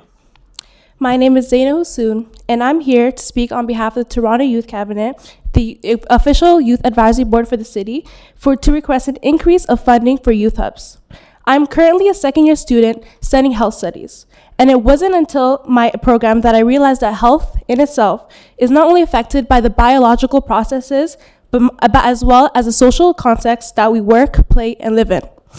Therefore, when we look at many issues, specifically when it comes to community safety and the safety of our youth, the roots of these problems often stem from the fact that many communities lack the services and support that allow them to live their lives to the fullest potential. Within the past year, it was reported that there was a total of 492 shootings by the end of 2019, which amounts to approximately 1 to 2 shootings per day. And not only that, there has been 772 shooting victims, a historical high for the city. The most vulnerable of these events are youth like myself between the ages of 13 to 29. This is the age in which we develop and pave the way for our future. But how can we imagine our future when so many of our peers and youth within our communities are dying before the age of 21? Finding a safe space in the midst of violence is very hard. And to many of those around me, community centers and youth hubs are one of the only places where they're able to find solace. Community spaces provide support, they allow for people to connect with one another, and most importantly, they're an opportunity for growth. Yet, in the recent budget, I feel as if these community centers have been underfunded. In the 2020 budget, there is a plan to fund only 2 hubs per year. However, I believe with increased funding, it is possible to fund a total of 5 per year, which would approximately only cost the city an additional $690,000, meaning that only 3 additional hubs would cost $230,000. If we are trying to be cost efficient in regards to library staff, that's not a problem when we are able to hire college, university placement students, and volunteers from the community to also support the service at each location. The cost towards 5 youth hubs per year would be minuscule compared to the $44 million or 4.2% increase for the Toronto Police Service has requested. It could be argued that the services that police provide to communities are important to ensuring safety for residents, but realistically speaking, it has not prevented or decreased the number of incidents. In fact, in August, when Project Community Space was launched by the Toronto Police Services, the number of shootings continued to rise. We need to look at the issue of gun violence through a preventative measure, not solution-based responses. Increasing violence, increasing surveillance, and police within quote-unquote at-risk neighborhoods has never worked. There are simply short-term solutions for long-lasting issues. We need to look at the issue of gun violence through a preventative measure, not solution-based. And while not only looking at positive effects that increasing community spaces has for potentially reducing the amount of gun violence within the city, it allows for people within the community, regardless of age and regardless of their background, to engage with one another and grow as a whole through the programs that are provided in these youth hubs. I strongly believe this same privilege that is extended to me should be extended to peers for the sheer reason that all youth should have access to things that support their capabilities. And this is why I'm asking you to fund the creation of 5 new youth hubs per year. Wonderful. Thank you for the deputation. A few questions for you. We'll start with Councillor Carroll. So this is the official ask of the youth cabinet? Yeah, I'm the community safety lead, so I... Okay, so we should probably talk. I mean, beyond just tonight's meeting. One of the reasons that there aren't 4 or 5 hubs in there is that youth services review that's going on right now. We didn't want to do nothing because it's a year and a half really big review. But what's coming to light is where should they be and what's the balance between those that should be in libraries and those that should be in community centers. Not funding the open hours program in the libraries means we can put them in there, but they'd have a really limited reach. So there are all these competing interests. At the same time, there's also the anti-gun violence programs that started towards peace, the community crisis response team that goes in to an area that's had violence incidents is also grossly understaffed. There's money in this budget to try and give them a little more support because it had, right in my ward, there was in November, a really senseless one. Someone just went downstairs to empty the garbage and didn't come home. He was just shot because they just wanted to send a signal in that particular complex. Just really ridiculous. And so someone needs to be in there working with youth, helping them animate the neighborhood, because the worst thing is to just everyone go in and lock the doors. All of those programs are all competing with each other right now. So if we do these 2, and the fact that the youth cabinet wants 5 a year becomes a request of having the youth strategy review staff look at that when they report back, would that be helpful? That's the youth cabinet's official recommendation to look at the preventative program so that they can look at that and comment on that and maybe team up with you to make that happen? Would that be helpful? Yeah, it would be helpful, but I feel like what really got me when I saw this budget was that how come so much money was easily given to like the Toronto police?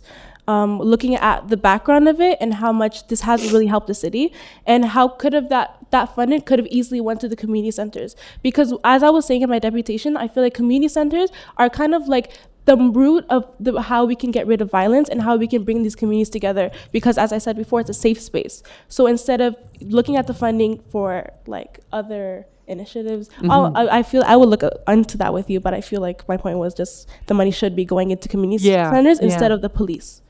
Well, so some of the programs came along with an increase to the police. We said we had to increase police, but the police that are going into the budget are putting back police that were taken out.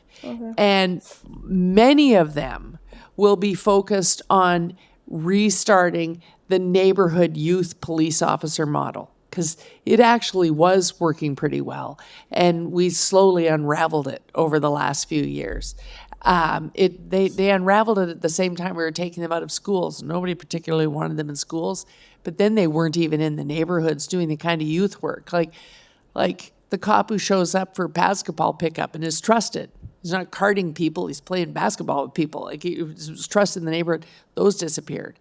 So part of the increase is putting those back, and it was actually youth that asked us to put those ones back. So if we add the youth request to the things being considered, that might balance out the add to the police so that you're also getting preventative. Would that be something we should discuss with the youth cabinet? Yeah, certainly. Okay. I'd love to talk to you in my office so that we can make sure that we're folding the youth cabinet's request in. Okay. Yeah. Okay. Thank you. Thanks very much for the deputation, Sana. Our next speaker tonight will be Kate Cornell. Hi, Kate. After Kate, we have Michael, Manu, and Shayana Weeks. So thanks very much for joining us, Kate. You have 5 minutes. We'll turn it over to you. Well, good evening, counselors. Good evening, everyone. My name is Kate Cornell. I'm the Executive Director of the Canadian Dance Assembly. We're the tradie association for the dance community in Canada. Nationally, I represent thousands of dancers and hundreds of dance organizations, and about a third of our membership is here in Toronto and funded primarily by the Toronto Arts Council. Thank you so much for taking time to hear me tonight, and thank you, everyone. I've learned so much tonight about my city and about Scarborough. I live in Ward 20, Scarborough Southwest, and I work in Ward 13. And I'm here tonight to convince you to invest $2 million in the arts. So on Arts Day at the City in the fall, the Friends of the Arts Network brought some really important data to City Council. We noted that 174,000 Torontonians are employed in arts and culture, and that the arts and culture sector contributes $11.3 billion with a B to Ontario's GDP, and that 89% of Torontonians believe that the arts make Toronto a better place to live. Throughout the year, at several arts events, the mayor has characterized our vibrant arts sector as a jobs magnet, recognizing that the talented and innovative workforce needed to power our business sectors, who could choose anywhere in the world to live, choose Toronto because of our inclusive and creative neighborhoods. Notably, Toronto artists at arts organizations such as Scarborough Arts, who I know you heard from this afternoon, and from East End Arts, create local programming that engage youth, that reach out to underserved communities, and provide opportunities for meaningful participation. And these programs, there's so much data to support this, help with mental health, and they also lead to a sense of belonging and well-being for our neighborhoods. Last year, the Toronto Arts Council adjudicated 2,440 applications and dispersed $18.8 million in grants to 920 organizations and individual artists. But for every individual artist funded, usually with 5,000 or 10,000 grants, there were 4 others who were not funded. And even more troublesome is the precarious incomes that are and the exceptionally high costs for artists to live in our city. So we're talking about precarious renovictions, housing, a lot of the problems that you've heard about tonight. So the Toronto Arts Foundation recently published a very dramatic arts stats survey, which documents the extent to which Toronto's artists are struggling. Over half of Toronto's artists make less than $30,000 a year, which is well under the living wage of $45,000 a year in our city. Not only do they have disproportionately low incomes, but they also face disproportionately high costs to live in Toronto. Because of this, artists have to pay for work space, studio space on top of usual rent, and they're also paying for training throughout their working careers. The Stark Arts Stats document really puts out what many of us have seen anecdotally, that unfortunately 73% of Toronto's artists are thinking about leaving. 73% of Toronto's artists want to leave this city because they can't afford to live here anymore. And we know that Toronto can't afford to lose its artists. So I encourage the Budget Committee to approve the budget increase of $2 million, including the staff recommended $500,000 to the Toronto Arts Council. Of course, please don't stop there. We urge the city to focus on spaces, on cultural spaces. I have artists in my office all the time talking about the challenge to find space in this city and to reduce the cost for space, particularly for not-for-profit organizations, and any opportunity to increase arts funding outside the core here in Scarborough and in other areas would be absolutely welcome and extremely well spent. Thank you so much for your consideration. Thanks very much, Kate. Any questions? I think we're good. Okay, well, thanks for being here with us tonight. Thank you very much. Information. Appreciate it. Okay, next speaker is Michael. He is on his way down here. And then we have Shayana Weeks, followed by Nathaniel Chin on deck. So, Michael, you know the routine here, 5 minutes, and I'll turn it over to you. Thank you. Good evening, Budget Committee members and councillors. My name is Michael Manu, and I'm the Executive Director at the Toronto Youth Cabinet, the official youth advisory body to the city. It has been a very quick turnaround since the budget launch 10 days ago on the 10th of January. Our budget working group, headed by Eli Aaron, whom you likely all know quite well, along with youth from all areas of the city, have reviewed and discussed the budget to understand not only the potential impacts on youth, but also the grand scheme of Toronto's city building efforts. We are concerned with the lack of information around funding levels for the poverty reduction strategy so that we would be able to better assess its implementation through this budget. There have been some advancements, but the common theme from youth that we have worked with is that we need to be more ambitious when it comes to how we invest in transit and capital in general, and our prioritization of funds for the strength of communities is inadequate. Last year, I spent time focusing on our lack of investment with the dire outlook that we have come to expect in our capital budgets and plans. It is encouraging to see the extension of the city building levy to fund much needed improvements to transit and affordable housing, both portfolios that we have failed to hit the mark on in previous budgets. We still have a ways to go, and much of the capital plan remains unfunded. But I cannot fault the mayor, executive committee, and council for at least starting to think about and taking action on the future and what investment is required to ensure that our generation, or the next generation, inherits a Toronto that continues to be prosperous, vibrant, and affordable for all. This year, the focus needs to be on ensuring that our scarce dollars are invested properly. The TYC has been active in addressing the increasing gun violence in the city and what needs to be done at the community level to address the root causes of the problem. In my deputation to the subcommittee last year, I used the metaphor of a near retiree who hasn't invested to illustrate our budget approach over the past few years. This year, I feel like the city is approaching this budget like a portfolio manager or an investor who has made an investment that is in a loss position, but instead of looking at their strategy and potentially altering it, is doubling down in the hopes that it'll end up coming good. This is how our team views the approach to addressing gun violence. There are many people around the city making deputations to ask and beg council to fund programs for which costs are immaterial in nature compared to the notable amount in which the police budget is increasing by, to the tune of $44 million. We have seen that this strategy has not proven fruitful, with more shootings than ever in the city over the second half of the year. How much longer or how much more blood needs to be spilled to take a truly intentional, holistic approach to addressing the issue? An issue from last year's budget intrigued me to highlight this dynamic. The Kids at Computer Scholarship Fund provided computers to children with parents receiving OW. 2019's budget projected that the fund was going to be depleted in 2020, so I made a note about it in my deputation. This year, I was interested to see that the fund was going to live on until 2022, but wondered how the city was able to enhance the fund over the year. Well, it appears that there has been no more spending from the fund throughout 2019 based on the city's variance reports, and it also looks like the project has been terminated altogether. But there has been no transparency as to why the project has not lived on. And furthermore, the 2020 budget projects spending of $3.6 million to come from that reserve through to 2022. There needs to be additional information available as to where this money is going, if it's not going to a program that apparently is terminated. I can't speak to the termination of the program, but I do have a friend who received a computer through it when we were younger. He's now a teacher and doing quite well for himself. I wonder what opportunities he may have missed out on if he didn't have a computer during those crucial ages.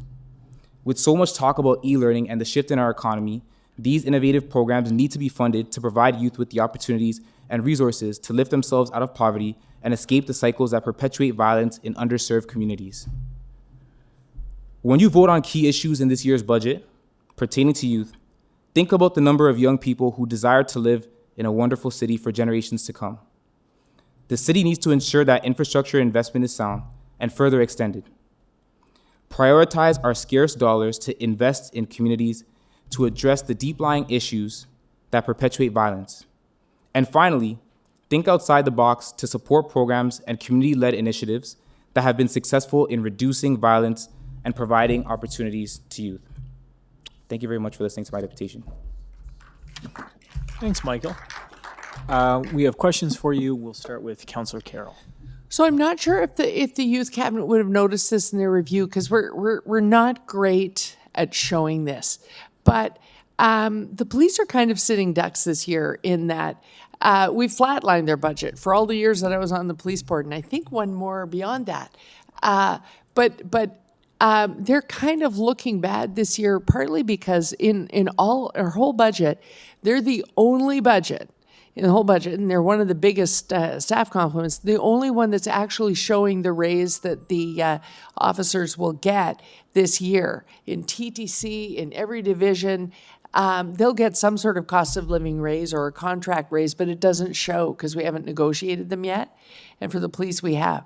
But even if we took out their contract increase, they're still looking at getting a couple of percentage points of an increase to their budget. If we took out the 29 million, they're still going to get about an $18 million increase to their budget that others won't get, childcare won't get.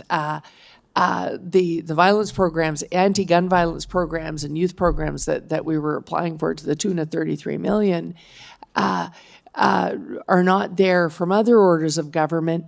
So youth cabinet looking for us to make some of those investments as a city, whether the other governments are on board or not. If we were to match the true increase of the police, it's still substantial after you take out the increase for their wages. Should we make a similar investment in anti-gun violence and youth programming so that it's at least a fair match with police?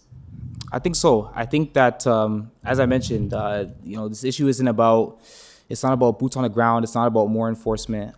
It's about deeper issues that youth who don't have opportunities and who don't have, quite frankly, hope in many cases turn to. So I think that we can't keep going with the excuse that other levels of government aren't at the table, other levels of government aren't approving our funding requests.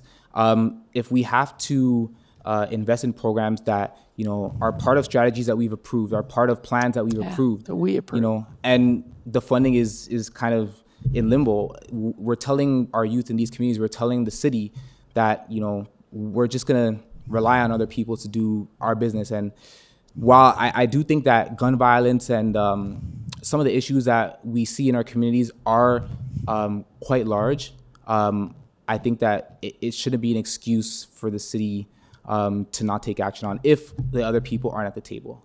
And I think Right. we have the resources to be able to do that if we look at our priorities in a different way.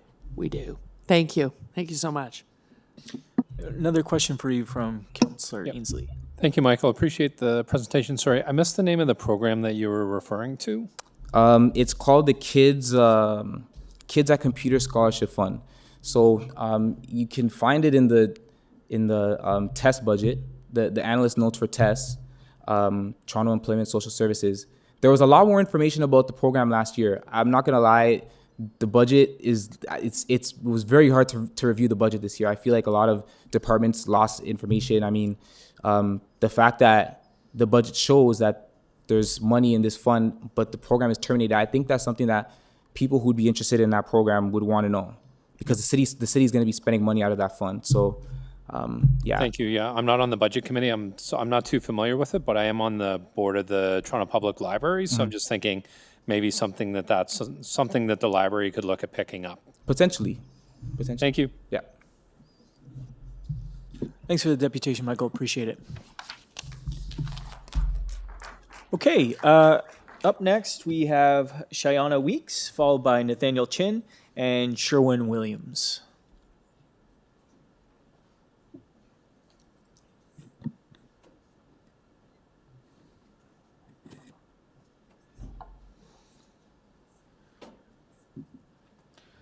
Hi, Cheyenne. Thanks for joining us.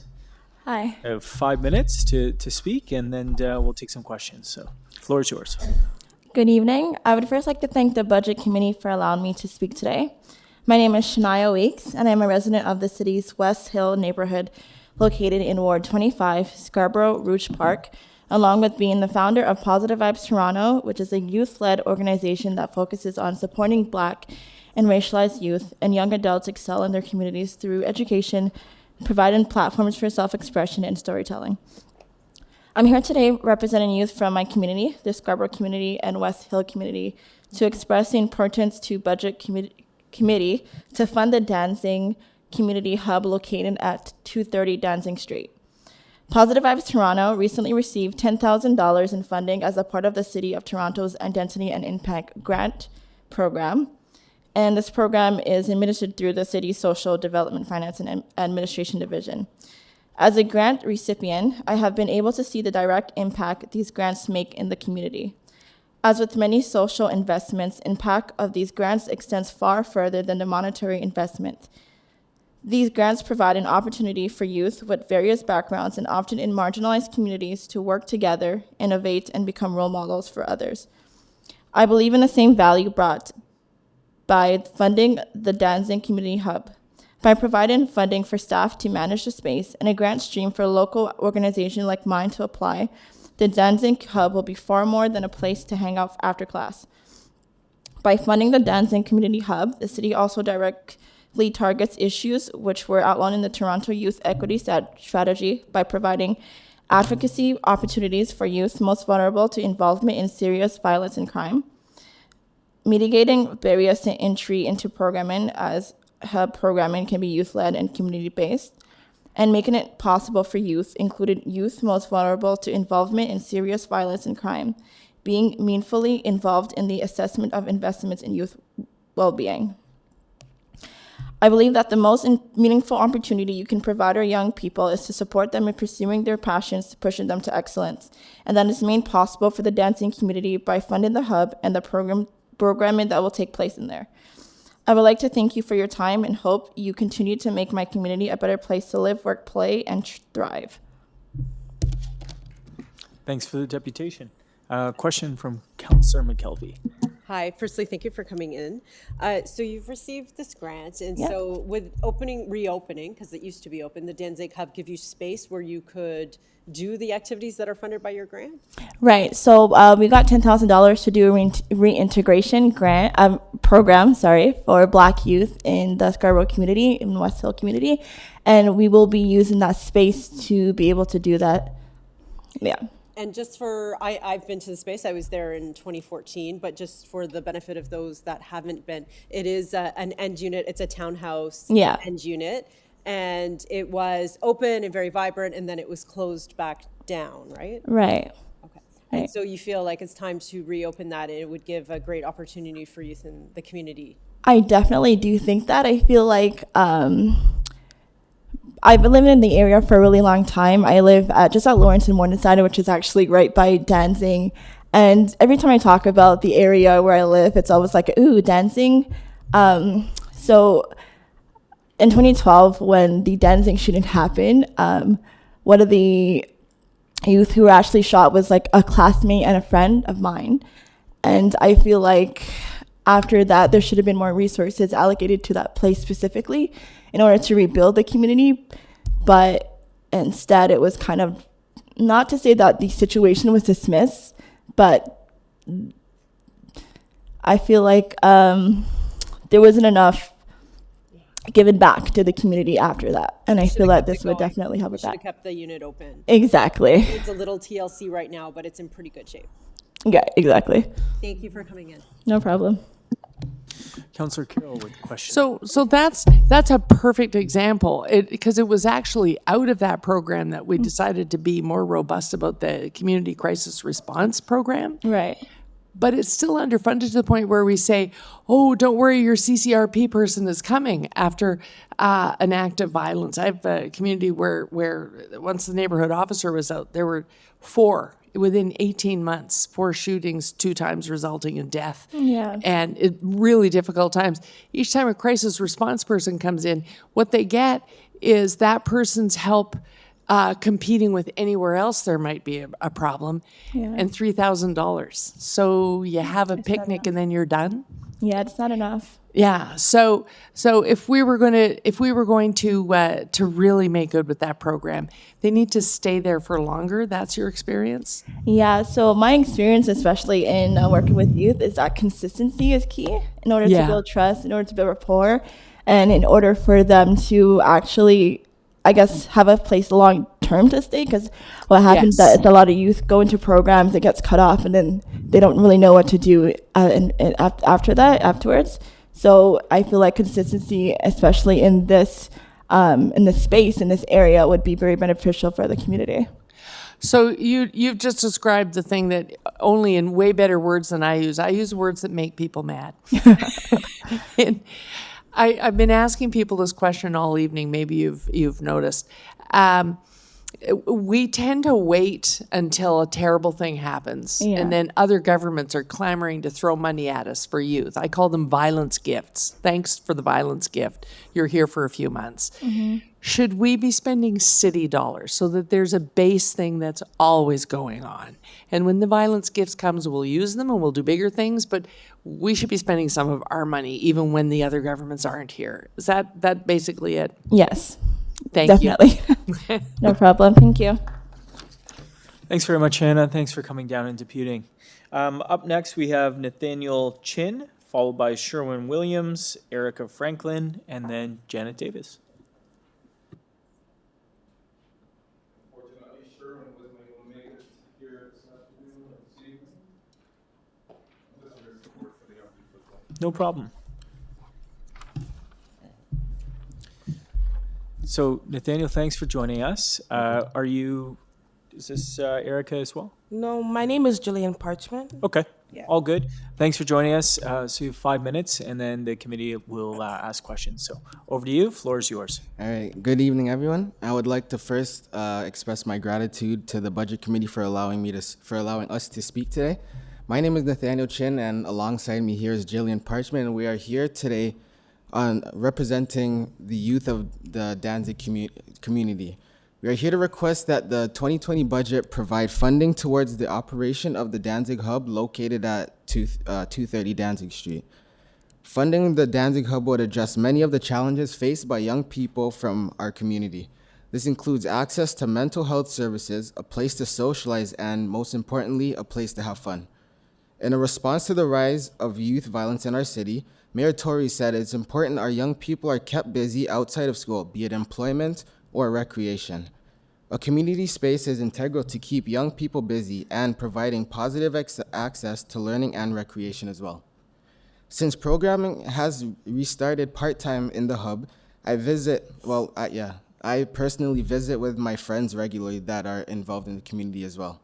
The space gives us a feeling of ownership and well-being, and my hope is that the hub can be operated full-time, operating on weekends and weekday evenings as a space for us to visit, to hang out, but also to learn from and build. I would like to also add that I'd like to make this message clear to all members of the budget committee. Young people are interested in using the space that you build. The Dancing Hub was actively used for people older than me, and it also worked. It worked as a safe space for them. It worked as a place for them to receive mentorship, a place for older youth to provide mentorship to the younger youth. We are all asking that you find a space so we can return the space and keep it active for the community. If you build it, we will continue to use it. Overall, I ask that you consider my peers and me, young people who are not typically considered during the budget process, to be the center of your thinking when making a decision for the 2020 budget season. I urge you to make an ideal investment that improves employment projects, recreational and community development programs for my community, West Hill and Scarborough. Thank you very much for your time. Great. Thanks very much for your deputation. I think we have some questions, so I'll turn it over to Councillor Ainsley. Thank you. So I've been in the hub. What would you like to see added into the hub? What additional, like more computers, or, how would you make better use of that space? I'll add more art programs for our mental health, because art is a very key factor when developing mental health programs. More space for recreational play, so a actual space for us indoor and outdoor to play basketball, different sports, to keep active. A place where, better resources for us to find affordable schools, because a lot of us, we don't typically go to college, we don't have that funding to go to college, right? Or like even employment. A lot of us want to work, but a lot of us don't have the experience to work, so they won't hire us. Okay. Yeah. And, sorry, they don't hire you because you don't feel you have the skills for the jobs, or there's not the appropriate jobs.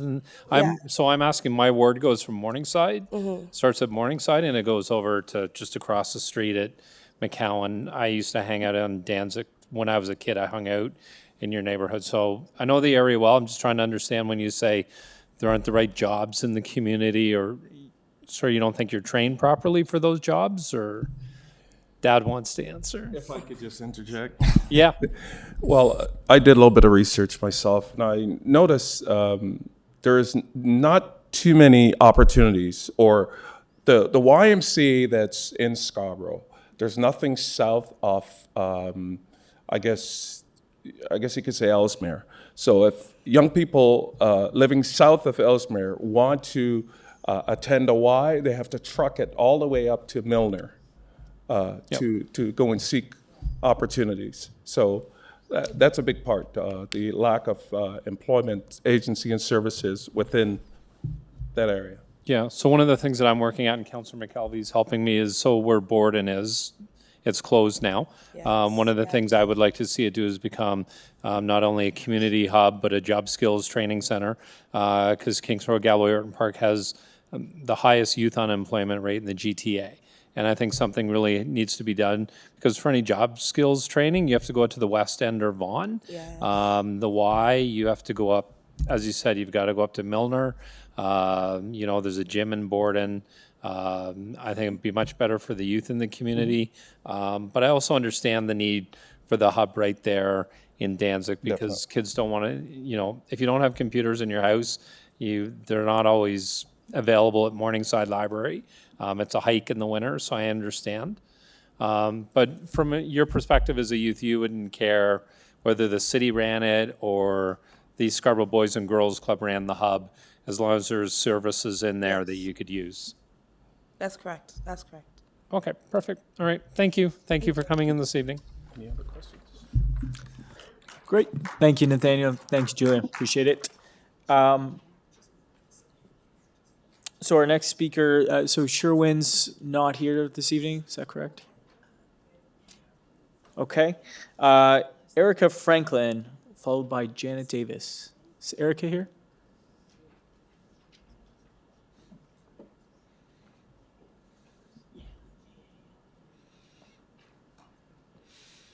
Hi, Erica. Thanks for being here tonight. Good You'll have evening. 5 minutes, Thank and you. I will turn the floor over to you. Okay, hi everyone. Good evening. My name is Erica Franklin. First, I would like to thank the Budget Committee for allowing me to speak today. This is Rochelle, one of the residents, mom, and advocate for dancing community. So as I said, my name is Erica Franklin, and I'm a member of the West Hill Safety Network. Alongside being a youth and community outreach worker with the Boys and Girls Club of East Scarborough, which is located in Southeast Scarborough. So today I am here representing the youth in the community for the budget to recognize the importance of funding in the hub located at 2030 Dancing Street. As a member of the West Hill Safety Network, I work alongside the City of Toronto, the local agencies in the community, and alongside with dancing to build opportunities for the local youth there. In this time, I have been able to see the positive impact brought onto the community when funding were provided by our council and government. Some of the programs that I've been able to run thus far because of the funding are, sorry, I'm just stuck, yes. One second, I'm just here. So I'm able to run a mentorship program. So the program is designed to encourage and enhance the youth leaders' skills, focusing on teamwork and independence. We have also partnered with Kid Tech Nation, and we provide web training skills to improve their tech skills on the computers. We've also introduced recreational programs. For example, we've created a gym night where we take the young people to the local gyms to work out, to build their confidence, and to just teach them about healthy lifestyle and living.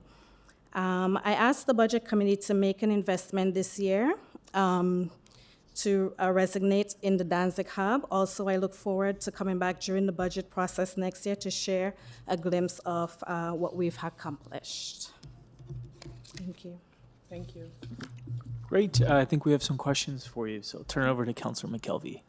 Hi, I was just wondering if you could tell a little bit about what's happening with the West Hill Safety Network, and that this proposal that you've all spoken today to reopen, it really comes through that community group that's coming together and the conversations you've had on how to better the community. Could you just kind of talk about that a little bit? Yeah, with the West Hill Safety Network, we come together every month and we just go over what are the challenges, what needs to be changed, what we need to advocate for the community to make it safe. And part of making it safe is providing a space and providing programs where youth can come and enhance their skills and their knowledge so they make better citizens of this country. And so if this hub is reopened and fully staffed, which I think the ask is, because right Yes. now it's a little bit ad hoc, a little bit of part-time, there is this bigger network that's going to help feed into the programming of that and make sure that it's really fitting what the youth want. Yes. Okay, Yes. great. Thank you. Any other questions? Okay, Erica, Rochelle. Can I just ask? I have Councillor to ask this Carroll. question. Yes. It's making me crazy. So you're running recreation programs, but that all has to come out of this funding. Correct. But part of the recreation program is there are different ways to deal with youth in the community. It's not just about doing like one specific program. Right. And I find recreation, they get to express themselves way more than they're just in the kitchen doing a cooking program. So I'm just really frustrated because, and I, you know, I could just as easily ask for this for my own ward, but it seems like this is where it should be happening. Clear on the other side of town. If we go all the way over to C.W. Jeffries in the West End, they have a program running there that gets so much additional funding. You probably know for a lot of kids, if they want to take part in paid recreation and they're in sports in a dedicated way, they can go and get a Canadian Tire Jumpstart grant to help them pay for it. Yeah. If you go over into the Jane Finch neighborhood, based out of C.W. Jeffries, getting help from the city on the permit side, which is the only way we're helping them is just permit side. Then they get help from the TDSB with the permits. Then the parents pay a little bit, but Canadian Tire Jumpstart pays a fortune to help this thing run so that they're actually in rep leagues. They're able to compete, which kids really want to do, boys and girls, on the condition that it also has all the other things you described, mentorship programs, academic programs. You don't get to practice tonight because you haven't done your homework, that sort of stuff. And it should be happening in your neighborhood. Instead, you know, my grandson, I'm the Canadian Tire Jumpstart Fund for those kids, they're actually in your neighborhood practicing in Joseph Brant, schools like that, using Heron Park Community Center, not too far away. They're using all these facilities in far East Scarborough because you're not using them because we're not funding you to be using them for those programs. That's correct. It's nuts. Yes. Are you aware of that program of YACE that happens in the West End? Okay, there should be, we need a YACE East is what we need. We should talk. We got to talk. Yeah. That would be the perfect place for it. We have to talk and talk. Yes. Okay. Yeah. One more thing also is that, yes, we understand, we all know what the Jumpstart program is. Yeah. You have to understand when you also try to get into some of these programs, there's a wait list that you don't get on. And the fact that we have the space in the community where we can do these stuff, we can do training, we can do mentorship, you know, recreational, which is needed, it really helps. And because it's predominantly a Black neighborhood, you know, a lot of our kids really get stereotyped. So, you know, it's one of the things that is positive, that when it work, and we really need it in the community. We need, the one thing that we doesn't have is the consistency, and I think with the city being involved, we will have the consistency, we will have the funding, and we will be able to produce that work that you guys can say, well, okay, this is what we wanted, and this is where our youths are going. But there is a way around that waiting list that YACE used. Instead of the moms and the kids getting on the waiting list, they're funding the program instead of funding the individual players. And that it's rare, but I know what's in their fund. They could afford to do it. And you're right. That is some of the kids in the rep program that are paid and are getting individually funded. Most of them, it is because they need that extra. My grandchildren are Black. They're getting that's why they're getting the Canadian Tire Jumpstart, but a teeny amount of the fee. Yes, very With little. YACE, the full fee ends up getting paid for because they're funding you to run it. And it seems like there's a way for the city to partner to make that happen in the East. Maybe they can partner with us at the hub. Who knows? Yeah, exactly. It's imperative. Exactly. I think we all have to beat the drum, make this happen. Okay. Yeah. Out of that program, YACE, there's been a few professional athletes who went on to Ivy League programs. We're doing well. Full ride, baby. Yeah. Rochelle, Erica, thank you very much for the deputation. Very grateful. Thanks. And our final speaker for this evening, former Councillor Janet Davis, has made the trek out from East York to join us here in Scarborough. Well, I'm resident Janet Davis now, and I live right beside Scarborough in Ward 19 now. The new 19. And I'm pleased to be here. I'm going to put you on the clock now.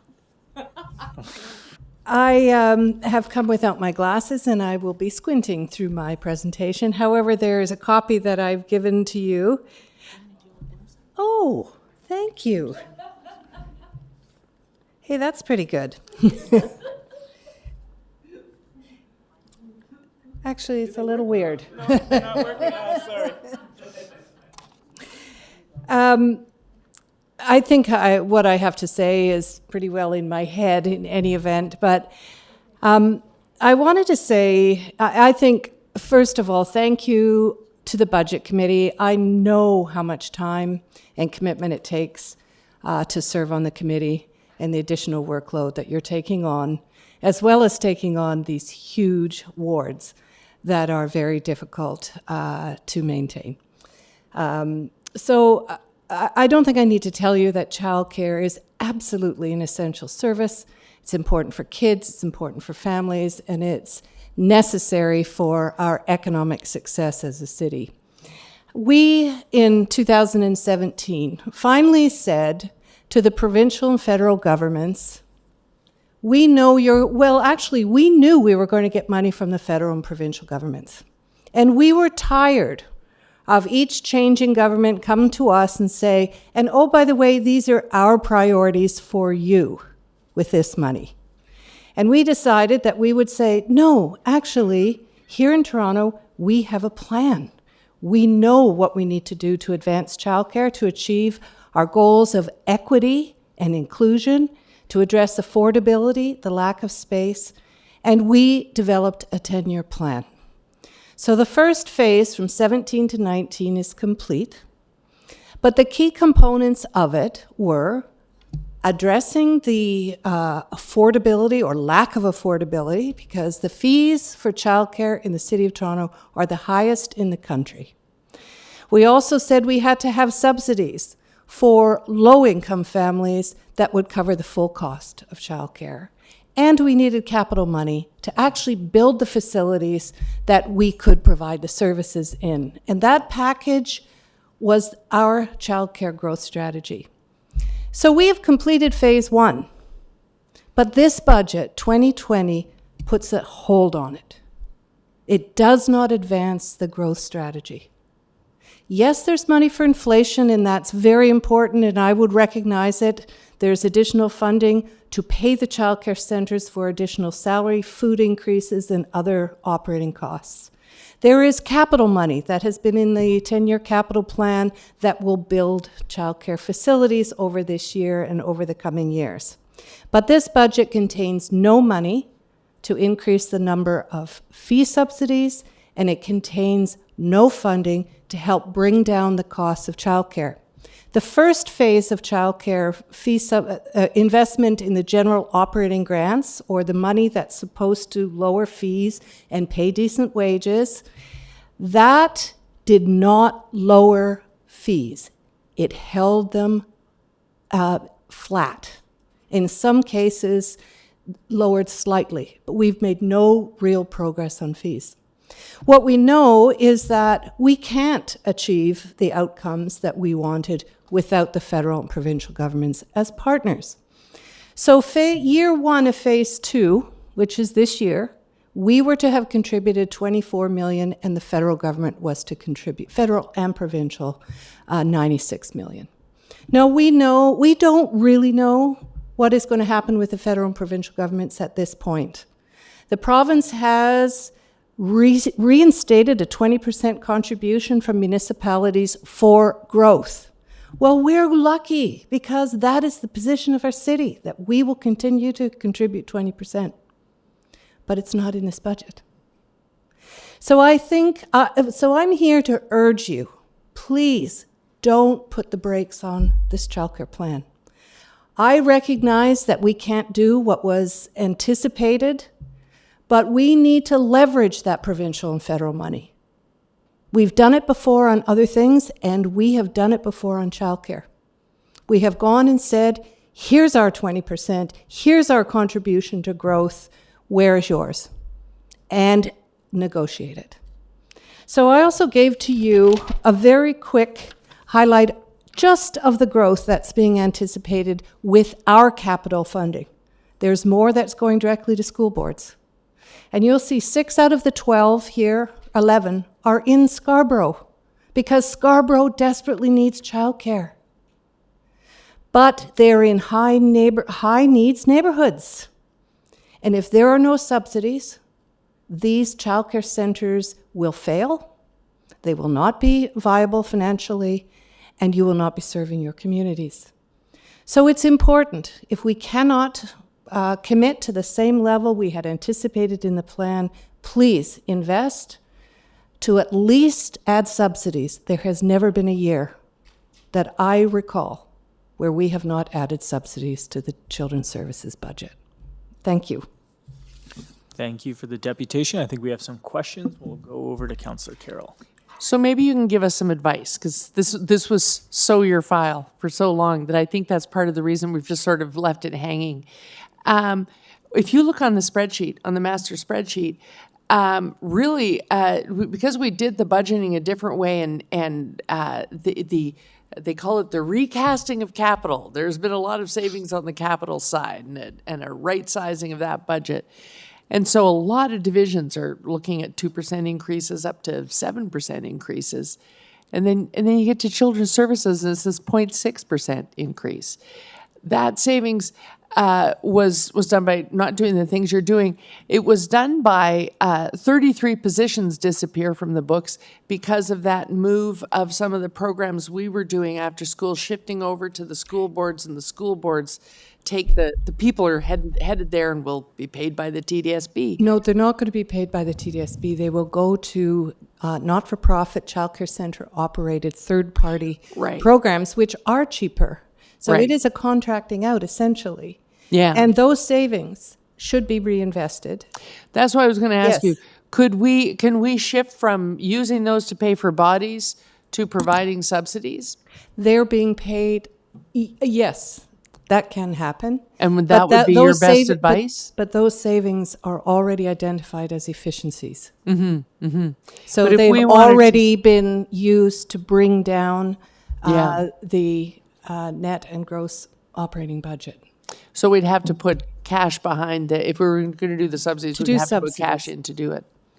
Yes. Yeah. So on this chart, I've shown you that if you were to assume the growth for just these childcare centers, 50% of the space is subsidized, which is what we know is required, even more. Particularly for the centers in Scarborough. Particularly, even more in childcare centers in low-income communities. It would amount to about 385 spaces, and that amount of money... 392. 392, yes, which is about $6 million. Wow. Okay. Now, yes, we should be cost sharing instead of paying the full cost. But if we do not put something on the table, or as Joe Mahevic used to always say, skin in the game, then it's unlikely that we are going to see the federal and provincial governments come to the table. And we need to leverage them back onto our plan for growth to meet the needs of not just this neighborhood, but all neighborhoods across the city. And can I ask you about history? If we go back, all the way back to when there was that weird sort of partnership of Olivia Chow and David Shiner as king and queen of childcare, have we ever done that before? Have we ever said we need to put more subsidies, so we're just going to fully fund them? The cost share hasn't come, so we're going to do it anyway? We've done that before? Absolutely. Amazing. We've done it before. And there's still money in the reserve. It was done, unfortunately, by reserve. So I know you won't want to go that direction because, in fact, what happened is it took us 3 years to get our childcare budget off the reserve and our dependence on the reserve funding. That sounded terrible. Dependence on the reserve funding and funding the budget from the tax base. But we did do it, too. But we did do it. To the tune of hundreds. We did do it. Of spaces. So all I'm saying is, please thank you. Don't stop this year. Make sure that we're continuing to fund some subsidies, because when the time comes for these childcare centers to open, the ask is going to be even bigger. And they go to the families. They don't get targeted to certain, it goes to the families directly who can use those subsidies where they choose or can find childcare. Thanks very much. I think we have one more question. Councillor Ainsley. Thank you, Mr. Chair. I just wanted to ask my friend Janet Davis a completely non-budget related question. Where is your gavel? Exactly. I didn't know you were going to be here. Maybe next time. Yes. Next time our paths cross. Yes. Thank you. Thank you, Mr. Chair, for indulging me. Absolutely. Thanks for the deputation. That concludes all of our speakers for this evening. I have a motion here that the Budget Subcommittee for Scarborough and North York Civic Centre consultations receive for information the public presentations and the communications submitted by members of the public. We'll move that. Sure, yeah. Okay. First time at the chair here. So, okay, very good. So we'll move that. Thanks everyone for coming out tonight. It's been a wonderful evening. We all appreciate the feedback. It means a lot to us. So thanks for taking the time out of your night. And that was next. And also to the staff for being here. Very grateful. Smooth run meeting out here in Scarborough. Safe trip home, everyone, and we'll see you soon. Thanks very much.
Is Brad going to ski home? What's happening down there? I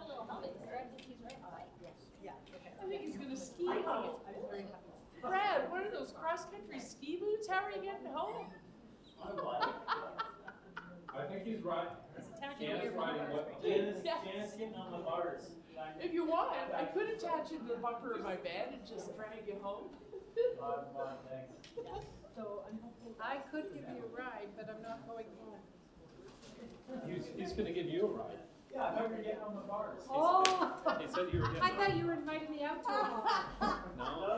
I said I brought in you and Janet going to ride your bikes home together. He goes, well, I don't know if she's got her, so I'll probably see if she can ride on the handlebars. Sorry, I had to ask about the gal. As soon as I saw you there, I promised him explicitly when he gave the chair of the last I said he needed to be a captain to be able to have some authority.